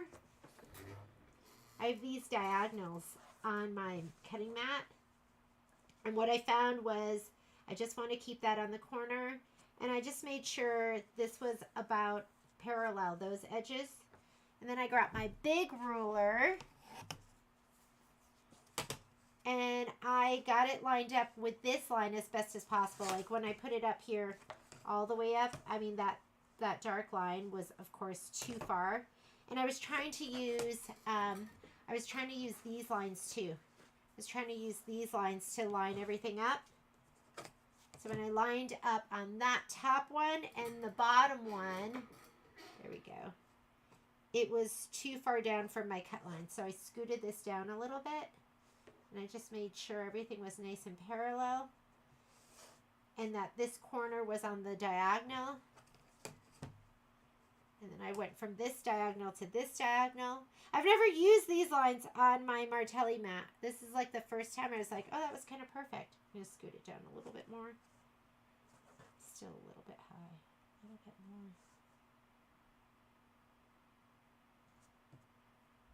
more. Okay, that looks pretty good. This line's up a little. This is down a little bit. I think that's a good compromise. And I'm going to give it a slice. You probably have lines like that on your cutting mat, but I have these perfect diagonals that I used, and that is how I trimmed these snowmen. So that one's done into the side. We're going to do the outer borders. Let me see. I haven't looked at your notes at all. When I brought it, what's in your bag with the pieces in it? What bag do I have with pieces in it? I don't know. Which bag? Was it one of these? This is how I organize now because I'm very organized. And now everything's in its place except right now everything was cleaned up before we started. Now look at it. We were drunk sewing. That's what I look like. Okay. What if the largest hoop I have is 6 by 10? If your largest hoop is 6 by 10, I think there was, Diane, I don't know. Was there I think there's instructions for 6 by 10. I think you have to just hoop it differently. So you'll have different instructions. They might be ones that you need to print out. I'm going to look really quickly, and then we'll go ahead and we'll do our borders.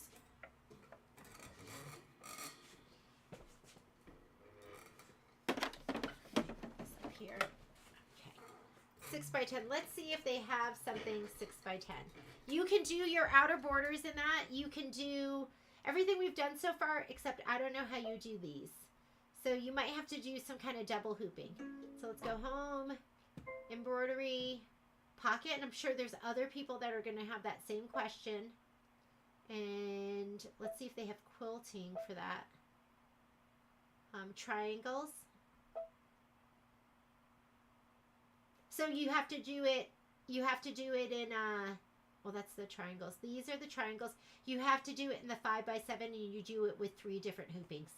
So you're going to have to do multiple hoopings. They'll have like real little registration marks that you can line everything up with.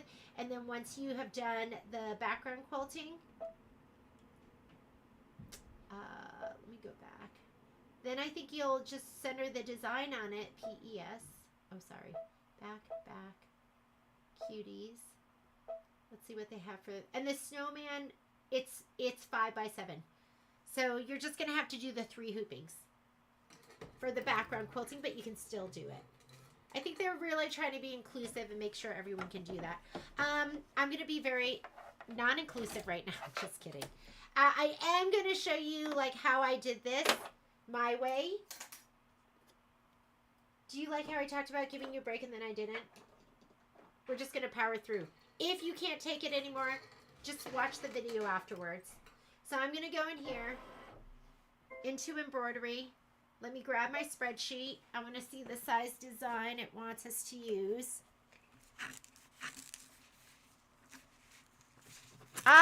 You know what? I finished up a bottle of Best Press.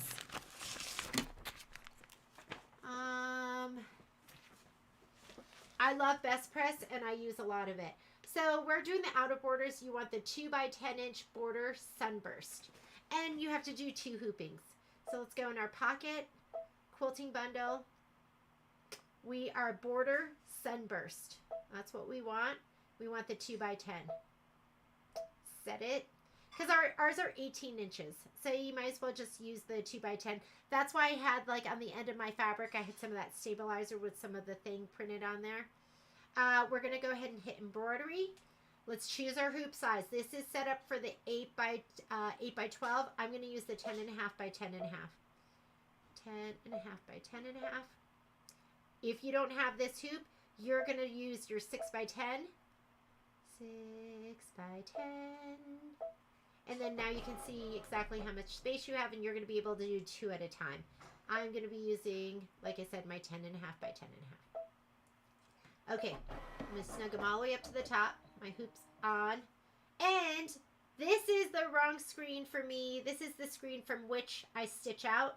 I cannot do my regular add and make a copy. So I'm going to hit return. It's going to take me to the previous screen.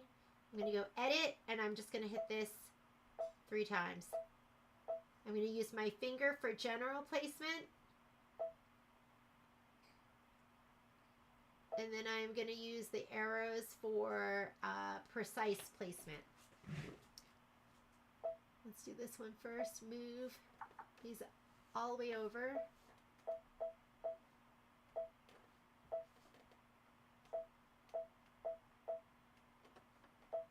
And you can use your magnification too.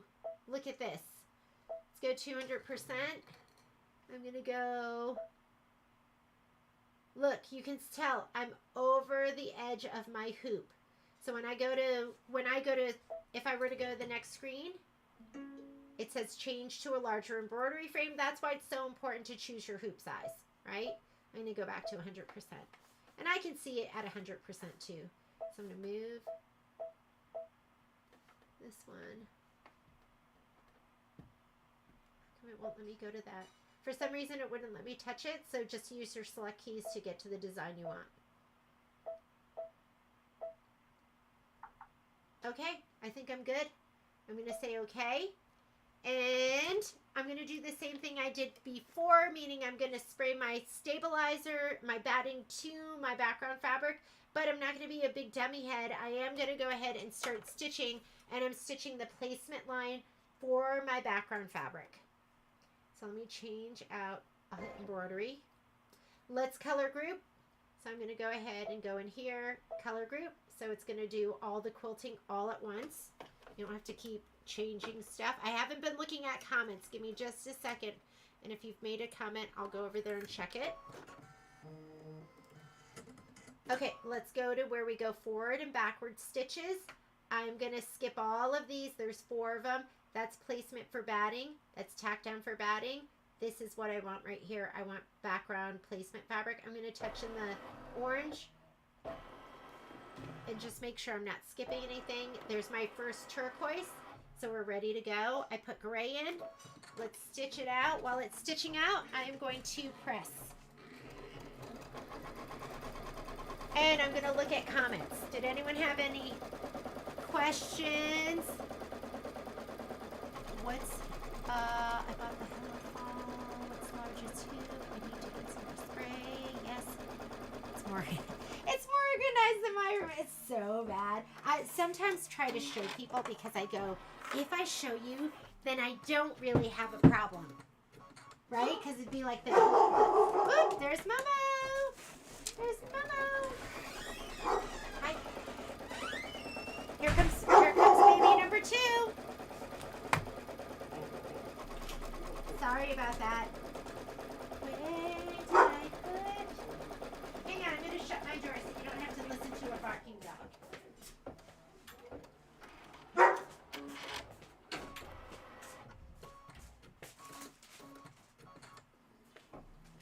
Okay. Oh, here they are. Here's everything.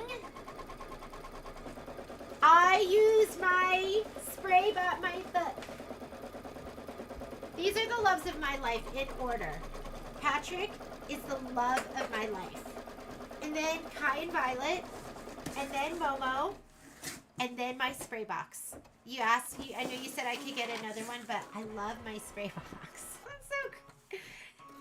Don't be grossed out. I hope you're not like gagging as you look at it. All right, I am going to, first I'm going to do these. And then I'll lay them down and then we'll lay it all down.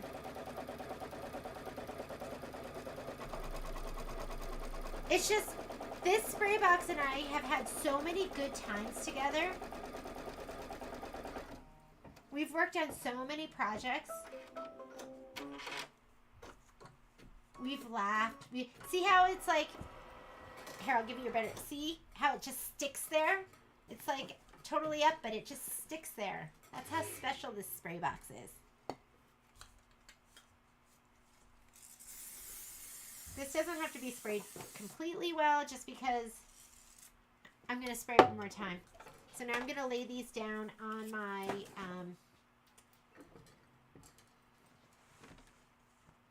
Mom makes my pups go nuts. Are you saying your mom makes your pups go nuts? Okay, I'm going to lay these down. I'm going to lay the batting down the center of these. And again, they're not, I'm thinking I'm going to do this like just the way I'm doing it, and I'm going to start making my batting strips 1/4 of an inch bigger. So they get sewn down by the tack down. So let me know what you think of that. But I'm going to just lay these right down the center. Approximately down the center. Stand right above it so you can see. And then I'm going to spray these one more time and they're going to go in the placement lines that are on the muslin that is all stitched out right now on my machine. See, these are the ones I cut to size, and look how much bigger they are. That's why a lot of times I don't cut them to size.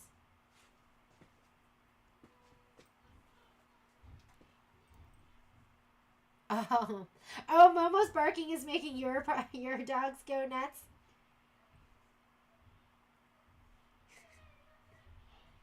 We were joking. We were joking about last night. We were at the table talking about the dogs and Poppy and everything. And Patrick was saying something about how Momo doesn't bark at us anymore. He totally barks at us. It's like sometimes we have to be like, Momo, it's me. He loves to bark at. He doesn't bark a lot. He barks to communicate when he's excited or something. Okay, so these are ready. How do you guys feel about doing it this way? Does this make you uncomfortable? This is the back of the fabric. So now I'm skipping the placement line for the batting, the tack down line for the batting. I'm doing the placement line for the fabric, but I'm putting this on so I lay it all down at the same time. So now I'm going to put this back in my spray box, my gorgeous spray box. I feel like I should almost be, should I be ashamed to show you my spray box? Now you know all my dirty dark secrets. This is as bad as it gets. I usually don't spray this much, but I want it to stay down. Okay, I'm going to lay these down on my hoop. So let's go back to the hoop.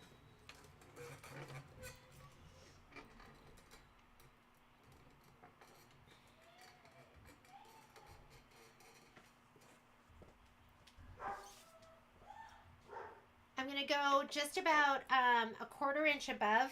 I don't know if it says 1/4 inch or 1/2 inch. I'm going to go right above the top line, placement line, and I'm just going to lay these right down in between, just like that. Okay, let's do the next one. That's how I do it if I know where things go. So you do it like this? Is that Sherry? Okay, and I'm looking at, I know my batting's a little bit above, but I'm just looking at my fabric. And this is This was courtesy of Christine. Cole was the one who was like, "This is what I do." I was like, "Ooh, I like that. I'm gonna do that."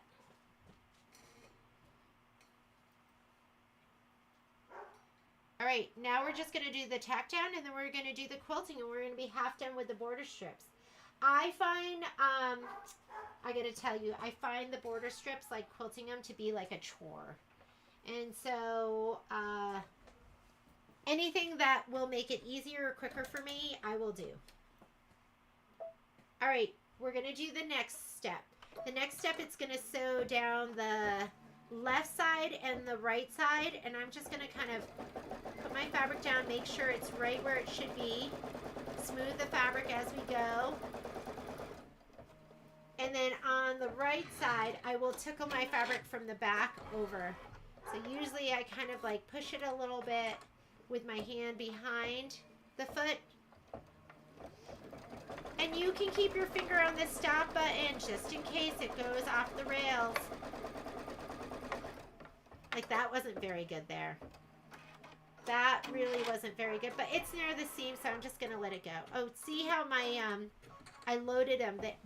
This is the order in which they loaded, so it's stitching this one next. Making sure everything's lined up on the left-hand side.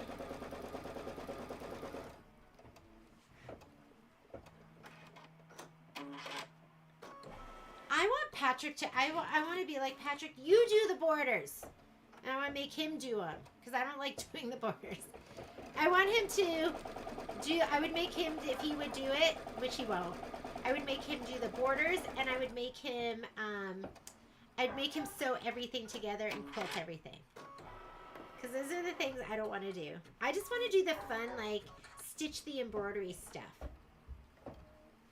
So when we did our last quilt show, and I can't remember the name of their quilt, they're pattern designers, and I think they have a quilt store. They're mirror twins, the two gals that run it. Maybe somebody can think of their name. So, one of them pieces and the other one quilts. Don't you think that would just be the best ever? That you had somebody that did all the stuff you didn't want to do?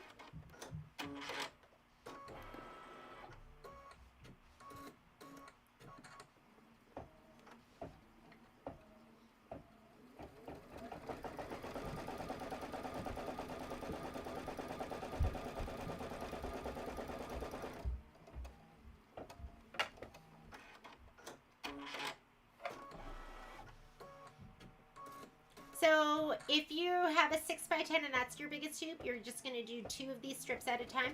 You're going to have to do, like I'm going to be doing 2 hoopings, and you're going to have to do 4, but that's okay. You're still going to be able to get your borders all stitched out and quilted.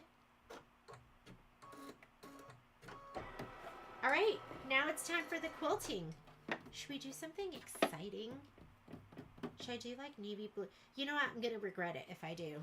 When I do exciting things, I regret them. Because they're bad exciting. I'm just going to put white in. White.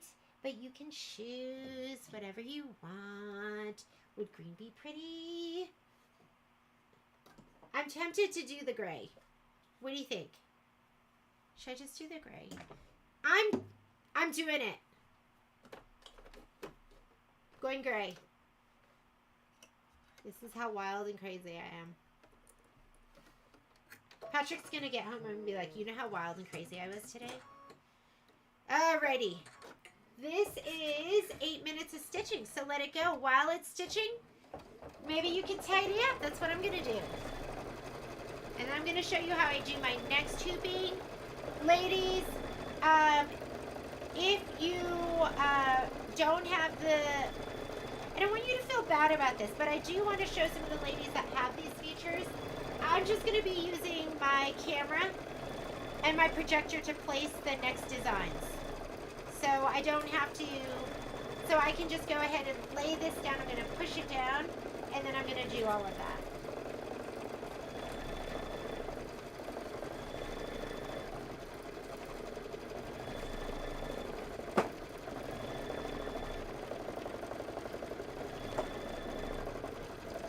And you might, ladies, even with the camera and the projector, you might not like it. You might go, I didn't like that. You might want to just do it the traditional way.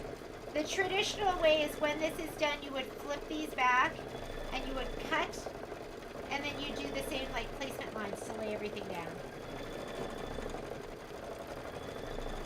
I just didn't feel like cutting my my border strips.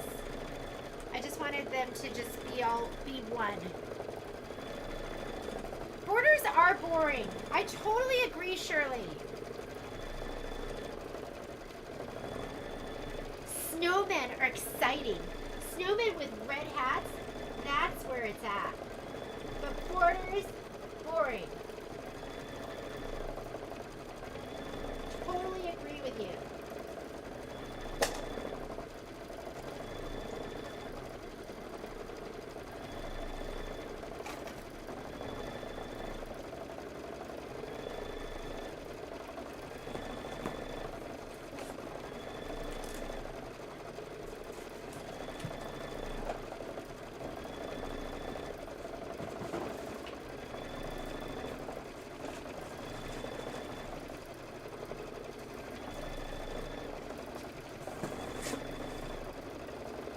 Okay, tell the truth. What are you snacking on?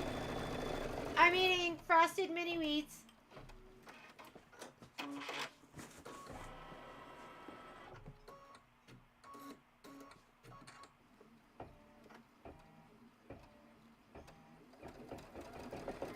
I am using, I think it looks really bad too. I don't know. What do you think is the gray? Okay, it looks like dirty white.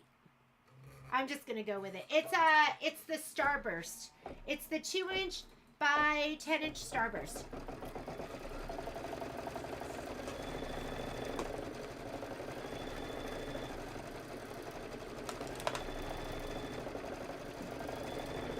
Sometimes when Sage comes, I'm relentless. Sometimes when Sage comes, I'll be like, Sage, we're gonna keep sewing.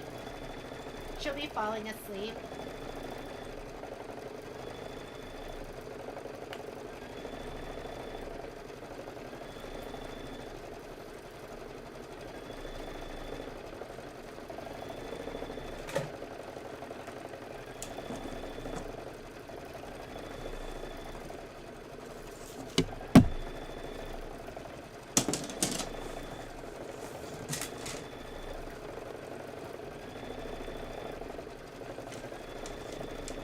Should I use the 2x14?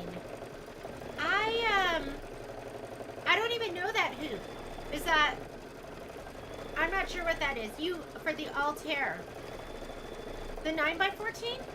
If you do the 9x14, I almost feel like I would put your stabilizer, like instead of running the long strip this way, I would run it that way.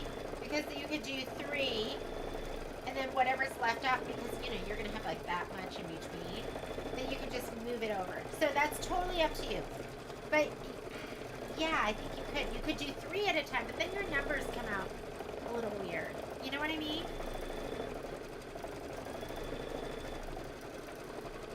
We will confirm it that you were.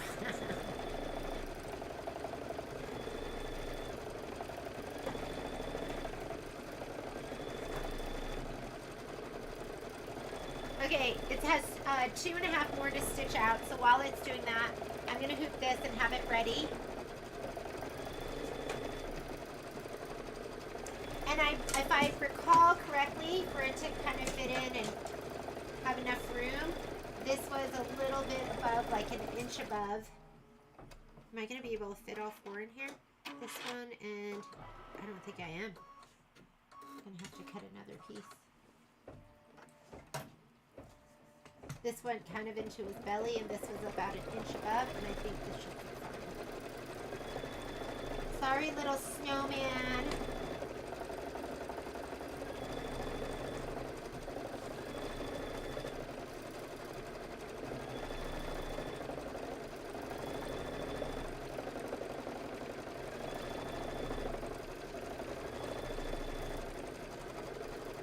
Okay, this is ready for my next hooping.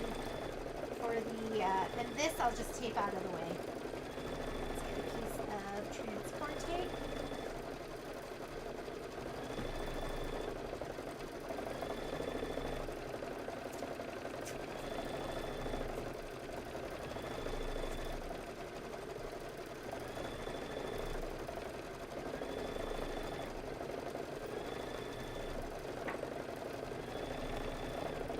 I better put, so my lips are kissable, I better put some moisturizing lip balm because Patrick should be here any minute now.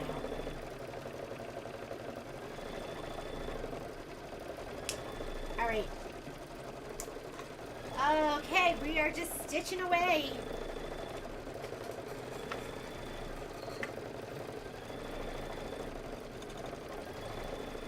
I finished stitching out all my tiles for, I'm reluctant to show you because they're covered in Momo hair. Let me grab them now.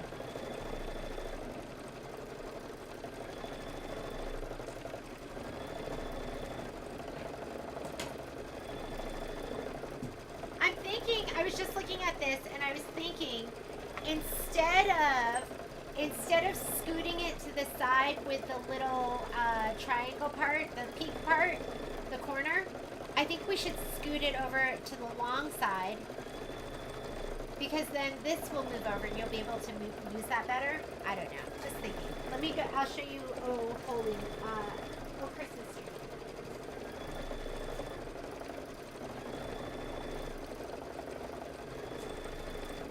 If you have never done a tiling scene, this one might be the one for you. You might have to start with this one because it was so fast and it was so easy and so much fun, and no more than 10 colors at a time. So you could just load up your multi-needle, and doesn't that just look so cool? So now I have to stitch it all together, but it was just a joy to stitch out. And I've got to get all the dog hair off of it. There's the candy cane. Here are the blue bulbs, and I just love the way they look like they're kind of glass or something. That fun, and here are all the words. That's going to be the hardest part, lining all of that up. But oh, Christmas tree. This is if you've never done Shannon Roberts, I love her designs. They're just fun. That was like that was the quickest one I ever got through. I realized I paused the video when I went to the laundry room.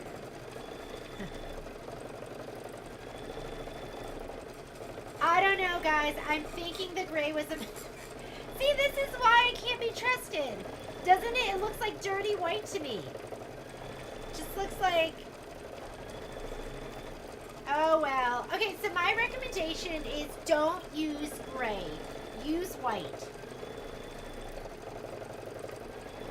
Because it just looks dirty. Dirty, dirty, dirty. Okay, when you match these up, you want, and this was almost accidental. I couldn't even believe how well these matched up. So you're going to be matching, I mean, of course it's not perfect, but you're going to be matching the triangle to the like this right here. So there's going to be a diamond, and then your flowers here and your flowers there. So we're going to go ahead and, oh, this one. I was looking at this one going, oh my God, am I that perfect? But this is really where my match is. This is how perfect I am. Still nobody notices. It still looks pretty good. This one's not bad. This is my diamond here. I wasn't even really trying, it just happened. Okay, so that's what our goal is when we go to rehoop. We want our flower, the little triangles on the flower, to come right up against these with a little diamond in the middle. Those are done. We're going to go ahead and hoop up and do the next set. I'm going to be doing them one at a time.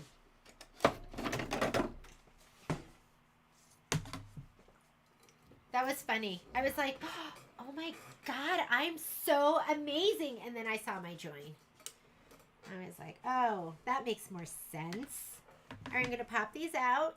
Remember, you have that little lever down here at the bottom, so just go ahead and open that. It'll just make it much easier. I'm going to scoot this up. So you know what I should do? I'm going to draw on here. I have friction pens which come off with water, which I don't see right now. Or not friction pens. I have vis-a-vis. Oh, there they are. Is that a vis-a-vis? Nope, that's a Sharpie. I think I'm going to put a piece of tape because I want to know where my embroidery design starts. And it looks like it starts like right about here. Just a little tape. And that'll just be like a reminder to me where I want to focus on getting lined up. Okay. I didn't go all the way down to the bottom, so I'm not going to put it down on the bottom. I'm going to unhoop. I'm going to scoot this up. And instead of normally what I would do is I would fold these back, cut here, and then cut all the way around, and then we would do the placement line and place them down. But yesterday I was like, I don't feel like doing that. So what I did instead was I just took this, it was already sprayed, and I just laid it down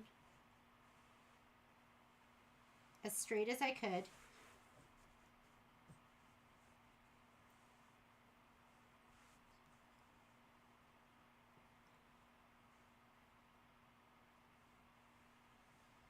And then I used my projector and I just projected the design down. That is not very straight. I'm going to lay the batting down and then this on top of it so I could kind of just want to make sure there's an equal amount on both sides. Okay, so you see what I'm doing? I'm just putting it down and I'm going to rehoop and I'm going to just stitch right on top. Not doing a placement line at all. And if you do not have that feature, you're just going to do it the traditional way. There's nothing wrong with that. It might even be better. Your results might be better than me just trying to eyeball.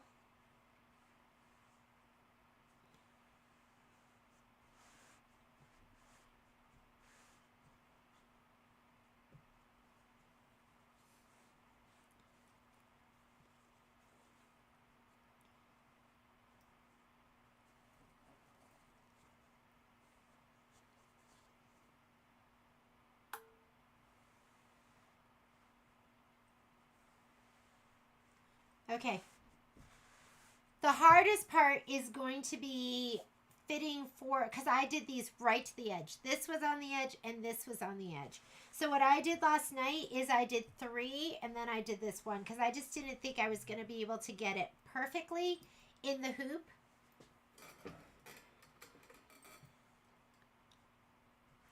Navy. Do you think navy would have looked better, Lynn? Is that what you're saying?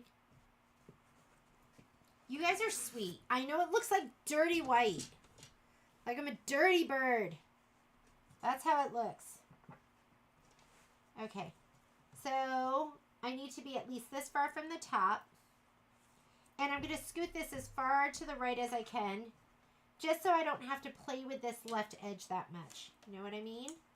This one I'm not going to be able to do. I'll do that one last. Which I'm totally fine with because it's so easy to hoop. Gonna pull up my lever and now I'm gonna go and use my camera and my projector. Let's do it. We'll do some more dirty sunbursts.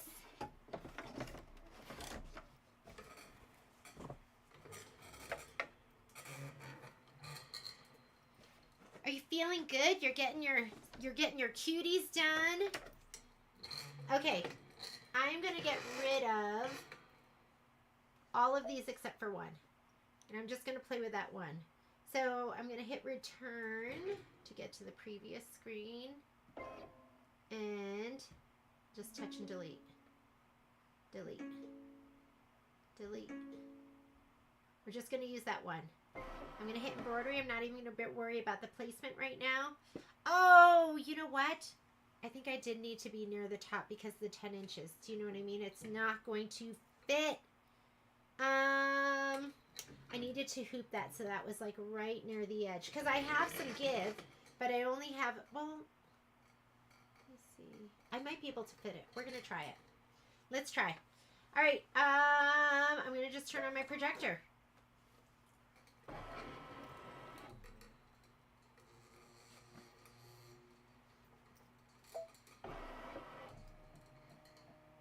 And I'm going to get to where the join would be. Right there. Let's move the design down. Oh, it will fit. Okay, perfect. So I am just looking here and just focusing on matching up these triangles, or not triangles, but the little peaks to those. And then I want the yellow and orange lines to be right inside that line. So let me see if I can put this here and you can watch me do that.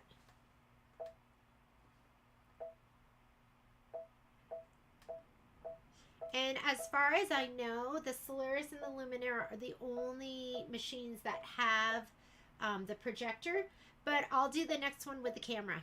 So we'll use the camera for the next one. There, we're almost there. Okay, I feel like I need to rotate a little bit. So this little yellow line should match up with that one and that one with this, but we got to make sure that the blue is right on the edge of the outside, and as long as it is, and I like to push down my fabric, then we are good and ready to stitch. Not bad, right? My blue's there, and I could always move my blue a little bit. Ooh, that looks good. Blue is right on the edge. Okay, I'm ready. Not too bad, right? And I didn't have to do all that cutting and everything. And our, you know, we have a little bit more room there. So I'm going to say, okay, we're going to do this one. The first stitch is placement. I'm going to skip that. Tack down for the batting, skip that. Placement for the background fabric, skip that. And this is, wait, this is, that is, hang on. We want this one. The ones where it's just the two lines, that's for the tack down. So we're going to do that, and then we'll do the quilting. So, how'd you feel about that, guys? Was that too confusing, or do you feel like you'd be comfortable doing that? Okay, I know it's going a little bit off.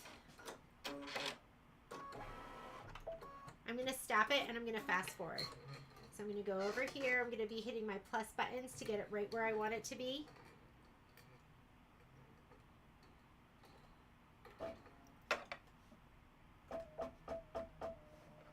There we go.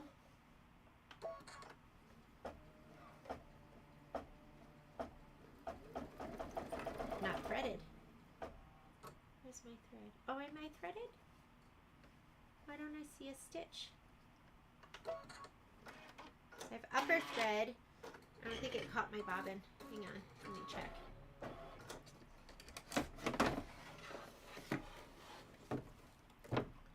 Looks like it just didn't catch my bobbin.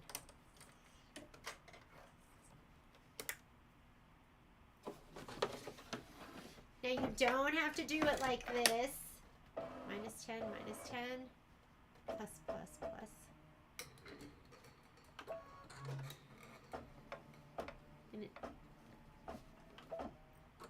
All right, I'm befuddled. Let me go ahead. Maybe this is it. Was short. Minus, minus, minus, minus, minus, minus. Okay, there we go.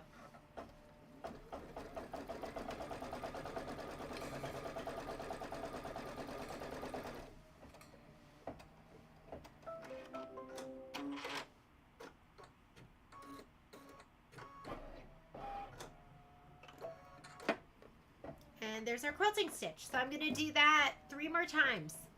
How did you feel about that? You guys okay with it? If that's, I think it's pretty easy, right? The blue lines, just so you know, the lines that you're projecting, the blue lines, there's three of them. There's blue, yellow, and I think orange. The blue should be right on the edge of the fabric. The yellow should be this, where this stitch is, and the orange is going to be inside just a little bit. So as long as you can get those down, you should be fine.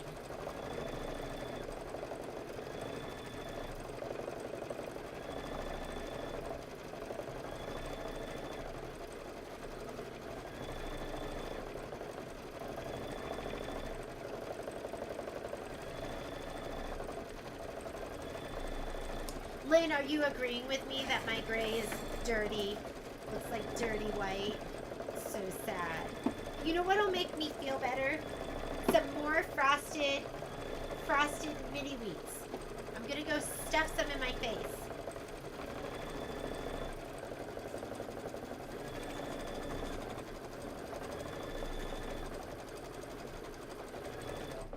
You gotta be careful. Make sure that it's gonna go back up on there with the foot not getting caught.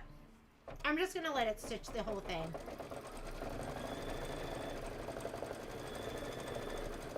Maybe I'll stop there. I lied. So I'm gonna cut. Let me fast forward. We don't have to do all those stitches.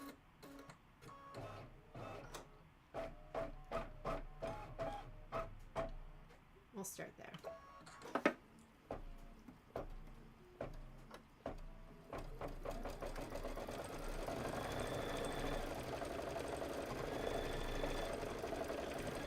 And that poofiness, I wouldn't even worry about that. I'm just going to press it out. Part of it's going to go in the seam anyways. It's going to be gorgeous.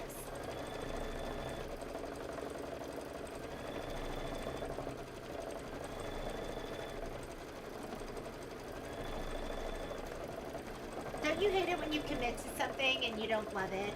Where you're like, I'm in too deep.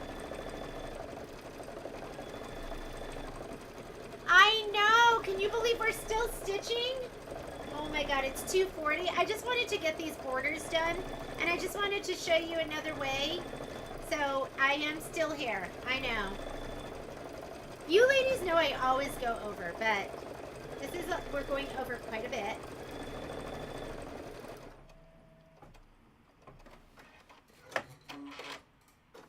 Looks good, though. Okay, gonna use my projector again. Projector. I'm gonna place it on the next group.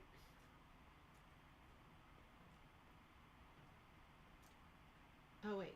So you move your projector with your finger, your design with the arrows. So I'm gonna show you moving over as I'm trying to place. I know, you can't believe I'm still here, huh? And I made all you ladies stay with me. You're gonna be like, she's too much. Okay, let's see how we did on the top. Too high. So we gotta scoot it down a little bit. You see that? I'm gonna push down with my finger and make sure. I'm gonna go one more click down. Oh, perfect. Let's just make sure the blue is right on the edges.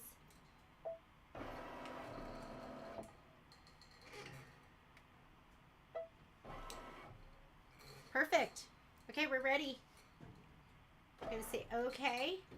I'm going to skip some of my stitches. I just want the tack downs. There we go. Look at that. Is that like perfect or what? I'm going to have a perfect diamond in the back. I don't know. Do you think this is like more work, less work, same amount of work? I don't know.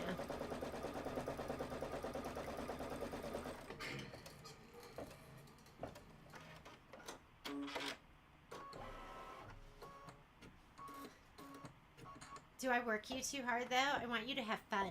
I don't want you to be like, I can't do another so long with her. She's too much. There we go. Up and on.